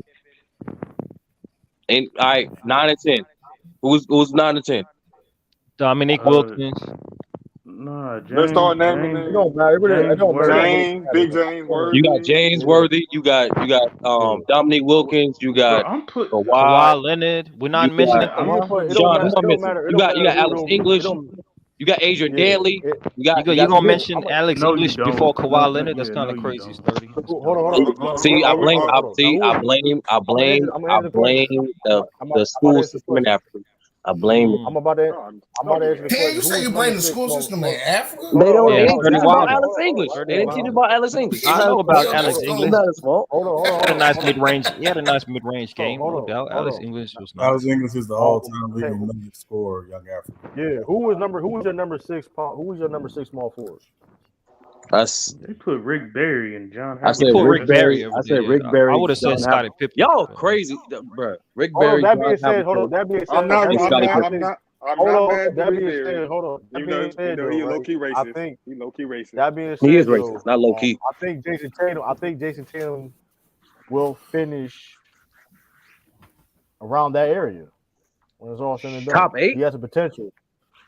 Yeah, he has the potential to finish. He got to get past Pippen, nigga. Yeah, that getting past Pippen gonna be tough. I think he has the potential. I said he has the potential to finish at the highest. Yeah. I mean, offensively, we know he's better than Pippen. Obviously. I mean, you understand. That's where it stops. We understand. No, scoring, he's better. That's where it stops. But here's the thing: he's not better rebounding. You forgot who Pippen can rebound his ass off, bro. I'm not saying he can't, but Tatum can rebound too, though. I'm gonna go back to y'all logic. Where Melo at that rebounding? Melo, they're the same level. I never. Don't forget. Don't forget. Melo and Pippen got the same level at rebounding. All I just thought about. So Melo not top 10 for y'all? No. Nah, Absolutely. hell Get no. out of here. He one of the greatest scorers No ever, way. bro. He is. He's not top 10. I know he didn't win, but why? Hold up, but every small forward in your top 10 won? There are better though. Every small forward he named is better than Melo. All 8 of them did. Hold up, The 8 Alex English is better than Carmelo? But I think Rick Barry not better than Melo. I think Rick Barry's definitely better than Melo. Go ahead, there's Sean. small forwards that's in the top 10 conversation that have more complete games than Melo. Even if they weren't the same level of score, their games were just more complete. I don't think anybody can dispute what Melo was as a scorer. But after scoring, it's really hard to quantify what Melo's game was. I mean, yeah, you're right. I mean, but it was so elite though. Like Sean, you taking Adrian Dantley or Melo? Oh, Adrian Dantley. Yeah, Adrian Dantley. He can't be top 10. Man, I'm taking Melo over Adrian. I love. I'm taking Melo as well. Taking Melo. It's tough though. I know Adrian Dantley is. I think Adrian Dantley's a great scorer. Real AD. I'm being petty. The real Melo's AD. a little bit. Melo is a little Adrian bit better Dantley. scorer, but Adrian Dantley was a little bit slower too. Like, The man was a walking bucket, bro. You couldn't stop him either. And he was a walking bucket. He was a dude that was like, no, it's all good, Chris.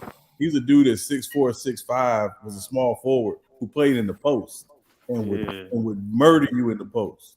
Like, he was that dude. Like, a lot of people like, and again, the Adrian Dantley problem is when Detroit traded him for Mark Aguirre, it made it seem like Adrian Dantley was the problem, and that really wasn't it. It was just they needed to free up more minutes for Rodman. So, but Adrian Dantley was that dude. Like, he was nice. He didn't get along with Isaiah Thomas. Thomas. McGuire out of pocket. You heard?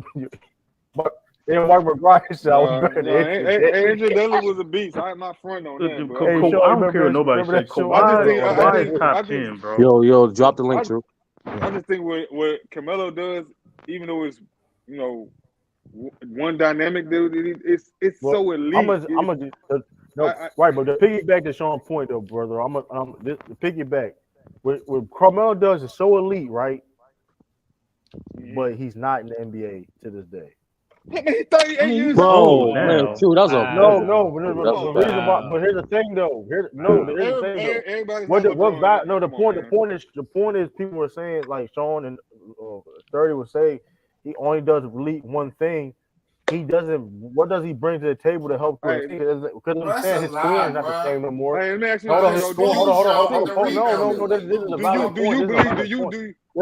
point. Hold up. All right. You need a tangible stuff to help the team to win. No, yeah. What does he I'm bring? not saying he'll be a part of a championship team. But do you? What does he bring to the table? Listen, we understand he's talented enough to be in the NBA. But what does he bring to the table to help a team win? Why would you ask that question? I'm talking about. He brings the same attributes as Kevin Durant. They're both scorers and great shooters. Carmelo Anthony's a better rebounder. I give you that. But Melo and KD's defense, I mean, they about the same. They ain't this nigga tweaking. Hold on. They're not like, you don't even defenders. believe. Every time I hear in your voice that you don't even believe this, you be saying, so that's no, he's not. Hold on. So Kevin Durant is what defensively? Because Melo's the better rebounder overall. Period. You be saying be lying, Mac. He's no play. So hold on. Carmelo's the better rebounder. What is KD defensively then? Let me don't do that, Mac. Don't Mac. That you don't even believe that, man. Come on. Hey, Sean. I said they're the same. If you have Kevin Durant better defensively, explain what does he do defensively that puts him on? Hey, Sean. So he's not a better rebounder. Sean, those 8 guys. Sean, those 8 guys. So you can't answer those are unanimous. What are the 2 slots would you suggest be in those last 2 slots? Charles. Disrespecting you, Mac. Look at that. So yeah, they're scared. So I would say definitely Dominique Wilkins, and then Richard Dumas. Yeah, we're not. Definitely not doing that.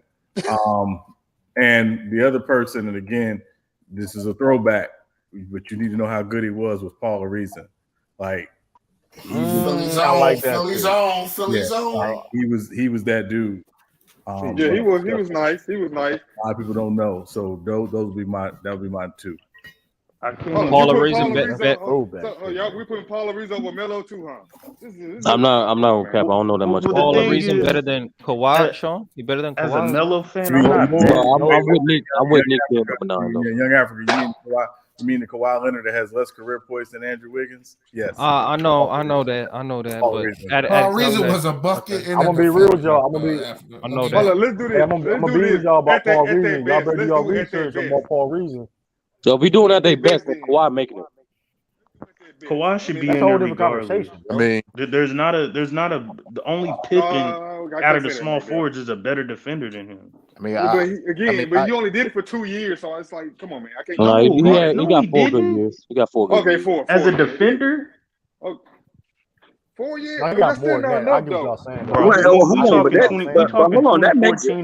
that makes it even better though, because if he did it for 4 years, he got 2 defensive player of the year awards in those 4 years. That's kind of amazing. It's not no 4-year run. He had. That's kind of amazing. 2014. He had 2014 to 2020. It wasn't that long, man, girl. Don't 2020. Damn. So he was a bad defender when he was in Toronto in 2019. You said 2020. Okay, but 2020 just sounds ridiculous. So was he a bad defender in 2019 So he just dropped No, off? he wasn't a bad. No, but I would say this. I think they still overvalue his defense that year too, though. He didn't fall off in 2020, but I don't think he was the lockdown defender that y'all remember either, though. In 19, he was still locking down. Because y'all talking about that Giannis. Y'all talking about that Giannis. But that was a group collective thing, right? Now going back to the initial. Yo, Chris, mute your mic, man. You like Chris? Now going back to the initial question. Now that being said, Kawhi Leonard is basically like, okay, debate. People saying he is top 10. People say he is not top 10. Can Jason Tatum top 10 and what? You talking about just small forwards? Small forwards. That being said, can Jason Tatum surpass Kawhi Leonard? Yes. He can. But his peak, I got another player too. I don't think his peak will touch Kawhi. No, not his peak, but his overall collective career. Tatum's not going to catch him defensively. The funny thing is, Jason Tatum nowhere near his peak. So it's like, I mean, I don't have Tatum over Pierce yet, though. True. Now that being said, too, though, since I'm gonna bring up another player. I'm gonna bring up another player. You see that last night, man. When it comes to all-time great conversation, hold on. When it's all said and done, where would Jimmy Butler be ranked at or remembered at as a player?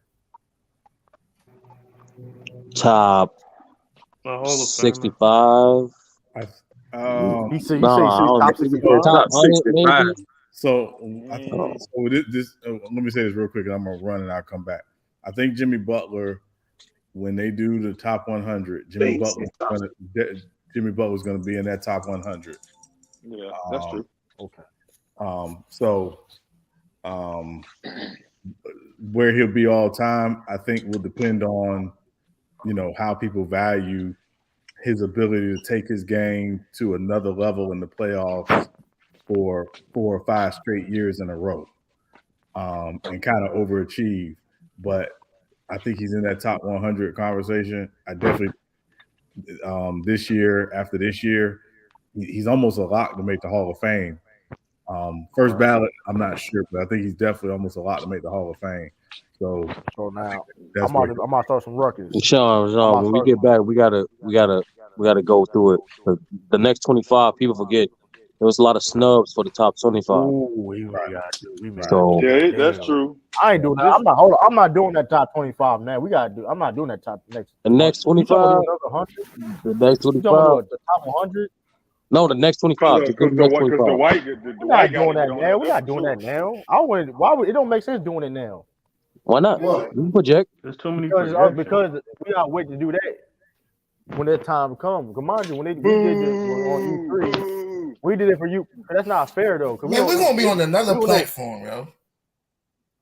Hold up though, but my point is this though: we don't know what's gonna happen in the next 10 years. It might be a motherfucking Victor come in and be like a motherfucking monster.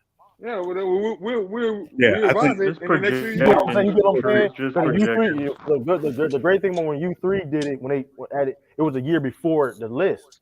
right. Yeah, So I I You mean, get what we I'm have saying? nothing So wrong with I it. mean, I'm not saying you can't do it though. It's just like it was like it. You know what I mean? I think it'd be more prudent to do the next 10 versus the next 25. Like, Yeah, that makes it better sense. I'm just saying, but hold on, but to study point week, based on the data we have now, I mean, I get it, but we don't know what the future holds for But I'm these saying new that guys. list could be completely wrong though. Obviously it's gonna be completely wrong, but it's just a fun activity. Like it's not set in stone. It's just And Sean, before you go, how about just an estimate? How many players do you think were snubs for the top 75? I think I know Dwight definitely number one. I get that, Mingo. That's not what I asked. No, Yeah, let's I think there were like 8 or 9 that I said were definitely snubs. But also, there were 4 or 5 guys I said should not have made the list this go round. And what was them guys? If you get what I mean. Anthony Davis, I didn't think should have made the list this go round. Dame should not have made the list this go round. I didn't think Reggie Miller was top 75, but I know why he made top 75. Trying to think who else. Those are the 3 that come to mind immediately. There was a couple more, but those 3 come to mind immediately. And your list of the guys that I'm not mad at Reggie. I'm not gonna lie to you. I'm not mad at Reggie. What about the 8 guys you said that can make? I think Reggie should have made it. I think Reggie should have made it. I'll tell you this. So Reggie is a top 75 player, greatest player. Yeah, hell yeah. I think Mingle. To me, Mingle. The reason why I think Reggie made it was because of Steph. Because this is the era where we evaluate 3-point shooting more than ever in the history of the NBA. And 15 years ago, and I remember like when they did it on NBA TV, Reggie was there, and Reggie said, "I'm not even in that." Reggie didn't make top 50 for a reason. He didn't do anything after that. The next 8 years that said, "Oh yeah, you're definitely top 75." But it was the value that we place on 3-point shooting now, and again, Steph in particular, being what he's become, that has, I think, propelled Reggie into that top 75. You thought Kawhi was top 75? I when we did it on U3, and we remember we did it, we had 10 locks, so we had like obviously. I think Kawhi was a lock, wasn't he? Yeah, Kawhi he was one of the people. That was the argument about whether or not he was a lock. The other 9 were locks, so it was like Dirk and Kobe and LeBron and KG and. But why was the man? I gotta watch that shit again. That was. What about the 8 guys, Sean? That was a classic. That was a classic too. That's what I'm saying. That was fun, man. We need. Yeah. I thought. But again, to me, so Ralph, like there were guys I thought like Artis Gilmore should have gotten more consideration. I'm not mad at that. I'm not mad at that at all. Dwight was the one I thought was the most glaring omission. I agree. I agree. It like was that, like from that era though, the era that he came out of, like you don't put no center, you don't put nobody from that. No, even it wasn't him, like no center from that era, like that's. Did Bosh make the top 75? Did Bosh make it? No, he didn't make it. No, he didn't. Yeah, he didn't make it. Do you think Amari should have made it? No. He top and didn't make it. See, the thing is though, I see. But no, I'm saying, but the thing is though, after I saw that Dwight Howard didn't make it, I went back and looked at his accolades and his awards and stats and stuff. Man, Dwight had a hell of a career. Do y'all understand, man? And Sean, why I you said understood that, it. That's what I'm saying. He arguably did some good stuff. I'm like, what damn. He arguably played in the greatest power forward era. Who's that? Towards the end of it. Amari, because you had KG, Dirk, Tim. But he didn't outclass those guys though. Yeah, and the thing with Amari, Ralph, is Amari is kind of like Grant Hill. He had a peak, but he didn't have the longevity with that peak.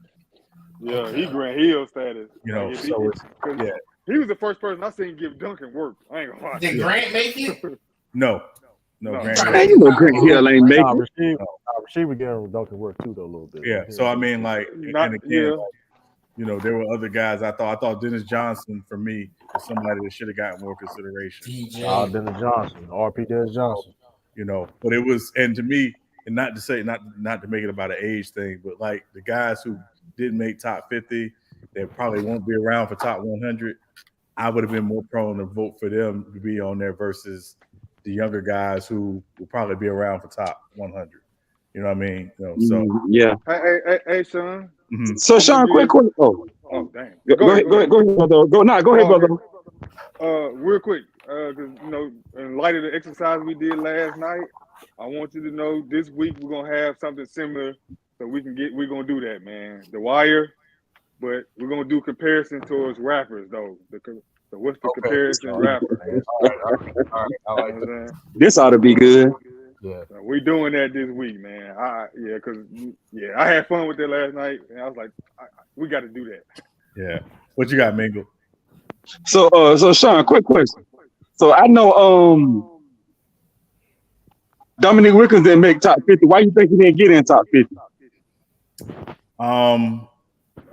To be honest with you, I just think when you look at the overall careers, there were 50 guys who had better. And to me, the only person I thought was the big omission from top 50 was Bob McAdoo. I honestly didn't think Dominique was top 50. I thought Bob McAdoo should have been the person that got in, and Bill Walton shouldn't have gotten in top 50. But that's me. I thought everybody else who made top 50 deserved to make it. Okay, gotcha. Yeah. I mean, they did put in Shaq a little early, even though it was right. But yeah, it was right. But I mean, his first 4 years, I mean, he was very dominant. And you know, so Sean, he was what? Dominant. Oh, okay. Oh Lord. Yeah. Absolutely. So wait a minute. So wait a minute. So Shaq made top 50? Yeah. Yeah. That's good, then. He made top 50. Yeah, he was. No, I ain't know he made. I ain't look at the top 50 list. I looked at a few names, and after that, I stopped looking at it. Yeah, he made it. When y'all forget he didn't stepped away. Scared of your Shaq bias is crazy. Yeah. Hey, I'll be on. How long you gonna be on? True. A couple more hours. Okay, I'll be back. I gotta jump on another call, but I'll be back. All right. I'm surprised they try to put LeBron in top 50. What you mean he wasn't around? He was still in grade school. Come on, man. Hey, that's what Lee be talking about, bro. He's a fucking hater, bro. You a fucking hater, bro. I ain't never seen you like that before. I ain't gonna lie. I respect your consistency to hating, boy. That's so true. Hate. Yo. To answer your question about Jay Tatum, maybe. Does it? Hey, I ain't gonna lie though. I'm gonna be real. No, what you said? What you said? You know, I think Jason Tatum could finish. About the comparison we're doing this week. I think Jason Tatum could finish. Yeah, I'm with it. I think Jason Tatum could finish number 3 best Celtics of all time. You tweaking? Man, get out of here. That's worse than what I just said. Y'all were laughing at what I just said. That's worse than that. Hold on. Besides, okay, you got Bird. I'm not gonna put him over Bird. I don't think he's gonna be better than Bird or Bill Russell. He's not better than McHale. Not better than Havlicek. Not better than Bob Cousy. Man, get out of Paul Pierce. Man, stop. I said potential. Let's break it down. I don't even know. Hold on, let's break it down. Jason Tatum is more talented. Let's break it down. Go ahead. He's more talented than them dudes you just named. That's not named Bill Russell or Larry Bird. For one. I'll take Paul. Offensively. True. You can't even say that about Havlicek. I did some extra research on the nigga. That nigga, you was cold. Now, Havlicek was nice. Havlicek definitely was nice. You talking about? Havlicek definitely was nice. Don't get it twisted. But Jason Tatum, what Jason Tatum is doing now at 25 years old, and he got a lot of years left to play in the game. He's not even at his best yet. It's very scary. Bro, you forgot Dave Cowens too, my nigga. And people don't talk about this guy a lot, but Sam Jones was nice too. Dave Cowens, he played for everybody. Hey, bro, that Celtics top 5, bro. They got some heavy hitters, true. That's all I'm saying. Listen, I'm telling you, Jason Tatum done things that he broken a lot of Celtics records so far in 25 years old. Them niggas still got records still stand to this day. And that's why And hold up, That's why and y'all beat the Jason Sixers. Tatum, hold up, Sixers had and Dave Cowles as the coach. Jason Tatum is on a road to breaking those records. I mean, in my Bill Russell voice, which one? Man, come on. That's why I say the fix is the point is, listen, like he just broke the record for the most points in Game 7 history, NBA history. Like he didn't like this is a trend. So, hey man, if he keeps it up, like I said, he keeps it up. You do it without. I ain't gonna lie to you. That's messed up. Steph just broke that record a week ago, and here comes Jason Tatum, come messing it up. But you know, Boston is about championships, so right. That's what it's all. That's what it's all about. He gotta get more chips than Bird. That's what's the name? Yeah, I mean, Bird only got 3 though. Bird got 3. Hold on. I didn't say he's gonna be. Chips came. I didn't say he's gonna surpass Bird or Bill Russell. I said he's gonna be third. I didn't say he's ever gonna pass that. No, you said he going to surpass Havlicek and Dave Cowan. Well, which is possible. John Havlicek is the third best Celtic of all time because what he did when he led the team when Bill Russell was gone. He became that after he was but like he was big nice. Towards the end of the 60s, he was arguably the second best player on that 60 team too, coming off the bench. I'm not saying he was. I'm saying, but he became the third best Celtic overall player of all time because of what he did leading the team. You know what I mean? And I don't know why you mentioned KG. KG didn't play long enough for Celtics. Nah, KG didn't play. He didn't play long enough. I'm saying that only because he did something. Why we disrespecting? Nah, but he didn't play long enough. That ring was the last ring. What up, Bang? Hey, listen, 20 man. plus years, bro. Hey, man, don't fakers, bro. Handle them nuggets. He definitely didn't play long enough, though. It don't mean anything, bro. His impact. Yes, it does, bro. It gotta mean something. They didn't have a championship chance since the 80s, bro. What are we talking about? And then Ralph, not to mention KG on the one ring with the Celtics. And then just one. Then they didn't have a championship. They didn't have a championship chance since he got there. Paul Pierce was not winning no chip there without him. What are we talking about? Paul Pierce went to an Eastern. He still went to an Eastern Conference final. What are you talking about? Yeah, and what was that? 0-2? Paul Pierce. Hold on. Yeah. He's top 10 Celtics of all time. What are you talking about? Like, I don't know. Like, okay, but he didn't have no playoff success. Paul Pierce is top 5. Y'all tripping. After that, he had no playoff success until KG and Ray Allen got. I say he top 10. He top 10. He was a different game, bro. Listen, you got Sam Jones over Paul Pierce? No. You low key could put Bob Cousy above Paul Pierce. You cannot. How many MVPs Paul Pierce got? We talking about players and how many MVPs Paul Pierce got? Bob Cousy's that nigga, man. Oh, Bob Cousy won an MVP. Regardless, listen, Bob Cousy won MVP. How do you feel about Bob Cousy? He won MVP. Hey, true. What you got Kevin McHale at on this? He's top 10. He's definitely top 10. Because I think we kind of, I think we disrespecting Kevin McHale just a little bit now, just a little bit. He top 10. I would put it's between. You can decide between him and Bob Cowens. I don't know who you pick. Man, what about Robert Parrish? No, he's top 10. Rob Parrish not top 10 Celtics. Rob Parrish not. Robert Parrish maybe, but nah. Rob Parrish not no. No, he not top 10 Celtics. He top 10. Damn. He's not top 10.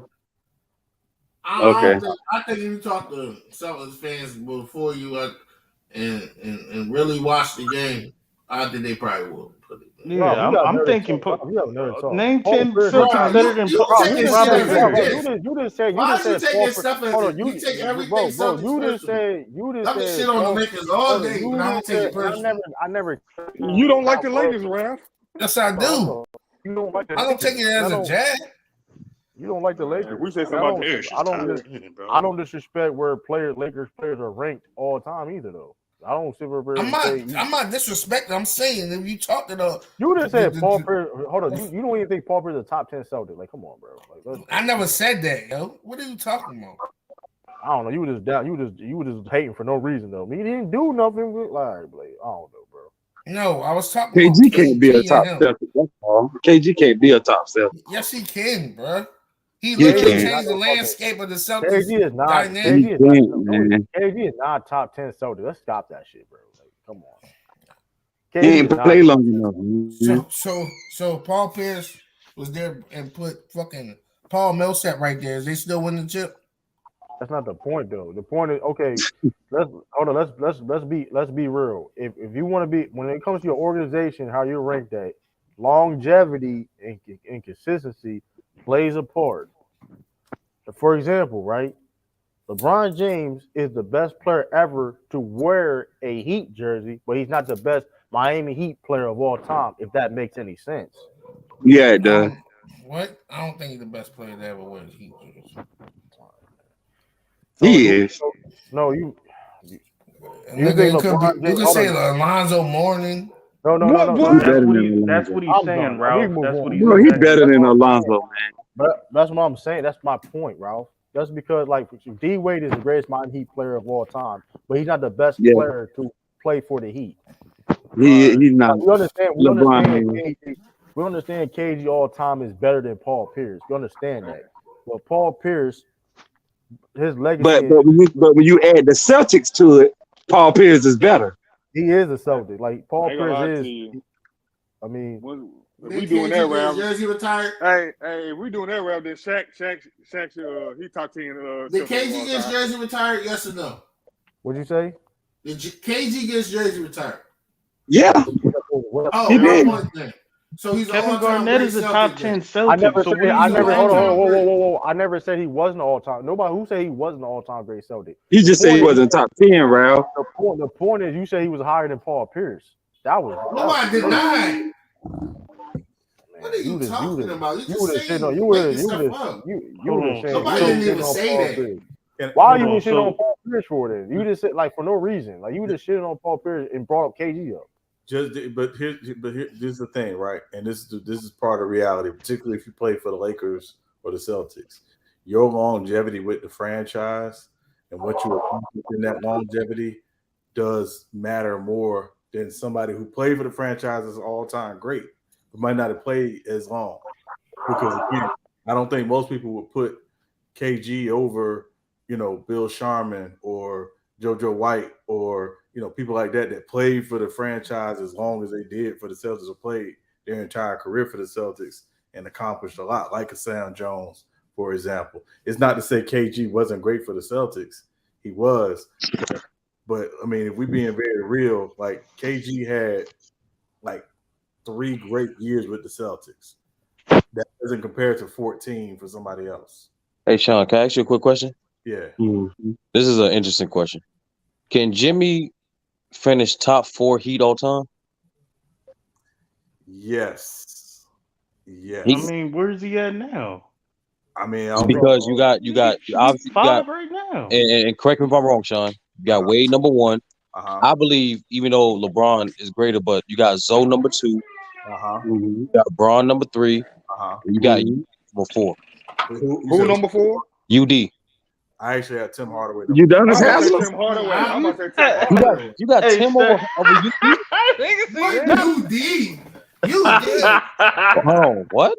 What? You had a better chance saying Pat Riley. Hold on. Time out. It's wrong. It's wrong. Hold on. It's wrong for me to put the guy who's, correct me if I'm wrong, Sean, all-time leading rebounder for that franchise, played the most seasons, was there for every conference appearance and every championship. Yes, and they clock in for majority of them bitches. Yes. It's still horrible for you to say that. Yeah. 2006, he was a starter. What are you talking about? I mean, so this is what I would say, Sturry. Echoes. Go ahead. UD's going to get his number retired. Obviously, we know he's Mr. 305. We get it. But, like, I wouldn't put UD over Bosh, and I wouldn't put him over Tim Hardaway. I think he's in that 6 to 10 range because of his longevity and because he was a big part of those championship runs. But, but all-time greatness does matter as a part of it. You know what I mean? So, I mean, I know he was there 20 years. Damn, bro, Sean, he came in with Wade, man. Yeah, no, listen, it's the nostalgia of it is what it is, 30. But I mean, hasn't been a real contributor on the floor, obviously 2016, to be real. Can't forget about Kyle Lowry. I take Glenn Rice over that. Man, Sean said it though. I was about to say, so what about Tim? Sean said it already, but I was about to say, what about Tim Hardaway? So ain't nobody gonna mention Tim Hardaway. I would put Jimmy Butler's top 5. I'm taking Jimmy as a Heat over Bosh. He's in the top 5 right now. But yeah, he top 5. But I think Jimmy will surpass him. Is Glenn Rice after UD? Yeah, he's after UD. Yeah. Mm-hmm. Yeah, because remember, Glenn Rice is only there a few years. I mean, he was only there a few years. He was traded as a part of the Zoe trade. But Tim was only there 6 years though. Yeah, but I mean, but remember, he made All NBA. The team went to the Eastern Conference Finals with Tim Hardaway as the second best player, and Tim Hardaway balled out like in those playoffs. Like a lot of people forget, he balled out coming off ridiculous injury. So the Knicks series was classic. I got to give my respect to Tim Hardaway. Wait, Sean. So y'all guys go second. Sean, what about Bimbo Coles? Yeah. Man, get out of here with Bimbo Coles. Yo, Lee be come out of nowhere like Sting, like the rappers. Get out of here with Bimbo Coles. But Drew, you don't have Paul Pierce top 5 Celtics? Hold on, what was that? Hell no. Who's the 5 over him? Hey, brother. What? Brother, still here? Yeah, brother here. What up, brother? How you doing? Man, you about to mess with me, B. Man, somebody just mentioned Bimbo Coles though. All right, bro. I was just hollering at you, bro. Come on. I know you, man. God, go ahead, McDuff. No, true. Bill Russell, Larry Bird, Havlicek, but Paul Pierce being the second leading scorer in Celtics history. Bob, you gotta put Bob. He's not over Bob. Dave Cowens. That's that longevity that y'all was talking about. It's not. I got a question. I got a question. I didn't get to hear the end of y'all conversation. What did y'all say Jason Tatum couldn't get in the small forwards? We end up concluding that conversation. No. End up. I'm out of it. Okay. You stay out of it with Steph Curry as the GOAT. We projected if Jason Tatum keep this up, he could finish possibly like 9 or 10. 9 or 10? Okay. True said possibly 8, but 8 is tough. No, he said 7 or 8. No, yeah, True said 7 or 8, and 8 is tough because that means you got to be better than Pippen. Bimbo Coles. Sean. Yes. You know I was trolling Bimbo Coles, right? Yes, I know. I'm aware. I know you. I'm still stuck on that.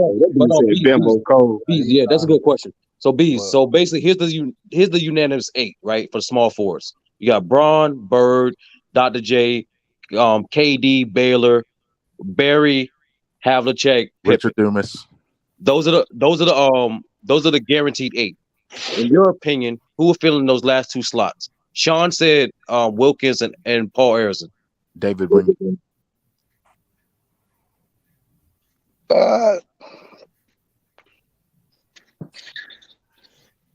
have my list. I have Dominique either 9 or 10. Who do I have there? You need some. Let me know if you need some names. I got Melo with my top 10, and that's number 10. You got if you need some names, you got Adrian Danley, you got English, you got I'm trying to remember how my list went there. Of course. So no James Worthy. Yeah, you got Worthy. No. I thought y'all had Worthy top 8. No. I think that's what I had. I think my 9 and 10 was Worthy, Dominique. Yeah, Sean. He's not worth he can't he's not better than those 8. Wait, y'all. Okay, so you had Worthy top 8. Okay, so I'm sorry. Let me fix my. Yeah, let me fix mine. Then too. I have Worthy and Paul Arizon as 9 and 10. Okay. Yeah, and if somebody wanted to say Worthy was better than Pippen, I mean, it's an argument. Worthy is not better than Pippen. No, it's not an argument, bro. It's not an argument for you? Okay. No, it's not an argument. Not for me either. Let them hate Lakers Nation, bro. Rob, this is nasty work. You picking you choose nasty, to support the bro. Lakers. You just trying to you push picking that. choose to support the Lakers. You want to be on, a Celtics fan. So Ralph, you think James Worthy was better than Scottie Pippen for real? Don't you got a Finals MVP? No, man, bro. see, I'm asking you a there's straight up keywords. question, bro. Just answer the question. Yes, he's a better scorer, Hey, True, you take better care. playmaker. Have a good night. He is not a better playmaker than Pippen. So Lie like a James He's just a better. Worthy was a great. He's a better scorer and a better post player. That's about. James Worthy was a great player, but he's not better than Pippen. Man. Come on, man. Come on, man. He ain't better than Pippen. Hey, yo, He a better scorer and E-Time. post player. I'm just saying. Offensively is close. We know what Pippen is defensively. Scotty better offensively because he can play. Because Scotty can score and he can play make. Nah, but Scotty could score though, but he ain't have to because he had Jordan. That's why I say he's a better. Let's make it Lee say good night. That's great. James Worthy. Yeah, hey, Ralph. Why, if someone gives an objective opinion, and you can have Worthy better than him, that's your opinion. No, I'm saying this. I don't have him better than Pippen. I'm saying. No, I'm talking to Ralph. Oh, okay. But you automatically assume that it's Lakers hate. Why? I don't. I was just saying it to say it, man. So hold on. So Baylor is 6, or y'all got KD in front of. Hold on, Baylor. Hold on. Wait, y'all got wait. Baylor not top 5? No, bro. Y'all got Baylor over KD. I mean, did y'all just not hear the list? Yes. Yeah, and in my, I have actually, and to be real, I have Baylor over at 4 over Dr. J. Yeah, Ooh, that's tough. I ain't mad at it though. Y'all sleeping on Elgin, bro. Elgin is unanimous top 5 small forward. Yeah, so it is Bron Bird. To me, is Bron Bird. I think I got Dr. Do I got Dr. J? You ain't got Dr. J third. Baylor over Dr. J. Not on my, because I got Dr. J like 14 all the time. I got Baylor. They interchangeable though. But so Dr. J 3, Baylor 4. You can put KD 5. I would take Havlicek over Rick. I'm gonna be real. I'm just about hey, Sean. I'm about to do it. I don't give a fuck, man. Listen. Is Katie that much better than John Havlicek? Oh, that's what I'm about to ask. Hey, Sean. Mm-hmm. How's history gonna treat KD, bro? To be honest with you, Bees, I think they're gonna look at him like a taller George Gervin. Dang. Oh. Now going back, piggyback on that. Is KD that much better than John Havlicek? Yes. What do you think about that? I would say yes as a talent. Yeah. We know. I mean, as a player, when it comes to producing on the court. Hey, man, take out them 3 Warrior years, bro. He Charles Barkley, bro. No, he's not. What are y'all talking about? If you take out the 3 Warriors year, that man is still Charles Barkley, your favorite player, That's what I'm saying, bro. People disrespect Chuck, bro. Him and KD, they swing doors on defense. KD's way better, but what I'm saying is that's where KD gonna end up all time for me, in that Charles Barkley zone and with those dudes. That's what I'm saying. That's what I mean. He's still my favorite player, but I can be objective about it, right, brother? Brother, I've been saying this for months, man. I agree with that. I think he in that same room, but I think he's the head of that room, though. No, I'm not saying that. I'm just saying that's the room he gonna be in. I got them all top 30. Dirk, Malone, Barkley, KD, Dirk. They all top 30. You said Dirk twice. You got to say Dirk twice. Well, yeah, whatever. Dirk, Barkley, Malone, KD. I ain't gonna lie though, man. I'm about to be that person, man. Bob Pettit is in that conversation too. I'm gonna be Bob. Yeah. Bob Pettit, what? See, y'all disrespected Malone. How y'all call it 3rd-time all-time scorer in the same room? Yeah, he's in the same level as KD. I was about to say. I got him top 30. Man, we ain't cutting him no slack. But he better than Havlicek though. I think what those guys are is just to not to put any words in my mouth. Those guys in that group are all-time great players, but you're not necessarily thinking about building your franchise around those guys, knowing what you know about them. I would. I build my KD's Especially that guy. Carl. I don't know. Y'all tripping. They do a team on John Havlicek. I still build around Dirk, but I'm biased. Yeah. Dirk is the one that you could make an argument. Yeah, you could build it around him. I think you build around KD too. I'm only building a jail around Karl Malone. That's the only thing I'm building around him. Stupid, man. Hey, but I don't know, man. I ain't gonna do that. KD is better than John Havlicek, but it's not that big gap. People trying to make it seem like though. Right. We're talking about 4 times. I mean, I got the same 10 small forwards as y'all. I think I got Worthy, Dominique, and Kawhi the last. I think Kawhi is not top 10. No, not top 10. Bro. I don't. Other than Pippen, there's not a better defender in that top. That's what that's supposed to mean. That's like saying okay. That's What like you mean? What's supposed to mean? That's a weak argument. Small forward defender all the time. That's a weak argument. Tony Allen can defend better than True. Ask him his top 10 shooting guard. That's why it would be a weak argument. Exactly. Like I know his top 10 shooting guard. That's why it's like that's a weak argument. Like that's not even. It's not even what consistent. What do you mean? It's a weak argument. If he's the second best, your criteria be all over the place. You just said he. I'm not. I didn't say no criteria. That's not a criteria. You guys just want to argue. I'm saying you said just because he's the second best defender out of anybody in the top 10, that makes. But look at. I mean, we already know his act. We already know his accolades. We already know what he did. He's a top 5 player in the 2010s. Like. He's done a lot. I don't know what y'all talking about. Can I say something real quick too? In the 2010s? Can I say something real quick too? Wow. I don't ever want to hear James Harden is a top 5 2 guard of all time ever again. I don't want to hear that ever again. We already got a debate. I already had Clyde Drexler. He's already there. I was about to say, Sean, I know you don't like it, but I don't like it either, but no, but the problem is, and I know people put Jerry West as a combo guard. He played a lot of 2 because he played with Gail Goodrich. James Harden not better than Jerry West. He's not better than Clyde Drexler. And we know he ain't better than the top 3. I'm sorry, sir. I got put him above. I got the same. That's my 5. I ain't gonna lie, that's debatable though. That is debatable. He's not better than Iverson, bro. Y'all tripping. How Clyde led 2 Blazers teams to finals appearances, and then obviously one hand. Yeah, we know what he did because Houston was struggling before he got there. We know what he did when he got to Houston. Averaging 22. No, Clyde didn't face the Warriors.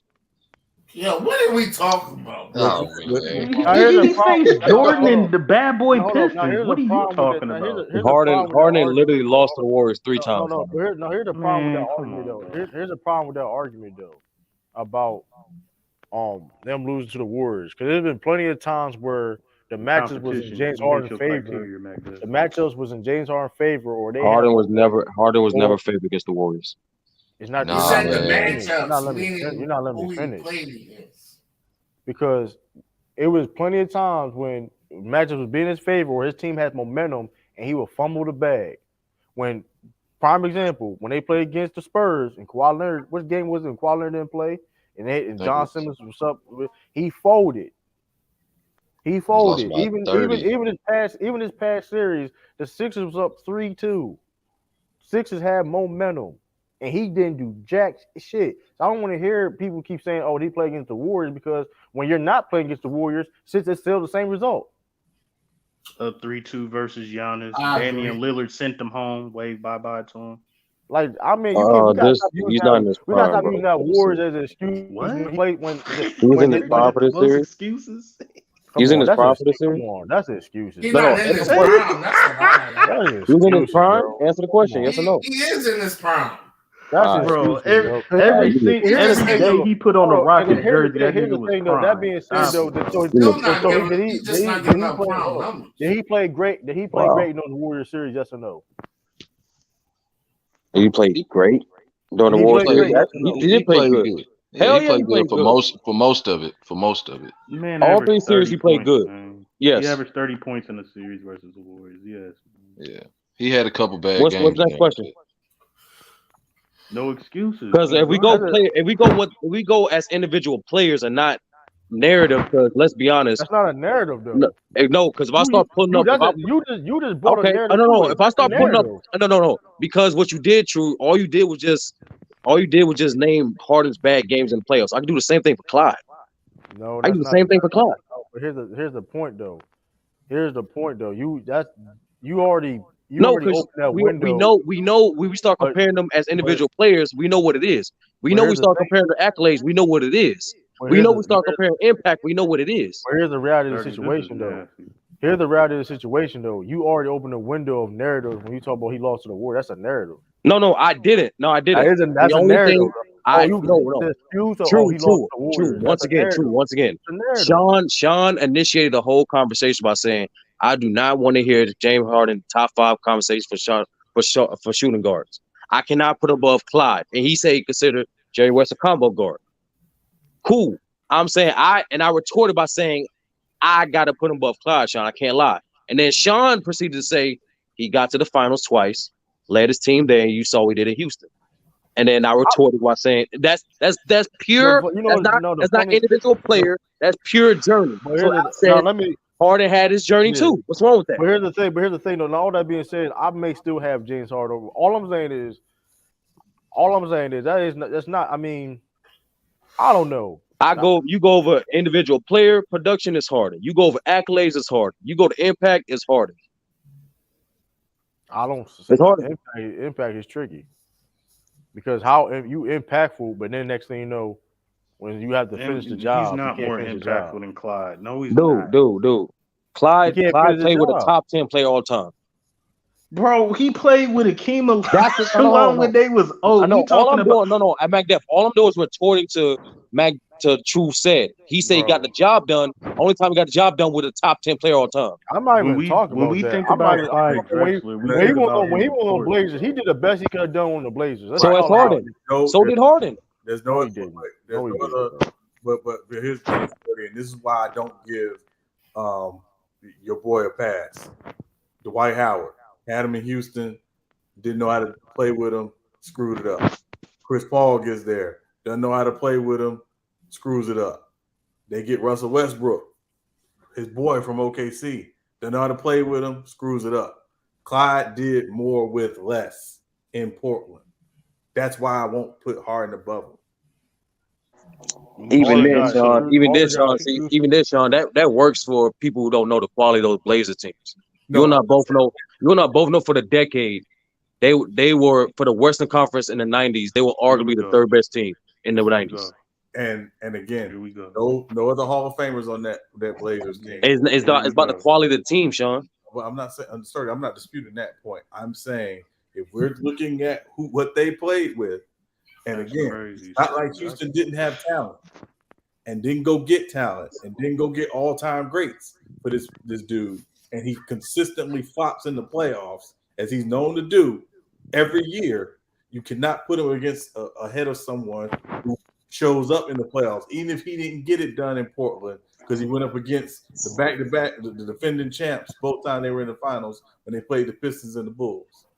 See, but Sean, that's where we disagree because it's like Sean, like how am I gonna say this? Harden's playoff reputation is perceived worse than what it actually is.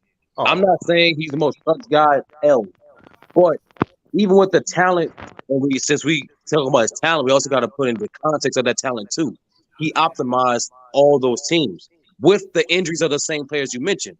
Chris Paul was injured half the way. Dwight was injured half the way, and he was still leading his team top 3 records in the Western Conference. Was the league MVP Joel Embiid? He just got done playing with the league MVP. I don't consider this, bro. That's not his prime to me. I don't know how many times y'all say it. It's not. Okay, so 95 Clyde Drexler was in his prime. Hold on, let me say this. No. Let me say this. Hold on, let me say this. Hold on, Magda. Let me say this though. But also about James Harden, I also never seen Clyde Drexler have a wide open lane in the layup and pass it for no reason. I seen games when Clyde scored 4 points I seen games with Clyde, like bro, like just James like Harden got a lot the of those owner. games. No, James Harden got you more don't games than want to that. do that, True, because you just don't James know Harden about got more. Clyde. James Harden got more games than that. No, that's not James true. Harden got That's what I'm more trying to games tell than- you. It's the media thing, bro. Like we James Harden got we small. saw James Harden got it's small. recency James Harden got bias. smaller No, sample it's size, recency bro. For bias, one. bro. Not Niggas recency don't bias. I've been remember. saying that all Niggas the don't. Niggas don't. Honestly, a lot of people don't even know of Clyde's lows because they don't even know about Clyde's highs. But hold on, you didn't say. Hold on, you said so earlier on the stream that James Harden cannot win as a second option on the team. Correct? That's what I said. Yes. Clyde Drexler, a guy that was nowhere near his prime, won as a second option on Houston. Yes or no? Playing with a top 10 player. Yes. It don't matter. He deals. And Joel Embiid is okay. During that time, Hakeem was the best player in the league. Whatever case may be. Joel Embiid was still join. Okay, whatever case may be. I'm agreeing with you. Joel Embiid is a top tier player in the NBA. Yes or yes. no? Top tier player. Okay, yes. Then. And he folded playing with a guy. An MVP. Yes.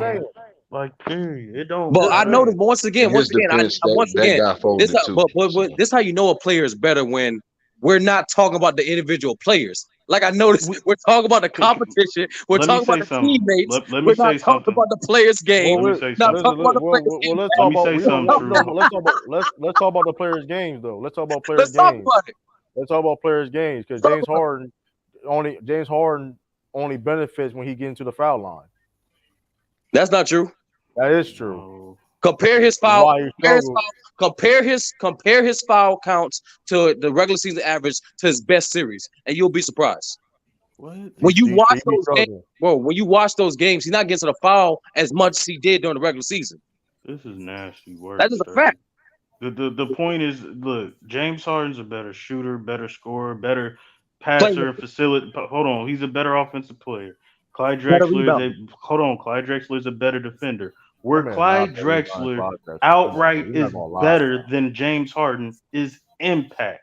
And there's nothing. It's not impact. Yes, it is. It's for not. The simple fact that he took narrative. Again, like I said, that's not a narrative. If I take less talent, hold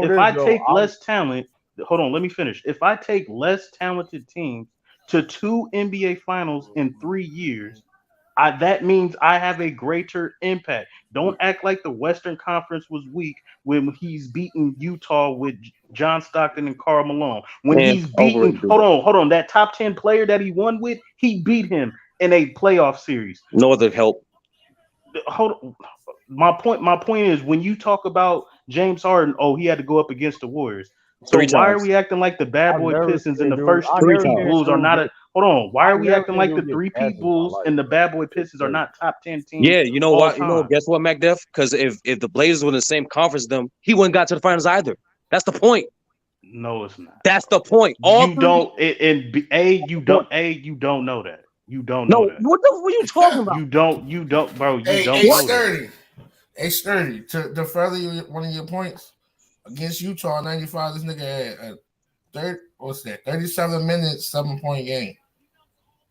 I know, Sean. I know, Ralph. But like I said, they not gonna care about it because he averaged 22 for that year. Advertised as much as Harden lows. Yeah, but we just seen recently, like Sturdy said, he had 2 bad games and 2 good games. Ralph, it's not about the ups and Ralph. It's not about the ups and downs. It's the impact. The key word is impact, and the impact is Harden by hands down.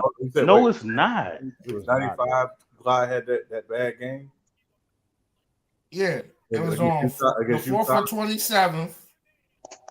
In 95 against Utah. Game 1 loss. Yeah. They won. It was a game 1. Yeah. Who won the series? I'll tell you who won. Houston won the series. Houston won one game. I said Utah lost. About impact. Everybody got ups and downs. The point is this, though. Yeah, but they hold on. Let's call it how it is. James Harden has a loser mentality. Let's call it how it is. Why would I choose a dude? I'm not a psychologist, bro. Why? So what is the reason? What is the reason him trying to go back to Houston? I'm not Professor X. I don't know. What is the reason why going back to Houston? I just told you. I don't know. But I don't read minds, my nigga. I don't have to read them. Listen. That's not no mind reading shit. That is. That has been reported. You literally just asked me why hold made on. a movie. I don't know. Everything I'm about to say is a fact. So when they ask him that question, why? Credible sources too, by the way. Hey, is it true that you want to go back to Houston? He was acting funny. What does that do? My question is, what is his point? Okay, is it a player that caliber wants to try to win and compete for championships?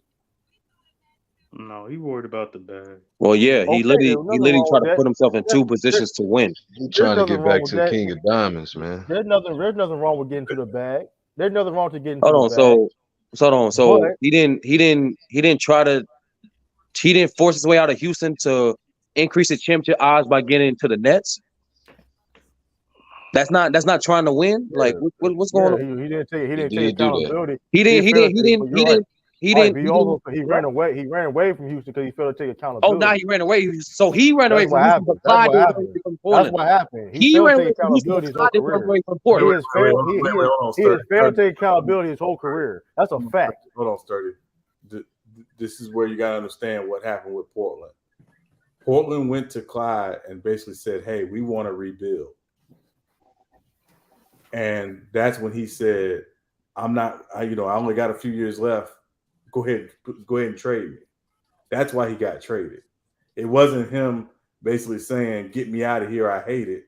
Portland said they wanted to rebuild.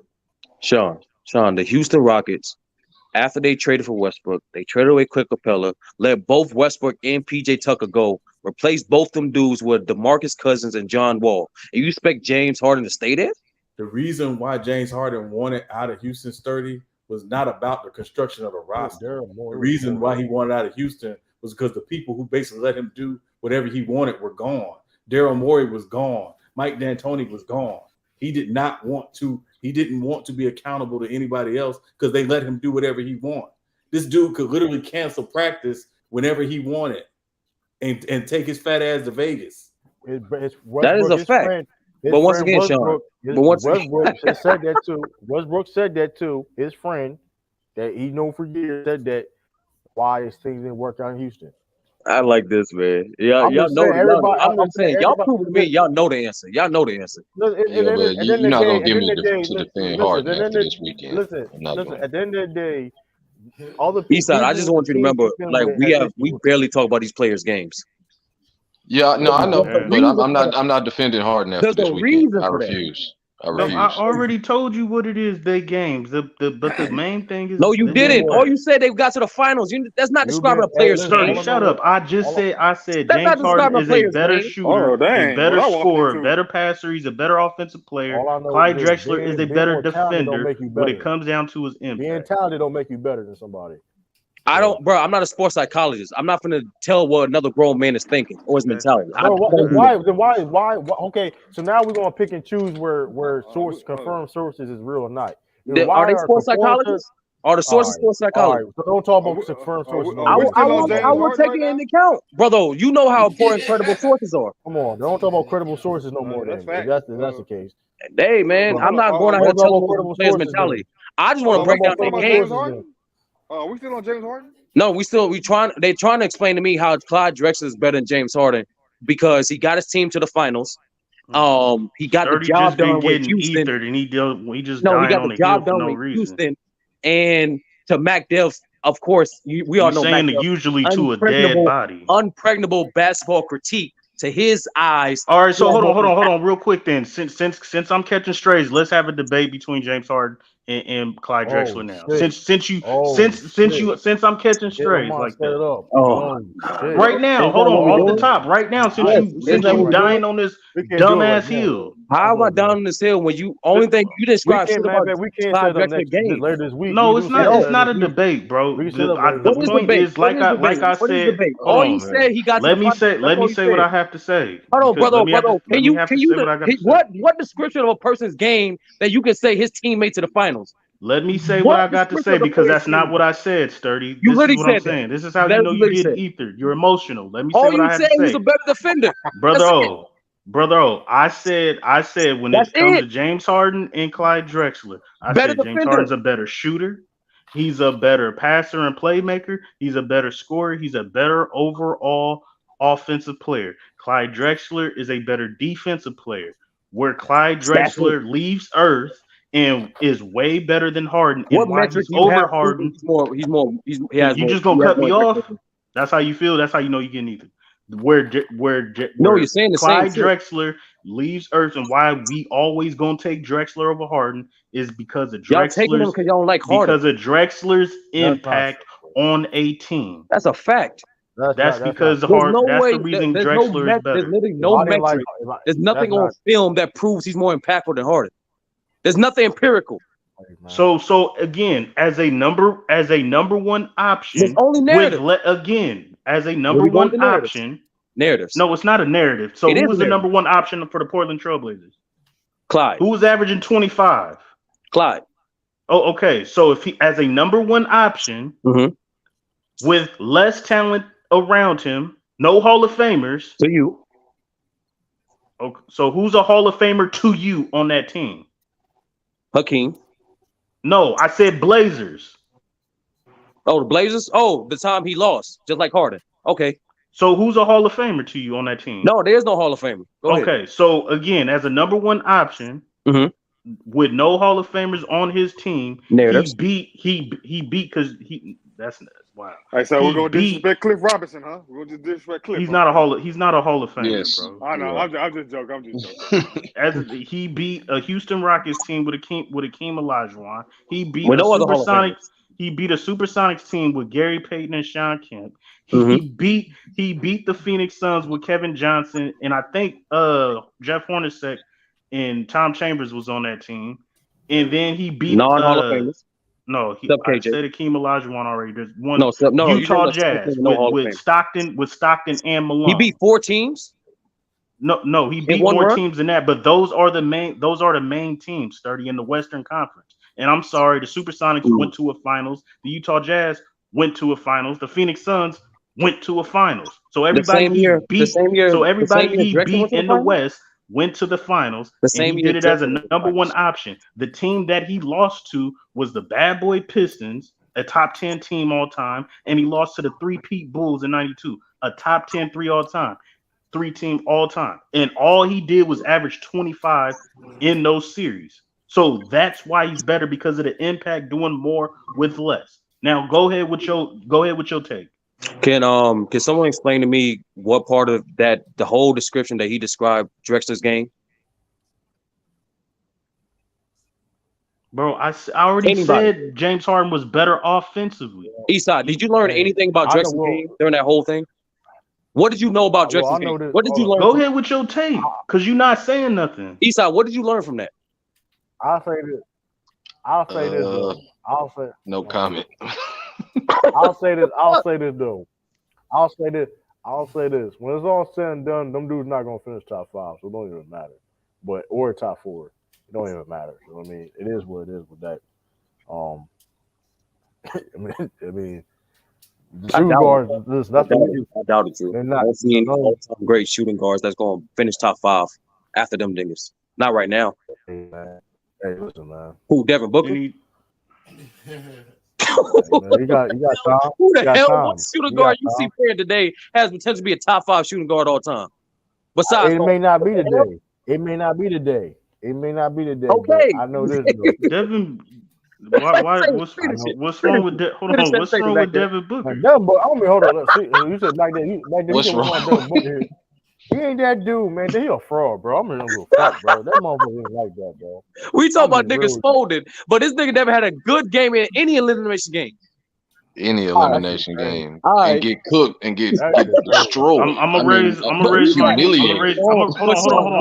my hand. Hold on, time out. Yes, he folded. So somebody answer me this. What playoff run did James Harden have better than Devin Booker in 2021? Don't do that. Name it. Don't do that. Name it. 2018. I'm about to say. Yeah, 2018 probably was. That was not. Hold on. That was not better than what Devin Booker did. That was not better than Devin Booker. It was clearly better. No, it wasn't. First of all, he didn't score more points than Devin Booker.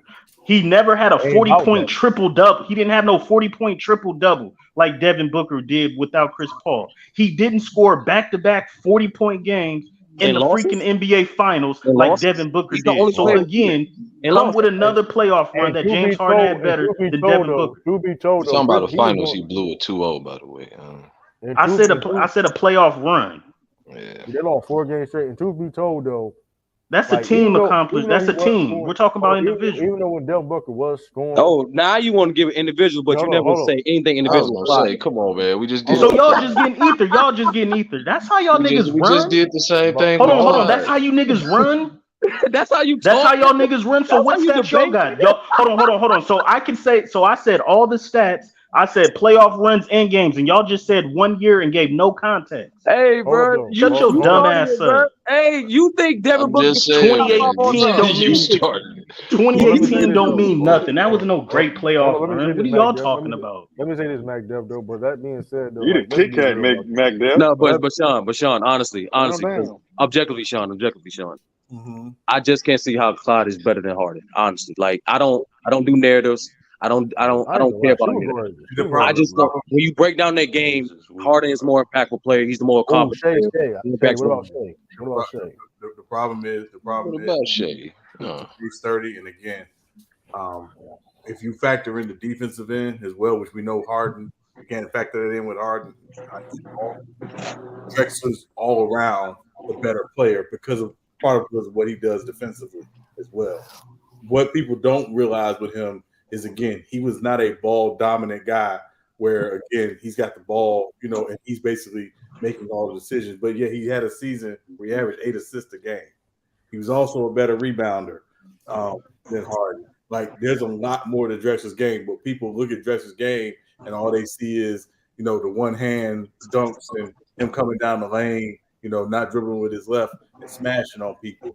There was a lot more to his game than that. The difference maker for me, again, is when it's winning time or it's time for you to step up, Drexler's there. Harden is not. And he has shown this consistently. He disappears like a baby daddy. Okay, see. So Sean, facts, young Africa. Sean, the child support off. I just want to know these. So what are these great individual performances Drexler had in Portland that saved him? I need to be reminded. I mean, I have to go back and look at the individual games 30 because it's been 30 years. But I mean, I'm just talking about what he was able to do with that team. Again, given the fact he didn't put another Hall of Famer on that team, they did have another 2-time All-Star and Terry Porter in the backcourt with them. He was good. Not saying Terry Porter wasn't. Terry Porter was their second best player. He was on like a 2-time All-Star. So yeah. So and did they have a good team? Yeah, they had a good team. Jerome Kersey was a good player. Buck Williams was past his prime, but at the end of the day, still solid. Cliff, come on, man. Robinson was Jerome Kersey. And this is to tell you how good Drexler was. Drexler was so good they didn't have playing time for Drazen Petrovic. Yeah, Dredger Petrovic was a beast. He was a beast. Damn. I don't know. To me, averaging 25 points per game in a series where you getting guarded by a Pete, Pippen, and Jordan, to me that's ridiculous. To me, I'm sorry. Nah, yeah, he handled his business against them. He did. I mean, his team. So Sean, I'm just trying to see a point. Like I said, it's clear that because it's recency bias. Like I said, because you've been disingenuous. No, that's just a fact. Hold on, brother. I asked for the lows and I asked for the highs, but once again, it's clear that that people don't remember it. And like I said, it's clear recency bias of why Harden is even getting slandered right now. Yeah, but the problem is 30 is not recency bias when this is every year. This is who he is.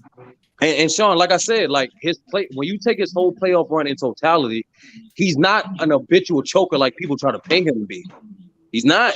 30. He's been this way since 2012. Yeah, you lost me. Yes, he is. No, You he's not. lost me, Sturdy. I'm sorry. No, All right, I hold get on. it. I get it. I get it. No, I hold get on. How it. about What this? he did in Sturdy, 2012. Yes, he is. Like, I what get are you it. talking about? In game Sturdy. 6 against the Spurs, I get it. Go all the way back to 2012 when they were in the 10 years finals he against didn't the Heat.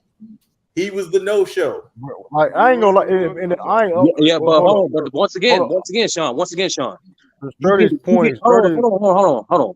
Once again, Sean. Sturdy is You can dying on this remember, hill, bro.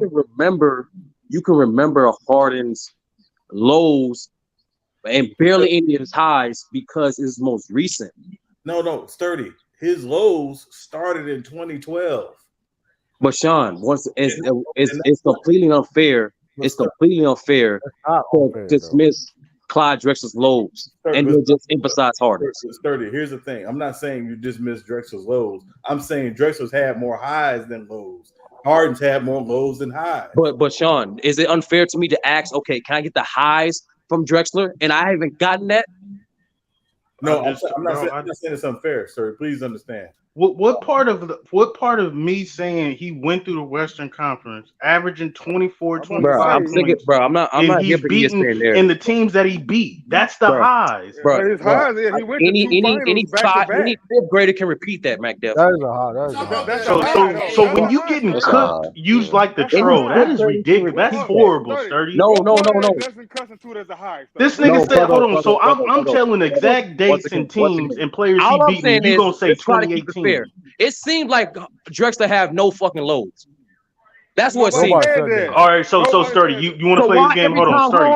So brother, why every time I ask for it, there's nothing to be said, but y'all can give me 7. Well, Mac Dev did give you. Mac Dev did give you. No, it's not really. Hold on. Hold on. I just said he scored 4 points against San Antonio in '95, but y'all was like nothing. Hold on, because that's not a low. But once again, brother, I got more. But the fact that y'all not listening to them is explaining my point. Sturdy, that is a hold on, Sturdy. That is a hold on. That is a horrible point. Listen, that is a horrible point. Of his lows. First of all, that's a horrible point for a low because that's out of his prime. Number one. Number two, everybody has bad games. Since you're dying on this since you're dying on this hill, we'll create shot. We'll try to bring you back to life on this deathbed. Okay. Drexler's lows is probably his first two. Drexler's lows is his first 2 years because he wasn't that guy. You can't give me a fucking game. You can't give me a bad game with Drexler. Time out. I'm giving you. Give me a game right now, bro. Why would I give? Hold on. You can't. That's the point. Why would I give you a game in 1989 in November? Point. Why? Hold on. Time out, Sturdy. That's a horrible point. Why would I give you a game in 1989 in November? Because Drexler's low point in his career was his first 2 to 3 years when he wasn't really that guy. That's what it is. That's all it is. That was his low years. Drexler's lows is not as marketable as Harden's. That's all it is. Hey, Sturdy, how about this, Sturdy? Yeah, this man's dying on this hill. No, nigga, there's multiple. Like I said, I looked over multiple times. There's multiple empirical evidence of two parties, brother. They both got lows, Sturdy. Now, give me a high that James Harden high ever did what Clyde Drexler ever did. What is it like? Let's compare their highs because I don't know James Harden has ever reached the high of Clyde Drexler. This is horrible. So let's do that. They both got both low lights. And like I said before, listen, does James Harden plays? He don't play terrible in the playoffs, but like in the biggest moments where it's like the biggest games in his career, like it seems like majority of the biggest games in his career, like he fought like that's in 2019. Hey, brother, is this good enough? In 2019, because I said it's one of his best playoff runs. In 2019, he averaged 34 points against the Warriors, bro. 34, 8, and 4. Is that good enough? Is that a high? Yeah. Okay. Now, can I retort to that? What happened in that series? They lost. That's not but once again, brother. How the fuck is Drexler's a high for losing to the Bulls averaging 25? Nigga, hold on. Let me answer that. Let me answer that question. We all said Drexler's high is getting to 2 finals with no Hall of Famers and going through the competition that he went through. And I named nothing. I named nothing but Hall of Famers and teams that went to the finals. Not play a top 5 team all time.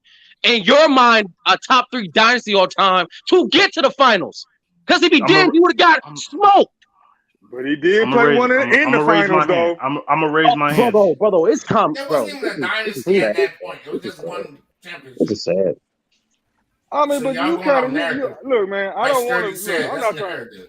That's not no narrative, man. We watched James It is Harden. because at that time they It's was not- struggling like I against said, the bro, Pistons. Like I said, bro, it's just recency bias. That's all it is. Niggas Hold on, Sturdy. like It that. is. I'm sorry, you always You're bringing talking the about- dynasty thing into it when they were struggling It's against the just Pistons. sad, and bro. finally It's get just a over the bad hump. take. No. I can't respond. That's the thing, brother. I can't respond That with the is same dumbass narrative. points. 30, though, but you a man that always talking about you will care about results. And look. No, I don't. I keep telling niggas you judge them for how they play. Okay, When Drexler played well. how better a player is. They don't. They never did. Time out, Sturdy. Brother, everybody will have Bill Russell's the GOAT, hands down. That doesn't make sense, Sturdy. You- So you- James I Harden don't see why high you guys is doing 34 points, averaging 34 points in the playoff Nigga, you series. said That he said Drexler's high is averaging 25. let me finish. Let me finish. Because you're bringing up dynasty. So let me finish. You're Harden bringing never got up out the James Western Harden Conference, averaging man. 34 versus the Warriors and taking the L, in which we all say that nigga should have won that series because KD got hurt. So we're still saying that's kind of a choke job. Why would I bring up Clyde Drexler losing to the Lakers in 91 in averaging 26? Why would I bring that up? He lost. But that's a high to you? Losing is a high to you just because he performed good? Against the Bulls, averaging 25, but Harden choked, averaging 34 against the Warriors. What? No, nobody said that was a high. no. We're saying What did he competition do in and that what game he 6 and 7 did. though, Sturdy? It wasn't very good in that 6 and 7 when KD got hurt. Oh, and we was sitting, hey, as Houston fans, we was like, we got him. We didn't Period. Everybody know he choked that series Hey, over. Curry didn't even score in the first half. That was horrible. Because you keep looking at the cumulative numbers. We're looking at is What? You keep saying 34 on this, that, and that. Y'all asked for this shit. Yeah. No, okay. you Well, I didn't ask did. for it. No, you did. I'm just talking about in the waning moments when if they would say it's time to, like, you don't have to hit the shot. We ain't say you had to hit the shot. You defending a choke artist. This is horrible. Bro. What the fuck did Drexler do in Portland, my nigga? Defending a choke He artist. took him to 2 championships back to back. They lost, We can nigga. move on, man. James didn't even get out the Western Conference. Lost, bro. Oh my God, bro. Y'all. So why did he get outplayed by Damian Lillard second year in the league? Brother. Let me ask you this simple common sense question. And I love James. If the Bulls were in the same conference as the Trailblazers, will they get to the finals? Hey, but that 30. But you doing these hypotheticals. Nigga, it's common sense. If I lose, Sturdy, this is a horrible take, bro. Hold on, Sturdy. So you tell me. Remember we said Ralph got to be off all platforms. We might have to do that with Sturdy. The player's better because his team made it to the We might have finals. to suspend Sturdy. True, I ain't gonna hold you. Hold on, Sturdy. So that's the excuse to not winning because he had the face to go. Nigga, it's the same reason Clyde lost. He lost to the champions. That's the point. But nobody said nothing about Clyde. We know Clyde lost. They both lost. How the fuck is Clyde getting bonus points for getting to the finals? Got to the finals. I don't care who in your He only reason got there's no champions in the fight, bro. What the bro? This is dumb. So it's not just Golden State. So he didn't lose to the Mavericks. He didn't lose to the Spurs. He didn't lose to the Portland Trailblazers. He didn't lose to the Milwaukee Bucks. He didn't just got done losing to the Boston Celtics. Like, come on, bro. You dying on this dynasty hill. The nigga got more losses outside of the Warriors, you idiot. When James was up in both halves in that 2016, whatever that was. Hey, True, you gotta suspend Sturdy, bro. They started a record in 3-pointers that had nothing to do with James either. All I know is this, though. Bro, y'all can only bring this shit up because y'all don't know about Clyde's. All right, bro. Nobody's disagreeing with that. Why you keep acting like nobody disagrees with that? Because, like, for some reason, because out of nowhere, Clyde gets like extra bonus points for getting to the fucking for his team get to the finals. Yes, that goes with everybody. That's what we always do. Right. That's what we always argue. That's what conversation. Why all of a sudden it's different? No, nigga. Hey, cook him, man. I'm done with Now, this guy. see, this the hypocrisy started because just the other day you talked about how Joker is went around further than Joel Embiid, and neither one. Brother. Neither one. But you said Lee's Joker has went to the Western Conference Final with Joel Embiid has never been out the second round. So, 30, is it about going further? Or is it about performance? It's about performance. I've been saying this shit since I got on this goddamn dumbass platform. 30, but you didn't not your platform. No, you said it. You said it already. It's too late. I'm talking about YouTube. 30. Damn, bro. Put that toothpaste back in the Bro, tube. hold on, brother. It's just common sense, my nigga. It's really common sense. That was part of your argument the other day. Brother. I already explained my criteria how I compare players. Ain't shit about results in that bitch. Ain't shit about teammates. Ain't shit about competition. It's purely based on how the player plays. 30, that's fine. But why didn't you put that in an argument when you was berating me the other day about this particular because I was situation? like I said, y'all don't like why I use the same dumbass points. Other motherfuckers like y'all. Oh my God! Stop it, 30. You keep talking about. But no, if you being consistent, be consistent. You should have brought that up when you brought that to me yesterday or the day before yesterday when you was berating me about it. But you didn't mention that. You didn't. Brother, I say salute, brother. I say this shit every stream, my nigga. Every stream I say we should. Basketball. This is one of the reasons why the basketball community is fucking idiot. They don't, bro. Oh my God! They start defending James Harden. That's what the problem is. No, nigga. Like, bro, He don't deserve all this, man. He he's really not Mark don't. Harden. Any player. James Harden. James Harden doesn't deserve all this. Hey, Khalil, I got a question for you real quick. I got a question for you real quick. Let me make this shit clear. I don't give a fuck if it's Harden. I don't give a fuck if it's Westbrook. There's no fucking reason to compare players and say another player is better due to fucking narratives and teams. But hold up, Let me say this. First of all, this is not the narrative. First of all, it's not a narrative. James Harden fumbling in the biggest game of his career is not a narrative. It's a fact. You've seen it. That's not a narrative. It's a fact. Well, okay. Majority of the biggest games of his career, he has fumbled the bag. These are facts. Can you give me a synopsis of a Drexler career then? A Drexler career, he had what, average 25 against the Detroit Pistons in the finals? I give you he a one time. Hold on, this is 30. He a one-time champion. Hold on. Let me piggyback on that, brother. He did his job as a second guy on his team. Nobody feel like researching Drexler's games. That's what I'm saying. Because you don't fucking know. You should know what the fuck it is. Because you don't know. Hey, James Harden. Yeah, yes, we would have to research. That's what I just said. All I know is. Hey, what's your question, Macduff? Tell me about that 95. Is this a high? Is James Harden averaging 34 versus the Warriors in 2019 and losing and choking? Is that a high moment for him in his career or a low moment? That's the question you have for me? Yeah. Repeat it again. I'm sorry. Is James Harden averaging 34 versus the Warriors and losing in 6 games? Is that a high moment? I mean, he did all right, bro. Like, honestly, he did all right. Like, I can't really fault him. If he averaged, what was his field goal percentage? 45. Kobe-like numbers. Man, that man was not good when Durant got hurt. When Durant got hurt, he was not good in those closing moments. Let's just keep it real. Let me keep it a buck. I'm gonna keep it a buck with you, MacDuff. The last great version of James Harden was when they went to the finals in OKC when he was coming off the bench. Outside of that nigga ain't did nothing. We can move on, man. Thank you. Listen, all he did was give out honey buzz to Lil Baby, and he wake up to a man every day. That's unacceptable. Damn. Hey, man. I do want to defend. No, brother. You're right, brother. You're right, brother. Every time we compare players, I ain't going by how the fuck they play.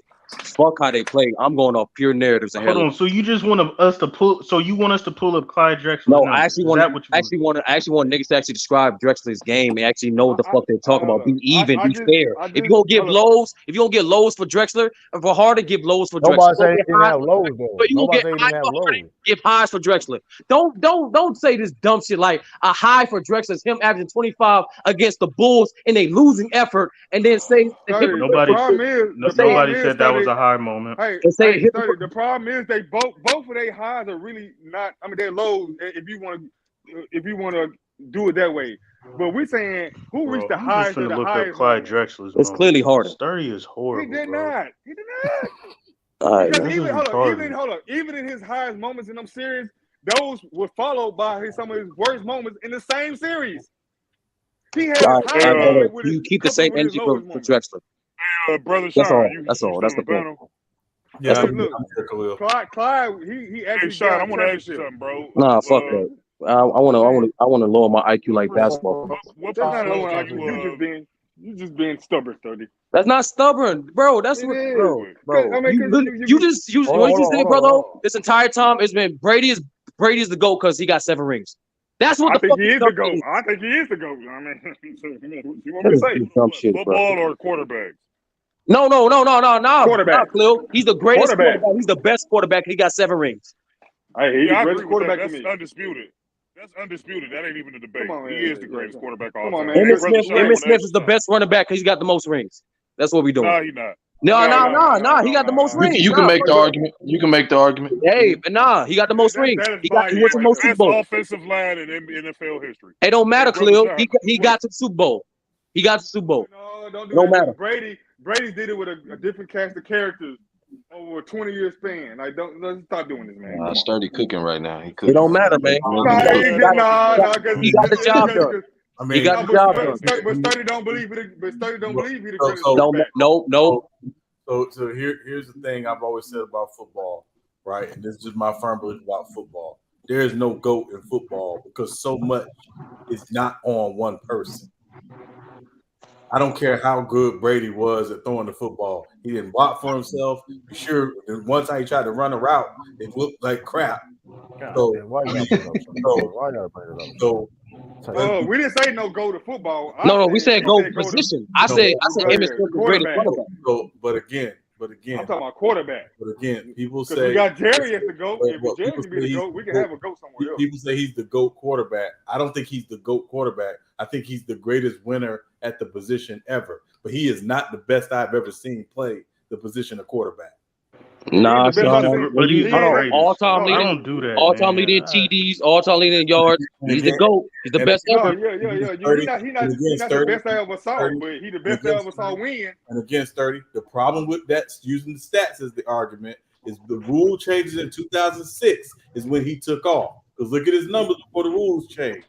Ain't nobody else took off. See, Sean, what you doing? You added too much logic and context. I like narratives. I like narratives. He did it without Bill. Sean, he won without Bill. He gotta be the best. Because he had a loaded up team. He gotta be the best. Hey, can I ask y'all something real quick? Could y'all answer this question honestly, bro? For the whole panel. Let's go back to I just want to ask this question real quick. So in football, right? That football teams are allowed to have loaded up rosters and nobody never like complained about them having like souped up super teams. You look at that, and this ain't no slice to Brady, but if you look at that Tampa Bay Bucks team, that was a loaded up roster. Why don't we ever hear the same argument? Because every other sport. Because like, in you football, talk about baseball. Hold on, nigga. Let me finish my Hey, Khalil, Sean just answered your question though. He just answered. He said it's too many moving parts that has to happen in a football game to be successful. I agree with Sean. I just wanted to ask Sean this because I'm at my one chick cause my Wednesday chick, even though it's Monday. Monday night like it was. Hey, I've been there, Khalil. I've been there, brother. Because in football, it's any given. I just want to ask Sean this. I'm gonna still be listening to y'all, but I want to. All right, Sean, like real rap, bro. What percentage do you give the Miami Heat to advance to the finals against the Celtics? Real talk. 5%. Jesus Christ. Yeah. I mean, but I gave them 0% to be here, so. Yeah, I don't even know how they here, bro. I don't know either. how they here.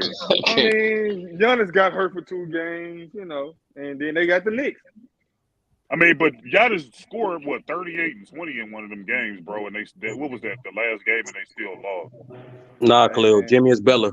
Jimmy is better. He got the job though. He won in 5. Yeah, that nigga Jimmy ain't Sturdy gonna be nasty the whole time. His team won. Nah, his team won. He's better. Just accept the fact that you died on No, his team. No, brother. I'm using the same logic. His team. That's the sad thing. You think you really True. I know where you at, bro. Yeah, then you call somebody a stat merchant when they flame your dumb ass.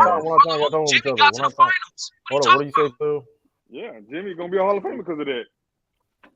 Further speaking. I know where you at. Hold on, Jimmy career. Where I'm at. He low key. No Hall of Famers. Yeah, Jimmy gonna become a Hall of Famer. That nigga in London right but now. But when we bring up stats, Sturdy, you always say we a stat merchant. So what are you talking about? No, I say no. The way you use stats, I say you're retarded. You don't use them right. That's what I say. Check your cash app, bro. Hey, but you using it right, Sturdy. You using it right, Sturdy. You're using the stats right, but when we say stats is wrong, that don't make no sense. I feel you, Sturdy. I'm talking directly. But I respect it. I respect it, Sturdy. I ain't gonna lie. No, brother. I just want when you compare players, use the same. Speaking on, but here's the thing. We're going back to. It's not a 1-to-1 though. Khalil brought up. It's literally a 1-to-1. Khalil brought up that Tampa Bay argument. I mean, listen, that's a narrative. Listen, man. Unfortunately, football got narratives too, man. So. No, in football, it don't matter. You can have the best collection of talent on a team. That doesn't guarantee you jack. It's any given Sunday. Anybody can get whooped on that football. No, every basketball team, the most talent wins. You're right. No, that's basketball. We're talking about football. No. You're right. The basketball community cannot send no narratives or shot at the football community. Stop. I wasn't done. Hold on. Yeah, the football community is way smarter. My point is facts. Football. I mean. My whole point Except is when he talk about on God, and except when he talk about quarterback. That's when he retarded. The quarterback's argument is like. Let's talk about it. Tom Brady. Hold on. When Mac Def on the Buccaneers, the quarterback argument when Tom Brady was on got there, that's basically a narrative. I mean, listen, Tom Brady's an all-time great quarterback. I think he's the best. If you don't think he's the best, he's still an all-time great quarterback. That being said, that's because he left the team. He left the Patriots. Team that was not the same team it was in the past. He went to a better team in the Buccaneers that gained talent. And then it's like a narrative that, just because Tom Brady plays for a team is just a championship level team. Hey man, he's 2 for 2 for franchises, man. I can't deny the fact. Can I explain it real quick? But you gotta put things in. Here's the thing: you gotta put things in football, right? There's no guarantee. The football community is not smarter than basketball. Hold on. Definitely better. It definitely is. No, it's not. Hold on, but my point is, I'm gonna call it. It's not even close. I wasn't done talking. It's not even close. You cut me off. Our niggas called Patrick Mahomes the GOAT as soon as he came in. But hold on, the point is, that was dumb as shit too. But my point is also, it's like, it just people like the quarterback. That's one thing about the football community is stupid shit. Like people have quarterbacks like they just change the game on all sides, and that's dumb as shit. I ain't gonna lie. The reason we put Tom Brady as the GOAT, the reason we football community put Tom Brady as the GOAT. Do we know that he's not the most talented quarterback? Of course we do. Of course we know that nigga. Hey, hold on. Let me finish. Wow, niggas emotional off of that? Come on. No, go ahead. Salute Khalil in the cash app. Y'all good? We know Tom Brady is not the most talented quarterback.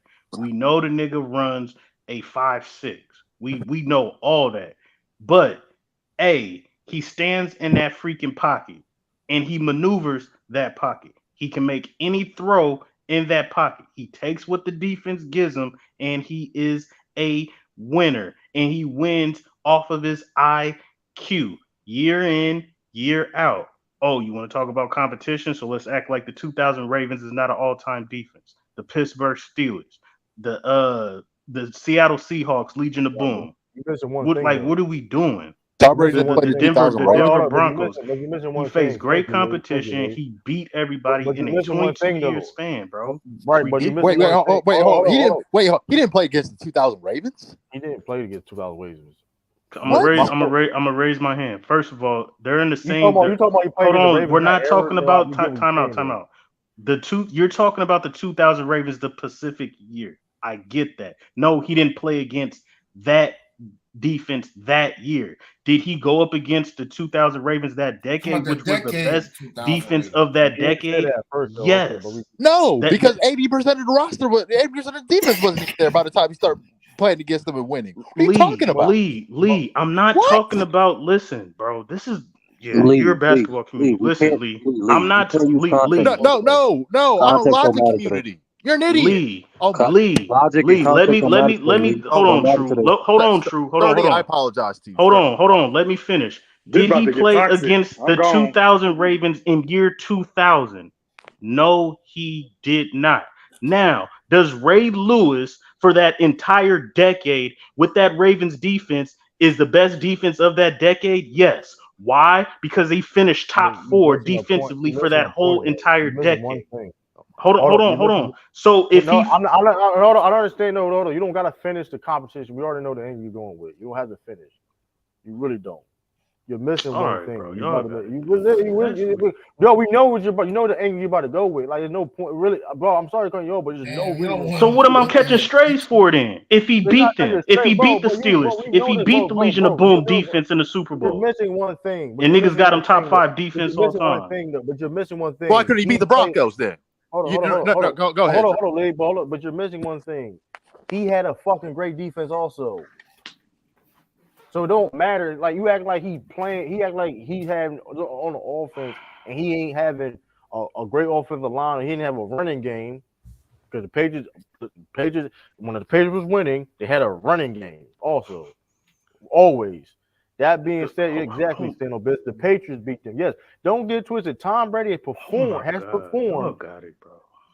Tom Brady did put. Hold on, Tom. Listen, I think Tom Brady is a GOAT myself, but that was the weekend. That's just the weekend. That's because he went up against competition. I start off by saying he can make every throw in the pot. I already talked about his intangibles as a quarterback. Right, I said that off top first. But here's the thing too. If you want to talk about 2000s era of Tom Brady, the defense was the number one reason why they was winning.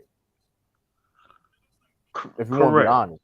Yeah, that's a fact. But him going up against the Ravens defense and the Steelers, and then going up against those defenses, it's not the Patriots defense on the field with the Ravens defense. He's got to face those defenses. He's got to protect the ball. He can't throw interceptions. There's a reason he never threw an interception in the freaking Super Bowl. There's reasons for that. He doesn't make mistakes. No, up in the 2000s. They were running the ball, Mac. That's why. When he was a game manager. Okay, so hold on. So Jimmy Garoppolo was a freaking game manager. Did he throw a freaking interception? Yes, in the Super Bowl. This is what I'm talking about. You can be a game manager, but you have to manage the freaking game. Let me shut you down. That's crazy. Let me shut you down right now. Statistically, the best Tom Brady has played in Super Bowls, they lost. Correct. Best numbers in Super Bowls, they lost. When they won the Super Bowl, when he won now it's wins and losses. Go ahead. When they won the Super Bowl in Tampa, he threw for 199 yards in the Super Bowl. Correct. They won because of Leonard Fournette and because the freaking defense could not stop that edge rush and keep it off Patrick Mahomes. That's why. Did he throw an interception? No, that's how great Brady is. Did he fumble the ball? He can play so average. Go somewhere with this, bro. Hold on. This is what I'm saying. Y'all judging him off of stats, first of all, and he's got the best stats of all time. He did against the Eagles when he lost. Hold on. No. Do not bring NBA community logic and narratives to the That's what to the you're doing football right Logic, community. that's what happened, you idiot. He fumbled against the Eagles in the second Super Bowl and lost. What are you talking about? Correct. Oh my God. Correct. But that doesn't, yes, you're naming one instance in the Super Bowl. I'm not debating that. We're talking about why he is the GOAT. If you don't want, I started off by saying he's not the most talented quarterback. But I also said what makes him the GOAT is because he can stand in that pocket and maneuver the pocket, and he can make any throw, and he can make any throw from that pocket. He's not the GOAT. That's the problem, right? Hold on, Matt Duff. This is why I'm gonna shut you down real quick. I saw a quarterback years ago go 2 for 3 in a game. 2 for 3, and his team won. Who are you talking about? Mac Jones went 2 for 3 passing in a game, and the Patriots won. In the Buffalo Bills game, correct? So don't tell me he didn't throw an interception. Sometimes, if you don't throw a lot of passes, you're not gonna throw picks. So Tom Brady didn't throw a lot of passes. What does that have to do with Tom Brady? Oh, you're missing the point. They were. You talking about 2000 Tom Brady, and he was a game manager where they were running the ball. That's my point. So like that's the thing. That was a bad argument. Like when in 2000, they ran the ball more. They ran the ball. They depend on their run game.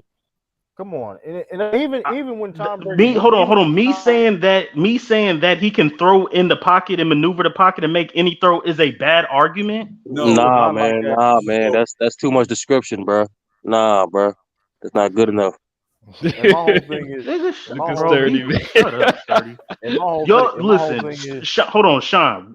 I know Tom Brady's not the most talented quarterback. Does he have the best form? No, we know that. But what makes him the GOAT is more times out of not he can stand in that pocket because he can't run. He can maneuver the pocket and he can make any throw. I'm not finna sit here and name a game where he only threw 15 passes and he's not that. No, there's other games and other seasons where he's had to stand in the pocket and win off of his own. Here's the other part. This is where I shut down the whole Tampa thing. They did not do anything until they changed the offense to look exactly like the Patriots offense. They tried to stick him in that same offense James Winston was in the year before, and he was on his way to a career high of interceptions. So LaShawn McCoy already talked about that. Hold on, McDuff, because you just talked. Let me finish. It is part of the system that he's in. They're not asking him to be overly complex. They're asking him to make the right read, make the right play. He does it. Nobody's disputing that. But to say that he is the undisputed GOAT because he does well within the system that they played in, the system he's continuously played in his entire career, save for that first half of the season he was in Tampa, is a misnomer. That's why he's so successful. Because of the system. I saw him in another system and he wasn't good. Oh my God. Bro, we've seen Tom Brady play in different offenses, bro. What are you talking about? Hold on. So first of all, the beginning they were a running team. Hold on. In the beginning, they were a running team. He managed the game three Super Bowls. From 07 on, they played 4 wide receivers, 5 out with Wes Welker, Deion Branch, and freaking Randy Moss. He set records. You don't know what you're talking about, bro. It's the same. I do know what I'm talking about. Those are two different offenses. No, you don't, bro. So am I lying? For years. Sean, the Patriots offense been the same principles for years. It really doesn't really much that change. You're lying. We can bet money on this one. Go bet money. Hold on. The only time it really changed was last year. That was the open the fucking trash. I'll tell you 3. Bro, I watched Tom Brady. There's 3 offenses that he ran. The first one game managed. Hold on. The first one game managing. They ran the ball. Cool. Corey Dillon and all that. Cool. Managed 3 Super Bowls. From 07 on, they had 4 or 5 wide receiver sets, and he set records with Randy Moss. Then they went to a 2 tight end set with fucking Aaron Hernandez and Gronk and went to the Super Bowl and lost. Bro, it's the same. Those are facts. Just because that's not a system quarterback. That man can run any freaking offense. Hold on, coach, you add stuff on the offense. This is stupid, bro. Y'all crazy. Hold on, man. Add stuff to the offense. This tells me you never played football, right? Because with an offense, you do add layers to your offense as your personnel change. but the system itself does not change. It's literally They threw. hold on, Matt, What hold are you on, Matt. talking about? Matt Jeff, the system does not change. You add layers to it because of the talent you have. When you have two tight ends, you add things into the system that complement those two tight ends. When they went more to the slot being their number one receiver, they added more option routes for those slots. That's why Welker and Julian Edelman put up the numbers they did. That's what Bill Belichick and the Patriots did better than anybody. They adjust, but it's still the same system, bro. It's literally the same system. Sean, if you want to say Joe Montana ran the West Coast offense, cool, same system, correct? Great. Now, the first part of that system when they won Super Bowls, they ran the freaking ball. Then when they got because he didn't have to throw much. Joe Montana didn't have to throw much. Then when they freaking got John Taylor and Jerry Rice, then Roger Craig is catching balls out of the backfield and Jerry Rice is setting records. Yes, you're right. Same system, but I'm not finished. But yes, we can sit here and say that he managed the first two Super Bowls and then he won the next two Super Bowls off of his freaking arm. It don't matter if it's the same system. The man played different formations and different concepts to win. He a running team first and then a passing team second. Quarterbacks all time can do that, but Jimmy Garoppolo, who's a system quarterback, can't do that. There's a whole bunch of quarterbacks that can't do that. Troy Aikman is a 3-time Super Bowl winner. Are you finna tell me that you want Troy Aikman 4 wide receiver sets all season? Is that what you're trying to tell me? Or is he just handing the ball off? Are you finished or are you done? Answer the question. Are you finished or are you done? I answer the question. He said, "Are you finished or are you done?" Answer the question. I'll answer it again. Are you going to put Troy Aikman, a 3-time Super Bowl winner, in a 4 wide receiver set in the same system? We're going to put Troy Aikman in a system that benefits his personnel. Troy Aikman threw the football at UCLA. Not throw the football at Oklahoma. He's with the college. He also threw it at Oklahoma. I know about Troy Aikman. They ran an option offense at Oklahoma. Fuck out of here, bro. Are you crazy? Thank you. Are you crazy? Are you seriously crazy? Sean, you're not putting Troy Aikman in no fucking 4 wide receiver set and say, go win me a Super Bowl all season from game 1. You ran a wishbone offense, Mac Jeff. You want to break down that concept while you at it? Again, are you putting Troy Aikman? First of all, that's a running the ball. Exactly. He's running the ball. Wishbone. He's running the ball. Emmitt Smith in Dallas. You run the freaking ball to win Super Bowls. Now answer the question. Are you putting Troy Aikman in a 4 wide receiver set and say, go win me for the whole season and say, go win me some games? Right now. And I'm dead serious. Because I literally just said the offense he ran at Oklahoma, he didn't like it. That's why he got out of there and went to UCLA where they threw the football. It wasn't like he couldn't throw the football. He's a quarterback. I expect him to throw the football. I don't expect him to be successful at it. I don't expect him to lead me to championships. You do the all-time great quarterbacks can do both, game manage and throw the fucking football. Some quarterbacks can't. Tom Brady could do both and excel at both. That's why he's the GOAT. And the Super Bowl rings and accolades and stats prove it just to back it up, bro. Sure couldn't do it. Not putting no Troy Aikman in no 4 fucking. Lee. We gotta just wait. He sure couldn't do it against Von Miller in the playoffs twice. And no, he's not the GOAT. Give me Jerry Rice any day of the week. Heck, give me Joe Montana too. Sean, what were you about to say? I'm sorry, I didn't mean to cut you off. Go ahead. Go ahead. No, go ahead, Sean. I'm sorry. Lee. We gotta judge these players off wins and losses, man. Like it's narratives. Brady got there, man. Don't do that. No, I just broke it down. Y'all niggas can be mad all you want. I fucks with you, Mac Dev. Mad at you because we don't agree with you. Mac Dev makes solid points. Hey, first off, thank you for letting me see the scouting report on Sturdy, Mac Dev. You done fried him on that Clyde Drexler shit. I thank you for that. Thank you for that. I'm gonna fry him on that debate. Thank you for that. Thank you. Yes. Thank you. You want to start trolling when you get cooked, like dying. No, trolling. No, that's trolling. Be using the same points. Facts. Hey, all right. Yeah, that's trolling. That is trolling. It's all good though. It's all good. Nah, sorry, Mac Dev. He ran away from that impact conversation. He didn't want to have that conversation, Mac Dev. He ran away from that. It's all good though, Mac Dev. Because every I hear impactful you, metric favors Harden. That's why. Everything on film favors Harden. But I said that already. But I know you missed that. I know you missed that. You value impact as well, and you run away from the impact conversation. Y'all got a debate coming up. How? Yeah, it's How all I good. ran away from it? No, yeah, you didn't want to talk about that. No. How I ran away from it? I just used the same point. Because you talked about the low lights and you said they both have low lights, but impact, you measure impact by what they did at their best. You don't talk about the low lights, man. But anyway, what did Drexler do at his best? What did Drexler do at his best? I see you. Hey, Mac Dev done told you multiple times. I'm not gonna repeat it. No. That was his best. Averaging 25 against the Bulls. That's all he said. Multiple finals appearances. He said a lot. He said a lot. No, yeah, his team made to the finals multiple times. That's not a descriptive. No, Ralph. That's it. That's all it is. No, that wasn't all it was. Don't diminish his arguments, Sturdy. Don't do that. But I see you, Sturdy. I see how you get down, Sturdy. He's a better defender. His team made to the finals twice. He averaged 25 against the Bulls. Am I missing anything? You're missing a lot, Sturdy, but it's all good. I peeped your game, though, Sturdy. Hey, thank you, Mac Dev. That's all I got to say. I ain't got to empty my clip right now. It's all good. But no. Fuck out of here. Right?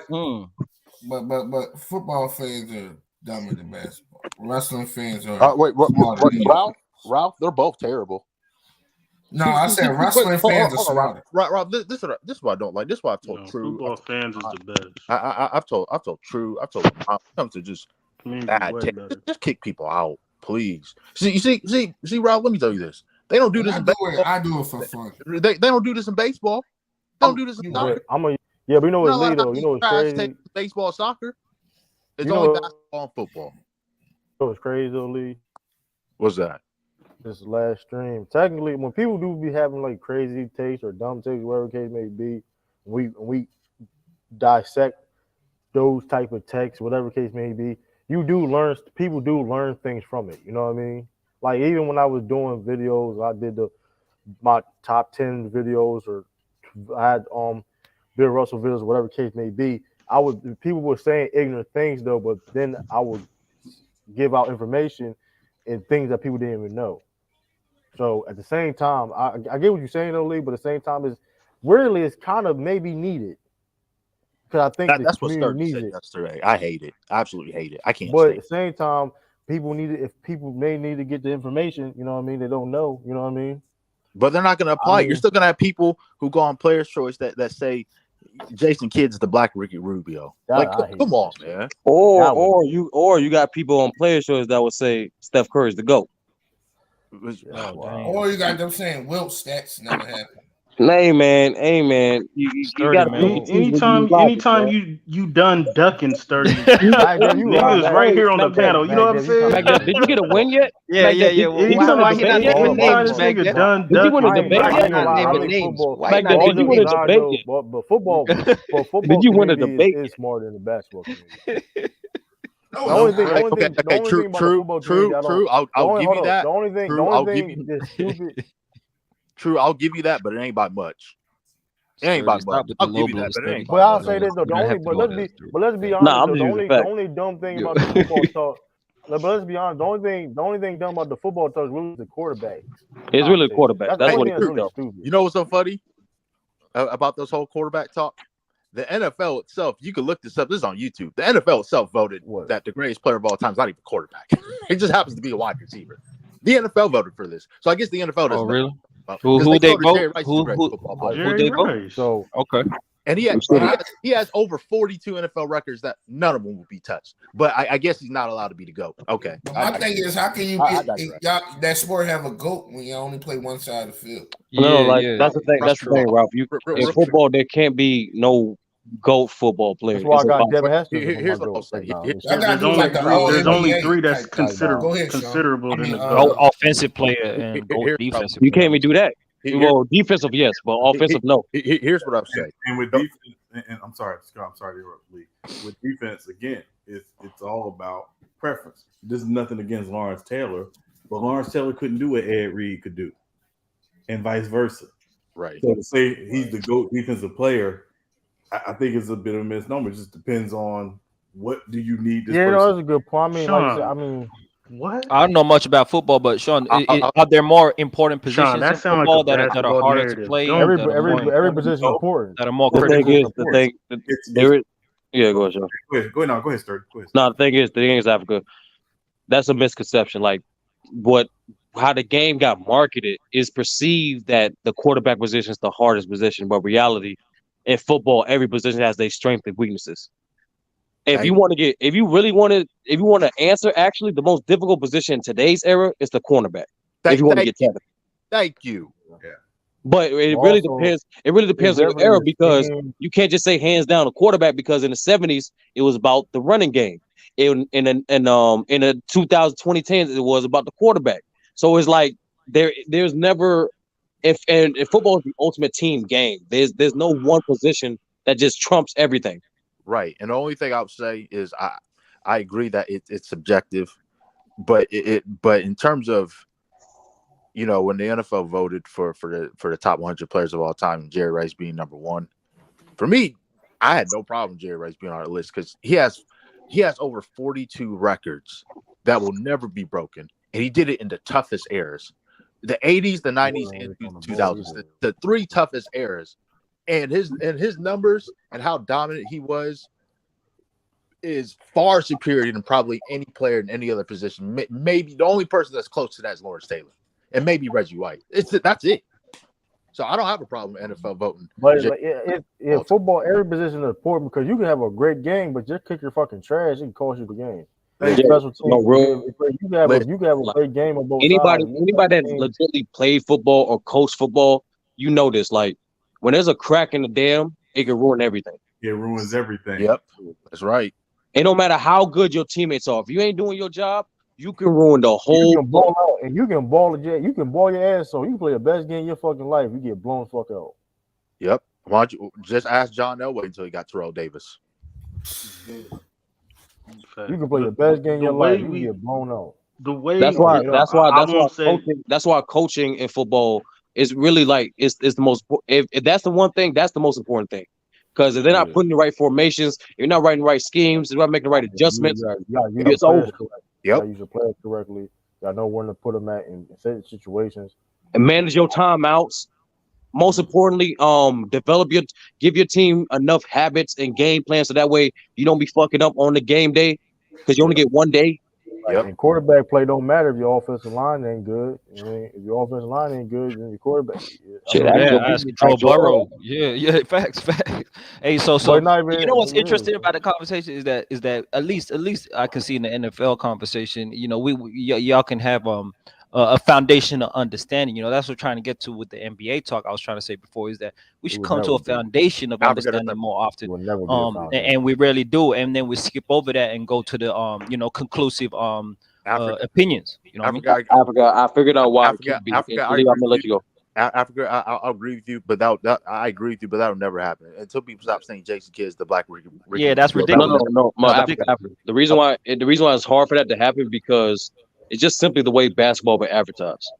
It's been advertised too individually for the players. So it's ESPN's fault, sir. Yeah, and the fact that they kept advertising more so the offensive player than opposed to a totality player, the average person that get interested in the game going naturally have a preference towards the offensive player. That's why you result to these guys with bag talk, 2K logic and shit like that because the nuances of the game isn't taught or advertised. No, that's fair. That's fair. Like like real talk. What you say, Mac? The basketball community is just emotional. Real talk. Here's what you do. Real talk. Wow. Try to listen to a football game. Try to listen to a basketball game, and you'll just listen to how much you learn. The education. Yeah. They actually break it down. Yeah, that's true. And don't watch ESPN when it comes to breakdowns either. Do not. Unless it's Tim Blakely. Yeah, Stephen A. Smith with the Tim Blakely for Jason Tatum need to step up. He need to hit his shots. Tim Blakely for the NBA, Ryan Clark for the NFL. That's and when knock knee Kenny goes to the screen, that's a good time too. Well, yeah. So let me hear you with a segue. True, you got NBA draft lottery in your title. What was you gonna break down about the lottery? True, go ahead, man. It's rigged. I'm sorry. Oh damn. That's it is. I don't know why. Really, I don't know why I had to try to be honest. With you. Okay, my bad. Be honest with you. But I'm be honest, be real with you. Be real with you. I think I messed up. I don't want to talk about it. Did it. I didn't feel like Jabari, but no, we can talk about it. But like Africa, I'm in the Ohio area. As much as I love LeBron, part of me wishes he was never drafted in Cleveland. That was that was probably the most rigged draft in history. It was so obvious he's getting drafted in Cleveland. Certain drafts, so obvious. So you're saying this draft is rigged every year? No, I think certain drafts, like when a player is that popular, who's a hometown kid, he got to go to that team. It was so rigged. That and the Patrick Ewing draft, that was rigged. You got it. The Patrick Ewing draft, that shit was just sloppy. that was so rigged. It was disgusting. Yo, what happened in the Patrick Ewing draft? What happened? That was the first year of the lottery, Young Africa. And apparently, the rumor is the envelope with New York was actually bent. So it was for the Knicks to get Patrick Ewing because Patrick Ewing, he wasn't from New York, but he grew up. You were feeling. You said I seen him pick the shit. It was. Man was looking at the envelopes. It's meant to be out of sight, Sean. It's meant to be out of sight for objective purposes. Man. There's 3 drafts, Africa, that's rigged. I don't care what anybody says. Patrick Ewing draft in '85, the LeBron draft in '03, and the Tim Duncan draft in '97. I don't care what anybody says. All those 3 drafts. You got to put a Derrick Rose draft up there too. Oh, okay. No. You got to put a Derrick Rose draft up there. We had the least amount of freaking chance to get the number. Miami did, but go ahead. Stop. Like I said, put the Derrick Rose draft up there. Miami had the worst record in the league that year. Exactly. We didn't. I mean, but we had the least chance to get it. That was not rigged. That was rigged. Yeah, the least chance to get it. I'm not going. Yeah, that kind of means it is rigged, man. No, we got lucky. We hit the you lottery. got lucky. That's what happened. We got fucking lucky. You got lucky. The hometown. You got lucky. A hometown player. A hometown franchise. You could be mad. You could be mad. So if it's rigged this year and it's a generational talent, which would lead to Lee's point that it should be rigged. What's the NBA going to choose? What's it's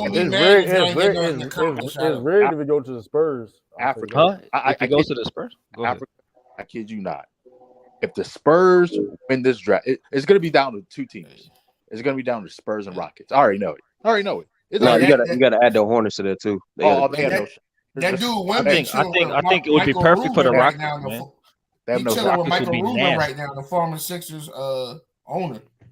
I actually want him to go to the Rockets, Lee. I actually do. I'm telling you, that's part of the reason why drafts. The NBA knows what it's doing.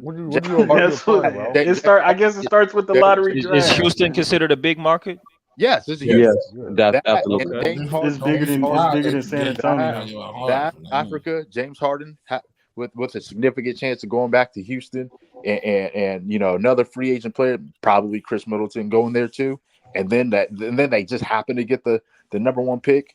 Oh yeah, that. And then for the Spurs reason is because small market. Well, not small, but smaller than others. Smaller market. They have the history of developing players, foreign players. Victor Wembanyama. Yeah, but of course, you have David Robinson, Tim Duncan, and now Wemby is the next player. Of course, it's rigged. The NBA knows what it's doing. So it's either for sure. It's a guarantee. It's the Rockets or the Spurs tomorrow. It's a guarantee. Lee, can I get a Charles Barkley guarantee? Oh, is the draft tomorrow? That's what I guarantee it. No, the lottery is. Yeah, the lottery is tomorrow. Okay. Yeah. It's 30. All right, I guarantee it. It's going to Mike and the Hornets. That's my bet. Money on. Nigga, he's selling that shit, bro. I actually want him to go to the Rockets, man. That young core with Wembanyama will be looking nice. I'm telling you, Africa, it's the Rockets or the Spurs. I mean, for marketability, Jordan's up out of here. I mean, for marketability, Victor on a Rockets makes sense, but like development wise, him on the Spurs is the best. That's what I'm saying. It's a guarantee. The NBA thinks about money, right? They're talking about marketability. That's all they really care about. I mean, listen, Victor, he's a star. Victor's a star though. I mean, listen, we've seen stars in small markets though. Yeah, we've seen stars in small markets. I mean, listen, Victor on the Spurs. I mean, let me say this. I'm sorry, Sean, real quick. Oh yeah, I missed one more draft. The 93 draft was rigged too. With Chris Webber. That was rigged too. Especially about that the Magic won 2 years in a row. Yeah, that was rigged too. Yeah. And I think 2011 was rigged for Cleveland as well because the league felt sorry for him. I agree. They got multiple number one picks. I think for the league's concern about making sure the small market teams are viable makes it, to me, more prone for Wemby to go somewhere like San Antonio or Charlotte. I don't think Houston necessarily needs the league to help it because they're a free agent destination. They're a destination city, in the NBA. Where if you've ever been to San Antonio, it's not. So I think Wemby going to one of those two places helps the NBA a lot more in terms of protecting the small market teams. What do you think about Detroit getting the number one pick? I think Detroit is in that conversation, but I think if I were ranking them, I would say San Antonio and Charlotte would be the first, and then probably Detroit, after that. And then would you have Houston after Detroit? No, I'd have Orlando. I'd have Orlando after them. Oh, Orlando would be nasty as well. But Sean, Orlando when it comes to drafting players is disgusting. I don't want that. They will draft him. We know that. Oh yeah, everybody knows. Yeah. No, listen. I don't care who gets the first pick. You're taking Wemby. I don't care who's on your roster. Facts. Like you're taking him. I'm mad as shit. But who do we think is the best team for him to go to in terms of developing and actually becoming an actual player? That's because we've seen players that be number one picks and start off on a bad team and have that loser tag and they don't really develop and they kind of get stuck into that loser ass franchise. Spurs. No Popovich, and we're still trusting the Spurs like that. He's still part of the organization, though. It's their organization and their history with international players. It's the Spurs. Hey, I think Ime really gonna turn the Rockets around. Yeah, I do too. There's I forgot what GM said this, but they said if Wembanyama, they said if Wembanyama, this player currently was in the 03 draft. They said that he had a chance to be the number one overall pick over LeBron. In every other draft, I agree, except for that one specific year in Cleveland when they had the number one overall pick. I mean, he was Wemby is rated the higher prospect over LeBron. Oh, I agree. Obviously, I agree. Only reason why for that 03 draft, I would say LeBron can still get picked number one just because it's Cleveland. Yeah, that's it. Any other draft, any other team on the number one overall pick, they're picking Wemby. Wembanyama is like Manu Bol with a handle and a jump shot, man. That's crazy. No, we're not doing that. We're not doing what? that. Manu Bol with a jump shot. I'm just talking about the size, though. I'm talking about the size. What? He's a 7'5" Kevin Durant, if anything. Don't disrespect that man. He's Ralph Sampson.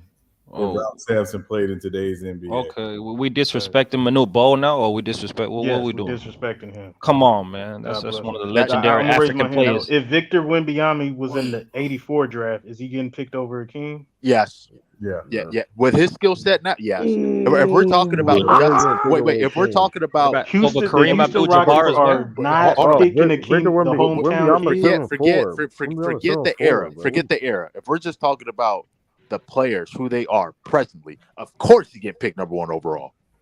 I don't even think that's a question. I don't see that over Kareem Abdul-Jabbar. Yeah, his college career. Kareem. No. But we just talking everybody. I don't see Hakeem or Kareem. Remember that same franchise? They took Ralph Sampson number one a few years prior. Yeah, and shut up, Lamont. Remember, Hakeem was where my money, Lamont was very raw offensively coming out of Houston. Like he was still developing offensively. Defensively, they knew what he was, but what the scouts said about him was he had the potential to be offensively Moses Malone and defensively Bill Russell. But don't competition matter because he ain't played no competition yet. What are we talking about competition? We're talking about the process. But he was in Hakeem and Kareem was in college playing competition. But you talking about Victor? Yeah. Victor played. Fuck, he a professional. He played professional ball. Okay, but back then they All right, they bro. value You that come shit. on, bro. Stop He a it. former There's a player, couple bro. drafts Bro, I'm not bro, What are picking we bro, back. talking bro. about? Even Bro, as he played. See, prospects. there we go, y'all. Bro. He played professional. Bro, which higher competition? College ball or professional ball? Right. It depends on the league. College over here is more competitive than them It depends on the niggas. league. Okay, what the league? The Like, what are we talking about? the league. Victor Wembanyama Them playing with. college guys be going overseas beating their ass. Bro, they said the league. When they play overseas, during That's their not necessarily season. true. Right Nah, Yes, not they do. anymore. Ralph, It not anymore. depends on the league. And then But you talking the about league, 19 under league? Just the don't count, league bro. that Wemby is playing with, they say it's the third best league in the world. Yeah, I believe the LeBron James hype, but Which means it's better than college, I right? gotta Better see than it. college. Yes, it's better than college, bro. Yeah, okay. No, that don't mean it's better than It is better than college. Ralph. Let's put it like this. There's a reason why the Olympics allow pros in the Olympics instead of college students. Let's put it like that. Yeah. The international game has developed as well. It ain't like it was, man. The Like, college game why we acting like watered it's nothing down. new? The G Like, League is bro, they still couldn't beat fucking just KD and a bunch of role players, even though they superstars. When you talking about? What you talking? What In the you talking Olympics this year. It was they didn't have a role players. Role players. Fucking Jason Tatum. The way y'all talk about them niggas. They're the best players in the world, Ralph. Y'all Come on, talking about man. Devin Booker and them like they ain't shit. Are you They're the crashing best out? compared to the No, world. you're crashing out. You On is your own crashing out logic. to Y'all the niggas world. talk about they choke artists and they ain't you shit. talking over niggas. You emotional. You're emotional. What are you talking about? You're No, emotional. you're filibustering with words You're because you know emotional. you get cooked. That's what You're you doing. emotional. You're emotional. Why are you talking over people? You're emotional. You filibustering. yelling and emotional for no reason. First of all, didn't that Olympic team in 2020 they struggled. 2021 technically was in 2021 pandemic, whatever, Yes, they right? did. But didn't they still struggle to win that Olympic gold medal? That was one of the hardest. That was like at least impressive USA team of all time. They still whoop their Nah, ass. No, they did not. They would fight for their life. They would fight for their life to get that gold Bro, medal. What are you you talking about? still could. It was about the fucking shortened No, they practice lost and all that, bro. What are you talking Remember, about? Bro, they lost to All right. Nigeria, my nigga. Shout out to Nigeria. They lost to Still playing Nigeria. in the NBA Finals. What are we talking about? They lost to Stop Nigeria, hating bro. their full team. Don't worry about the French league. They Y'all lost. is crazy as hell, bro. What do you say? Because you talking over people, not letting Dudes are still playing in the NBA Finals. I'm just They saying. did I'm not just saying. have a full practice That's room not for even. team. First of all, that been happened before, right? We act like it never happened before. Bro, but we're talking about this era, not old eras, bro. Stop it. What do you mean? What? Like, what are we talking about? We're talking about the players now. So Ralph, that's the point. Ralph, the players now, international players have never been more developed they ever been. Facts. So these are grown men that be playing against one another. Some of the best prospects play against some of those same grown men when they start off as teenagers, bro. But you're not listening. We still ain't have our. You're not listening. No, hold on, bro. We still ain't have our best team out there. They're Ralph, not Ralph. wasn't the best clear-cut players. Ralph, what does that have to do with you said that our college teams can beat some of their teams over there? No, it's not true, bro. Bro, don't try to filibuster what we was just It's not filibuster. Stay on topic. Wow, Stay on topic. No, Stay you're on not topic. on topic. No, stay on topic. Stay on topic. Stay on topic. I remember. Did our least talented U.S. team beat them more Least talented? They're still the best players in the world. Ralph, those are pros. I'm talking about the Olympic. Hey, Ralph, Hold on. We did not have Anthony Davis. We did not have LeBron James. What? It doesn't matter. They Stay still on have topic. all NBA Stay level on- players. Hold on. This is my show. Stay on topic. Shit. Stay on topic, Ralph. Stay on topic. Funny. You said you said Division I college basketball is higher competition than the third best league in the world. Bro, I was comparing when y'all talking about these. He can be the number one pick in the 84. No. Come on, bro. How you just stop finessing? You're not staying on topic. You're not staying on topic. No. Because no. At the end of the day, if you're the third best professional league in the world, is higher competition than Division I basketball. believe it or not, there's Division I basketball players that play in those leagues. And that don't. This is why y'all don't know what y'all talking about. So what do you mean? What I don't know what I'm talking about? Was that them leagues overseas still ranked at the cream of the crop as they is now? Yes or no? Sir, we can move on. What do you talk? You're mad and emotional. I didn't hear. In 1984, were them guys overseas still ranked at the cream of the crop like they are now? No, but Ralph. Okay, no, they're not. we can move on. That's what we was talking about. 84. Ralph, we was talking about. Oh, so Ralph is talking about 84, and y'all talking about today. But Ralph, why did you bring up Jason Tatum and Kevin Durant? No, we were talking about the Olympics. Ralph is finessing right now, man. You're teleporting Wemby in the 84, right? You're emotional. Ralph, if you want to talk, stop being emotional, bro. It's not that deep, bro. You're brutal. You give me like, come on, bro. Like, all that weird. Come on, bro. It's not that deep, bro. That being said, on his helmet. That being said, like you said, they start the when they get fried. Bro, you sound like you're whining. You sound like you're whining. That's what Mac does. Stop whining. Stop whining, bro. You sound like you're whining and all that weird shit, bro. Hey, if Ralph is talking about the 84 draft, he lightweight, right? No, I think y'all talking about something different. Bro, I'm lost, bro. We was talking about how are we gonna put Wemby in the 84 French league? Like how we gonna do that? I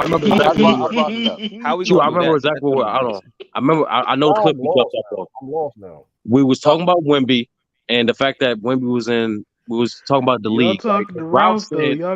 Ralph literally said, some our college players can beat some of the teams overseas. Not bring up anything about 84. That's exactly.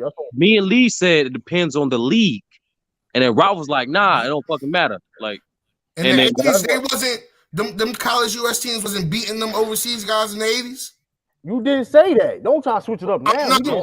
I don't think anyone claimed the 80s was the same in the 80s, though. No, Ralph. Actually, we lost. That's the point. We lost in the 80s. That's why. Damn, Ralph. Why am I explaining this? Well, they lost in the 80s, bro. That's why it was a big deal. They lost the chip, but what? They lost in the 80s. What are you talking about, right? Now we lost on some BS, but we still lost.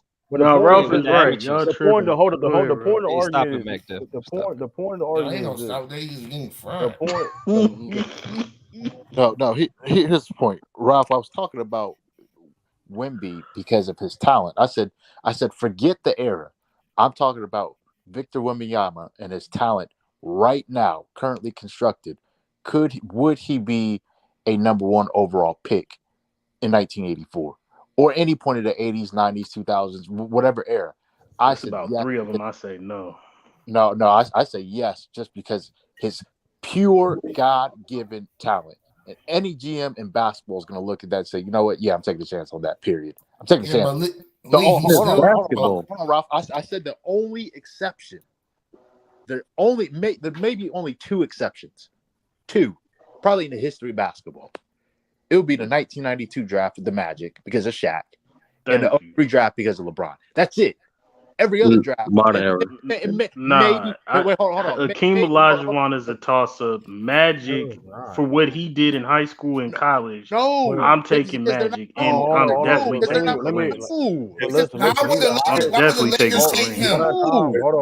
Why would they take him with Victor Wembanyama? Hold on. No, we're not talking about their careers and who we know. We're talking about. I'm talking about the fitness of what Magic brought. What are you talking about? What do you mean? Why did I'm gonna raise my hand. Let me say this. You don't know what the hell you're talking about, bro. Bro, hold on. That's what I'm saying. Real quick.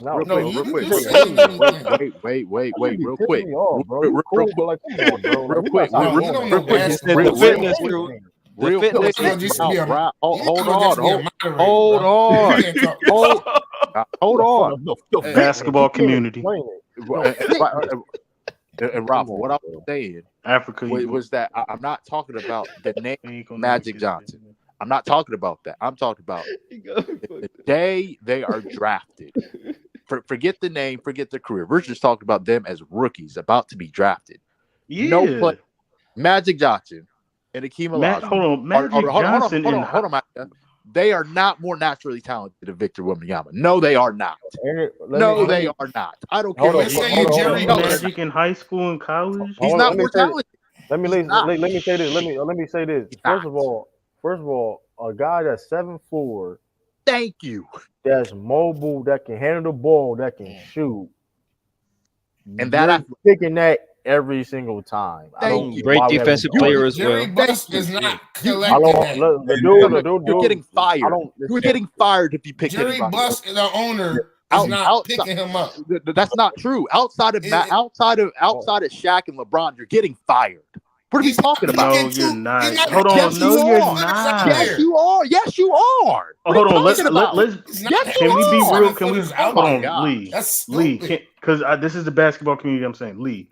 No, this is the basketball community. I've been saying because you guys don't know what you're talking about. Go ahead. First and foremost, Kareem and hold on. Victor Wembanyama. No, you're dismissed. Let me finish. No, I'm not listening. No, I'm not listening. True. Let me finish. You don't know what you're talking about. No, I'm not listening. Go ahead. Because you about to get fried. No, because you always get cooked. You don't know what you're talking about. Go ahead, Lee. No, hold on, real quick. True. Come on, bro. No, let's show him. No, real quick. In the private chat, I put a link of Ralph Sampson video. In the video. If you watch some of what Ralph Sampson could do, he was like Wembanyama. The issue was with a team prior to Houston in '84 been innovative enough to take a Wembanyama when you have a center and say we're going to play both of these guys. We're going to play Twin Towers. That wasn't traditionally what you saw. So, who they would have taken, we don't know, obviously. But at the end of the day, a lot of people would have looked at Wembanyama's talent and they would have been enamored. Highest graded prospect of all time. Thank you. He is really the highest graded prospect ever. Sean. Yeah. Hold on, Mike Def, real quick. Before we get more to dialogue, we can't act thuggish, man. We let's tone it down to ruggish. Let's try to be simple. But it is the same too, you the main one. But hold up though. But I'm gonna let you go, Mac. But listen, be in mind, he's the highest graded prospect of all time. Like, regardless of how you feel, and listen, all I know is this: it's not people. I don't know anybody ever. I've never seen a player like Wembanyama. I don't know how great he gonna be or how good he gonna be, whatever. But what he is doing, I've never seen a dude that's 7'4" that can handle the ball like that, Euro stepping and all this stuff like that. And play defense the way that he does. And play you don't see 7'4" players like that at all. Like period. Like, so my question, they say like 7'5". Ralph Sampson was a little limited, Sean. My question is, my question is, I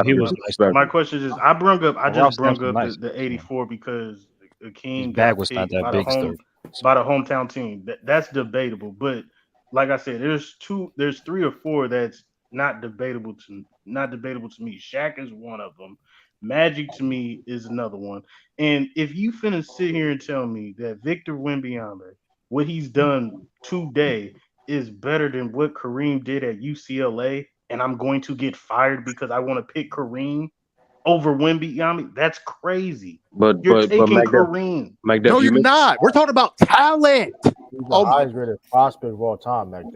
I'm not debating. I'm not debating that. Listen. Hold on, time out. I'm not debating that. Victor Wembanyama is the most. Let's just call Victor Wembanyama the GOAT. Overseas is more wider than back Let's just call him the GOAT. I'm not debating his talent. Let's just call him the GOAT, the highest rated prospect of all time. I am not going to get fired from my job if I pick Kareem Abdul-Jabbar after what I've seen what he did in UCLA. No, you're not getting fired. That's a pick. You saying all time or modern era? There's a difference.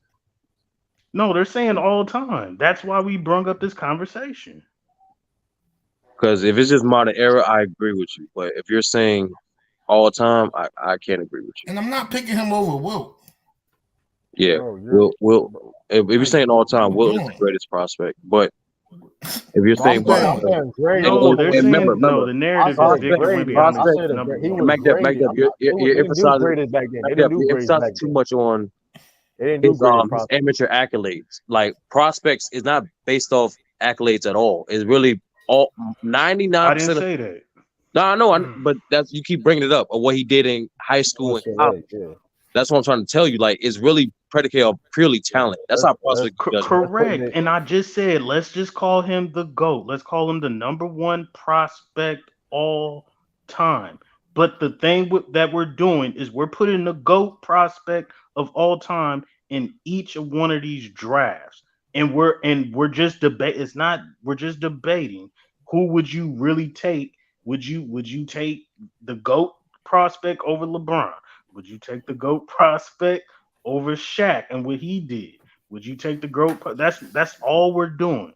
That's all we're saying. It's not. See, we have a little bias because we seen these guys after the fact and we seen their potential, right? We don't know the potential. No, it's not. That's what I'm saying. Even at that, it's not what they there's did still with that their bias careers. though. You can't really take that bias out because we've seen their careers. It's young average. What when you grade somebody as the number one prospect of all time, it's not so much what you've seen them do, but it's what you're projecting that they'll continue to do at the next level, right? That's why he's graded as high as he is. I agree. What he's done not only translates, but he's going to continue to build on that, and that's what everybody's so excited about. That's no slight to LeBron or Shaq or Magic or anybody else. This guy, what you see it now, and it's like, and he's so young that he's going to continue to get better. That in 5 or 6 years, he could be the best player in the world, and it wouldn't shock anybody. I agree. That's the. And I agree, Sean. But I was just gonna say, like, is there a bit of bias when we talk about these Kareems and these Shaqs and these even Wilt Chamberlain, that because we've seen them after the fact, it's hard to remove that and talk about it. That's all I'm saying. And that's why again, like when the Akeem comment came up, I think Lee brought it up. If I remember correctly, that's why I went back to what was he compared to coming out of Houston. Everybody said he projects defensively as Bill Russell, and he projects he could be as good as Moses Malone offensively. He wasn't there, but that was the projection, particularly offensively. Defensively, he was really good in college. And he was way better than that, right? You would say he was way better than Moses Malone. Is Wemby going to come in and averaging 30? That's all I want to know. That's not the coming in 30. I don't answer think your so. question, no. Ralph, That's not what we're talking about. Ralph, you talked about what Victor Wembanyama is going to do. In the league, he may not be built like that because he's played in EuroLeague. Wait, Luka played in EuroLeague. He didn't come in averaging 30 though. That's not the point. He's still playing well. You don't have to average 30 your first year. And the point, listen, the thing but you're talking about Victor, greatest prospect ever. Wilt came in averaging 30 in a defensive. A whole different context, man. Ralph, that's not what we're talking about. LeBron James talking about. We're talking about before what you can do. Listen, that being said, listen. Yeah, like y'all don't even know how to. Listen. We're talking about. Listen, and then I understand, like, listen. At the end of the day, it is what it is, bro. Like, the man, I don't know why we're trying to act like this dude is somebody like just a regular player. You're saying the highest prospect, but the horizon. I'm not saying that shit. I'm not saying it is just a fact. It doesn't matter because Ralph, he is Ralph. Matt, damn. Ralph, he is you be cutting everybody off. You're wrong. I'm trying to help you. Wrong. That shit don't matter because overseas horizon is writing. The scouting is writing. You getting emotional. Why are you getting emotional for? You yelling. You getting emotional. I'm not getting emotional. You is getting emotional. Ralph, go ahead. You the one cutting niggas off. It don't make no sense what you're saying, but go ahead, bro. How it don't make sense? Nah, but you getting emotional. You getting emotional. Say overseas what? The overseas scouting has writing, bro. Like, what are we talking about? Stop saying overseas and scouting when the scouts here is scouting him. Also, that's what I'm talking about. Guys from over here has been going overseas more to look at these players more than some of the guys over here. Dog, listen. Listen, Rob. Do you know he came? It's increased more. Rob, stop getting emotional. Do you understand that he came tier. He played 2 games on U.S. soil Cooking. against the Scoot G Henderson. League. Yes. Get the G League Ignite team that has professionals on that team. You do know he was getting scouted before that, right? What are we talking about, Ralph? What are we doing? Let me Hey, we need to come to an understanding, Ralph. Come on, man. There's a talent like Victor Wembanyama. He's going to be scouted by everybody across all circuits. Don't matter if it's overseas or the United States. What we're talking about is that after he's scouted, he is projected as the best prospect all time. Those are facts. Whether you agree or not, the stamp on him right now today is that he is the greatest prospect of all time. And the only question, which was supposed to be a fun activity debate, is would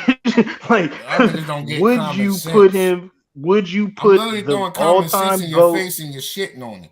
How is it common sense? You're downplaying Wemby. Okay, so you want to move on to get cooked. But you're the one who's downplaying Wemby's as a prospect. That's what I was saying is them guys overseas, you put from back then, and you're putting Wemby in that spot, in that 84 No, spot. we're not. No, we're not. Yes, you is. In totality, you is. We're doing in totality, you is. You're just transferring his talent in that 84 era. No, in totality, you is, bro. No, Ralph, why would we do that? Ralph, not the same. Hold on, Ralph.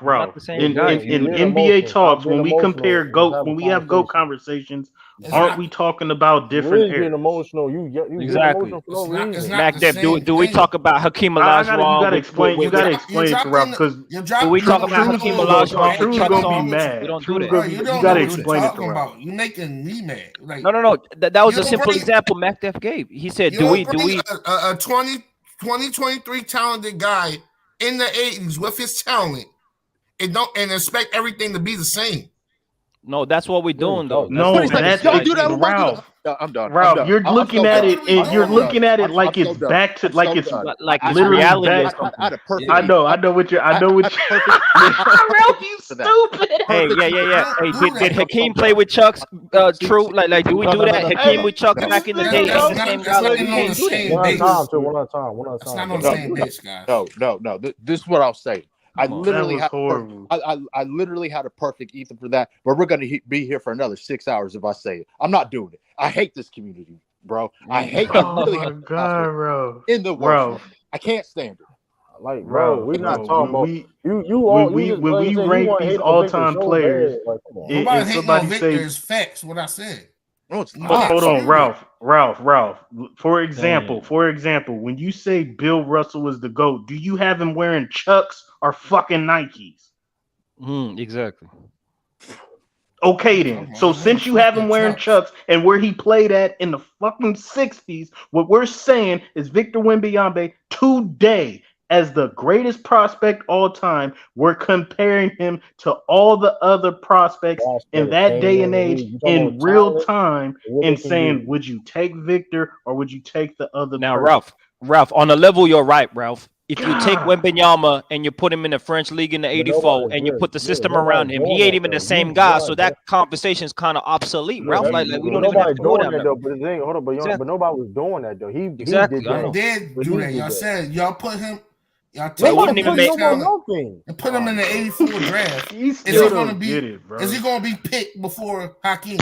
Y'all literally did that, bro. We just said we did do that, yes. We don't even understand the foundation. Y'all niggas don't even understand what y'all saying, bro. No, Ralph, you refuse to listen though. We said in the hypothetical, like in a fantasy type of, let's say it was a fantasy draft, hypothetically, but all the players in NBA history that came in, he is the greatest prospect of all time. It don't matter if you had to pick a player and to come in, he's the prospect. Is probably Victor would probably be the number one choice. That's all we're saying. And on top of that, true. You're making it more complicated. And on top of that, complicated than what it is, bro. And on top of that, Mac Def said something earlier. If you are the greatest prospect, people are going to come to see you. Here's another example. People all across the country, when everyone knew LeBron was going to be number one overall pick. His senior year in high school. Better yet, his sophomore year in high school. People were traveling from all over the country and even some parts of the world just to see LeBron James play in high school. There was colleges all across the country trying to recruit LeBron, and everyone knew he ain't going to college because he's going straight to the NBA. If Victor Wembanyama lived in Mars, every single NBA scout is going to do whatever they can to see him play basketball in Mars. That's They're going to invent spaceships and everything. It doesn't matter. Facts. If you are the greatest prospect of all time, especially in today's day and age, scouts are going to find you. Period. That was the point. Good night. Y'all say he's going to get picked over Magic. That shit don't even fit. You don't get it, bro. Like, what are we Bro, talking about? we're not talking about it in reality. We're just talking about all the great players. You don't get it. All the great players lined up, rookie season, who you get it, picking. bro. Like, that's what we mean, bro. We trying to do something. Like, you really like killed the whole thing. You don't get it. Yeah, the vibe is the vibe is being killed, Y'all bro. trying to make something fun. You trying to make it work what it is, bro. Like, it's not even that deep. Like, you just like, so you trying to tell me you put Victor in this year right here? Like, nobody even doing that. Y'all literally said he getting picked over everybody, which ain't true. Dang. No, we tried to have the argument, but he kind of just destroyed all the fun out of it. Bro, be aware of your surroundings and you're aware. Be aware, bro. Like, look at the chat, bro. Nobody's picking on you, bro. You're making this thing harder than what it is, bro. Yeah, like, man. bro, it's not that deep, bro. If you, bro, just take accountability. You're wrong. You're wrong. Simple as that. It is what it is. Like, you making it harder than what it was. Like, now, Ralph, like I said, on one level, you're right, but that whole conversation, certain players, bro. On one level, that's right, but if man, okay, that's great. Now we're not. Now that's what we're saying. So, who wouldn't he be taking over? Yeah, me and you was on the same side. Then you gonna flip the script. Yeah. No, Like, you what the started fuck? talking You about didn't some get old over it. other stuff. Put him in the You 80s. didn't get it. He's not going. You put him in the 80s. You thinking he gonna have the same nutrition and workout? And it's like, no, we're not going that damn deep. The fitness, like, what the fuck you the Yeah, we're not going that damn deep. No, I was talking about we the talking fitness about of the- him right I was now. talking You about the start talking- chemistry, fitness of the team, bro. Man, you just come You on, mean bro. the What fit? that had to do Oh, with he us? means What the that- fit. what we talking about team for? We You talking start about talking about prospects. Come on, overseas in the 80s, and we're like, Because bro, I said not, he's not you're gonna going too far. I say he's That's not why going we to fit with Kareem the way Magic does. That's a whole different team. See, that would have And been then a fair Sean enough even said point, what bro. I said, saying the You league did back not say then. that, Ralph. Yo, yes, he did. You start talking about No. scouts and a whole bunch of Oh other my stuff, God. bro. The crazy Sean thing said is, exactly Wemby what could I play said. he could play the power forward, the stretch four in the 80s, bro. Like, that's how skilled he is. If you He want to go said down that exactly route. what I said. The league at that time, two bigs would not work out because the league Stretch did not five, do he that. got the jumper though. Yeah, Ralph. but no nobody Twin ever seen Towers. a Oh, you 6'9" said the point 80s? guard neither, Hold on. bro. You said in the That's 80s what you we couldn't have saying. two bigs? That's actually that's the era No. where they had multiple bigs. Like, that's Right? kinda No. crazy. What I'm saying is, you had two 7-footers together. You didn't see that on the floor like that. It really wasn't until Houston did it with Olajuwon and Sampson that teams was like, oh, you can do it. So you saw like the '86 Celtics, for example, they would play Walton in the front court with Parrish together. Sometimes they would play Mikhail Walton and Parrish together. So it just wasn't the going thought at the time, though. But Sean, what about their skill sets? Their skill sets kind of do complement each other though. Inside Kareem, outside Wembanyama, and then their defense would be ridiculous. Like, I don't know if it wouldn't work. What would you say about their skill sets complementing each other? Yeah, I think the skill sets could have complemented each other, Young Africa, but it would have taken, an innovative, coach to think this can work, and not only can it work, I'm gonna make it work. But would you have allowed Wembanyama to handle the ball, which he can do well? 7-footers weren't handling the ball like that. That's true. What I mean? Magic showed he could. He was running. And now, Sean, that logic don't work because we got to take that out of consideration. Well, that's and for the fantasy. And the Lakers were a good example because the Lakers did in that early '80s add a stretch four in Bob McAdoo, 6'11". So it could have worked, but it would have taken, an innovative mind to say, yeah, this can work, and we're going to commit to it. We can't. I don't even can't, think the intention was to even go that deep about team chemistry and all that. It was more just comparing the players and we can't add that who was factor a in better because it's prospect. fantasy, Sean. They Y'all said give take everything else and throw it out the window. $50 crazy. That's the logic that I was trying to provoke, but put into it. But they said no, make it just strictly fantasy because it's fun. Nobody did, bro. You made it deeper than it was. You were saying you said putting them in a time machine and put them in a certain. Nobody did anything. Nobody. All we said was if you take those play if you had to choose to pick the player and the prospect when they came in the league before they came in the league, you was picking Victor. And you made it deeper than what it was, bro. That's what happened. You're putting them in that era with his talent. All right, nobody putting bro. I don't know what you talking about. Come on, we move on. Nobody saying anything about putting nobody era. That's what I'm saying, bro. When we talk We about the GOAT debate, we're not putting Wilt Chamberlain in today's era. But we're talking about who's better and who did what. That's what you want to know why you're particularly doing that because you're saying that in '84 is he getting picked? Why you keep bringing up '84? Okay. In 1980, is he getting picked over Magic? I don't think he is. That's Magic era. So you're putting them in it. See, once again, and that's why I said the whole after the fact bias is what I think is clouding the judgment. Yeah, Sean, that's what I said before. That's what he's talking about. You gotta get the bias out of your heart. You got the biasness. You got the biasness. You just all over the place. It's still the '80s. No, because we're talking about to the Lakers at that. He's getting picked to the Lakers. But like I said though, like that's why listen. You can automatically assume that, but at the end of the day, Wembanyama 7'5" with a handle with a jumper that can stretch the floor. I mean, with Kareem Abdul-Jabbar, that sounds nasty. That's what that's. I mean, listen. At the end of the day, mind you gotta understand this is still a big man. It was still a big man's league at that time. Even though Magic Johnson and Larry Bird flourished, of course, and was the best players of the '80s, it still was a big man's league at the time. It still was more. You know what I mean? Yeah, so, Magic was something we ain't never seen neither at that time. Same, but okay, point guard running. Right, so that's what I'm saying. It's just that's point interesting. Guard, but you also had a 7'5" guy that can shoot from long range, especially from that time. Yeah, you had Larry Bird, a 6'10" small forward. You talking about a guy that can shoot? I'm like, what? They would call that man. They would call that man Jesus, something like that. Victor Wembanyama. Alien. My fault for bringing logic to it. Yo, can't bring logic to what if. You debate with yourself. You can't bring a logic to what if. When the Lakers drafted Magic Johnson, they didn't draft Magic Johnson because they needed a point guard. They drafted Magic Johnson because they wanted a star. Yep. And he was a shooting guard. And he was that good. And he was that good. So it's like, well, I mean, they kind of moved Norm Nixon to the 2 guard. The ball was in Magic's hands more. But Norm Nixon was a point guard and was a pretty good point guard for that era, for that time.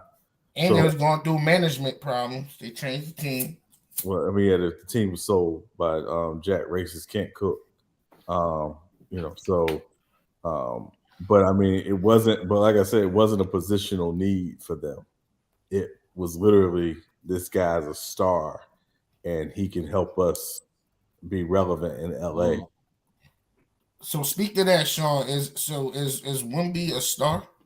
Yeah, definitely, absolutely. Bro, just a 7'4" attraction, bro. I remember the article. They were saying that whoever gets him, they're gonna get like $500 million or something like that off of rip. Facts. Off giving Victor. Facts. Like, so do you think the France television views gonna increase a lot? Yeah. Yeah, I mean, it's already a big market anyway, Ralph. You know, when you look at that nigga ain't gonna be better than Curry, man. You know, when you look at chill out, yo. I'm trying to talk business with Sean. No, when you already look at the connection to the NBA. Ralph is stunning out here. This is the biggest French, star to come to the NBA. But not only that, like if you all have seen him, like when he's been around NBA stuff already, people already gravitate to him. They are excited about. Yeah, he's a slick talking young brother. Yeah, he can speak English very well. Sean, was a kid with Rudy Gobert, so I don't know what this hate that they say I'm coming with. I'm just asking the legitimate questions.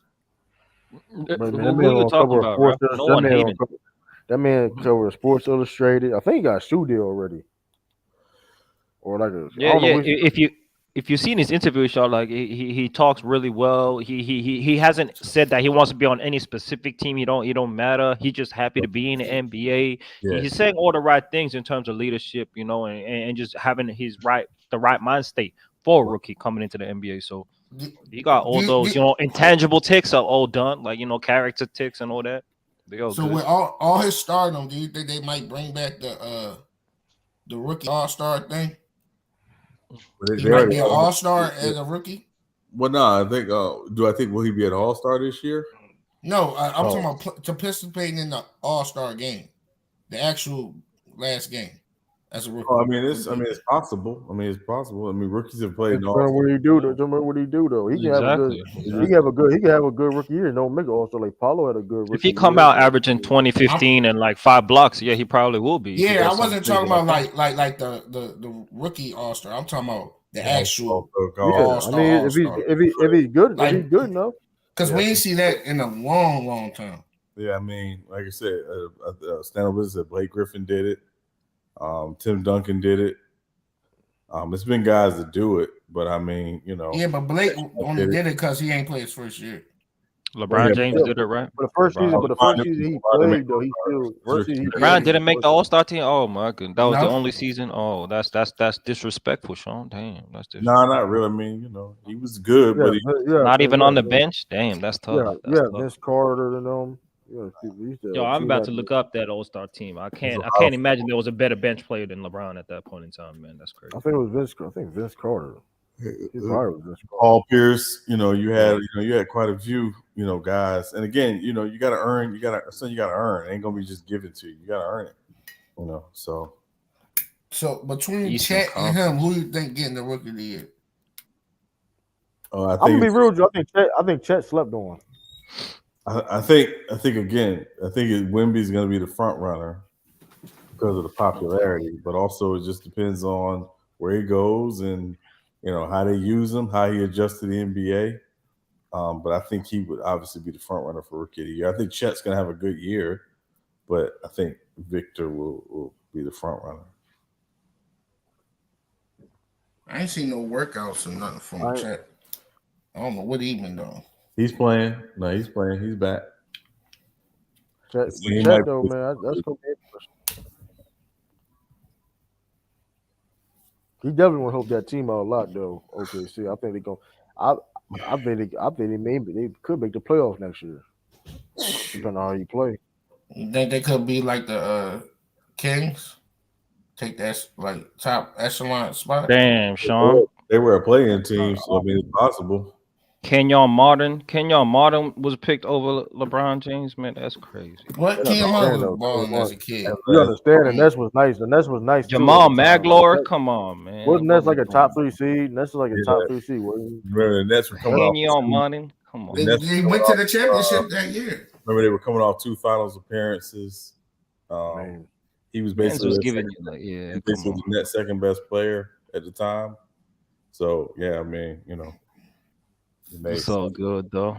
And remember too, also it was positional. It wasn't just Yeah, Kenyon Martin. That's it. I can understand Ron Artest. I can understand Paul Pierce, but Kenyon Martin though, come on, man. What do you mean? At that time, he was good for his position. Bro. Yeah, he wasn't playing better than LeBron. Like I said, he was the second best. Yes, player. he was. LeBron wasn't even rookie of the year for real. Like, what are we talking about? No, stop it, man. Stop it, bro. He was not better than Melo that year. Melo took his team to the playoffs. Y'all can't get mad at that though. One thing though, like that. That's why I say he's been pushed his whole career, bro. Oh, no, I ain't saying all that now. Well, technically, listen, when you the face of the league, you're gonna get pushed. It was like, it is what it is. Yeah. And remember, Denver did upgrade that roster. Like they signed Kenyon Martin. They who else? Someone else they got. I think Eden Nara or Glazer, one of them was over there. No, maybe Eduardo Nahara. They had Nene from Nene. They put together a really good team around Ricky Melo. So, the Cavs were not quite well built around LeBron at that time. Oh, brother. Oh, to answer your question, you know, I said LeBron, Stringer Bell. You know, LeBron, Stringer Bell. You know, from what I remember, the best show of all time to me, right? And Stringer Bell, you know, he was an antagonist like LeBron is, right? He was second in command for a long time, like in terms of Kobe Bryant's league at the time, right? And so he was second in command, and then he assumed direct control of the league early, you know, just like Stringer Bell drew when Avon went to prison, right? And that was when LeBron when Kobe lost when Kobe lost Shaquille O'Neal and then has to go and ride it out by himself, and he hasn't got Pau Gasol yet. That's when LeBron assumes control of the NBA. You know what I mean? And so, you know, Stringer Bell being an intelligent guy, you know, always scheming. I remember Stringer Bell in the classroom taking notes and everything, just like LeBron was doing in the NBA. And then Stringer Bell was a slick talking brother, you know, flamboyant brother. You know, he had all the attributes that I think LeBron James does, man. So that's why I got LeBron is Stringer Bell, man. You know what I mean? Upstanding citizen when it comes to his image and all that. You know, it is what it is. But down low, beneath the surface, I think LeBron got gangster in him, Sean. That's what I think, Sean.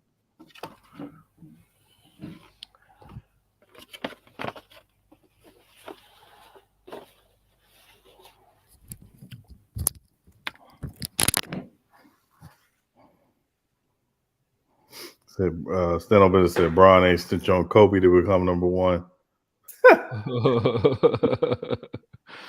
Hey man, that's crazy. That's crazy. That's crazy. Cool. Oh man, But, yeah.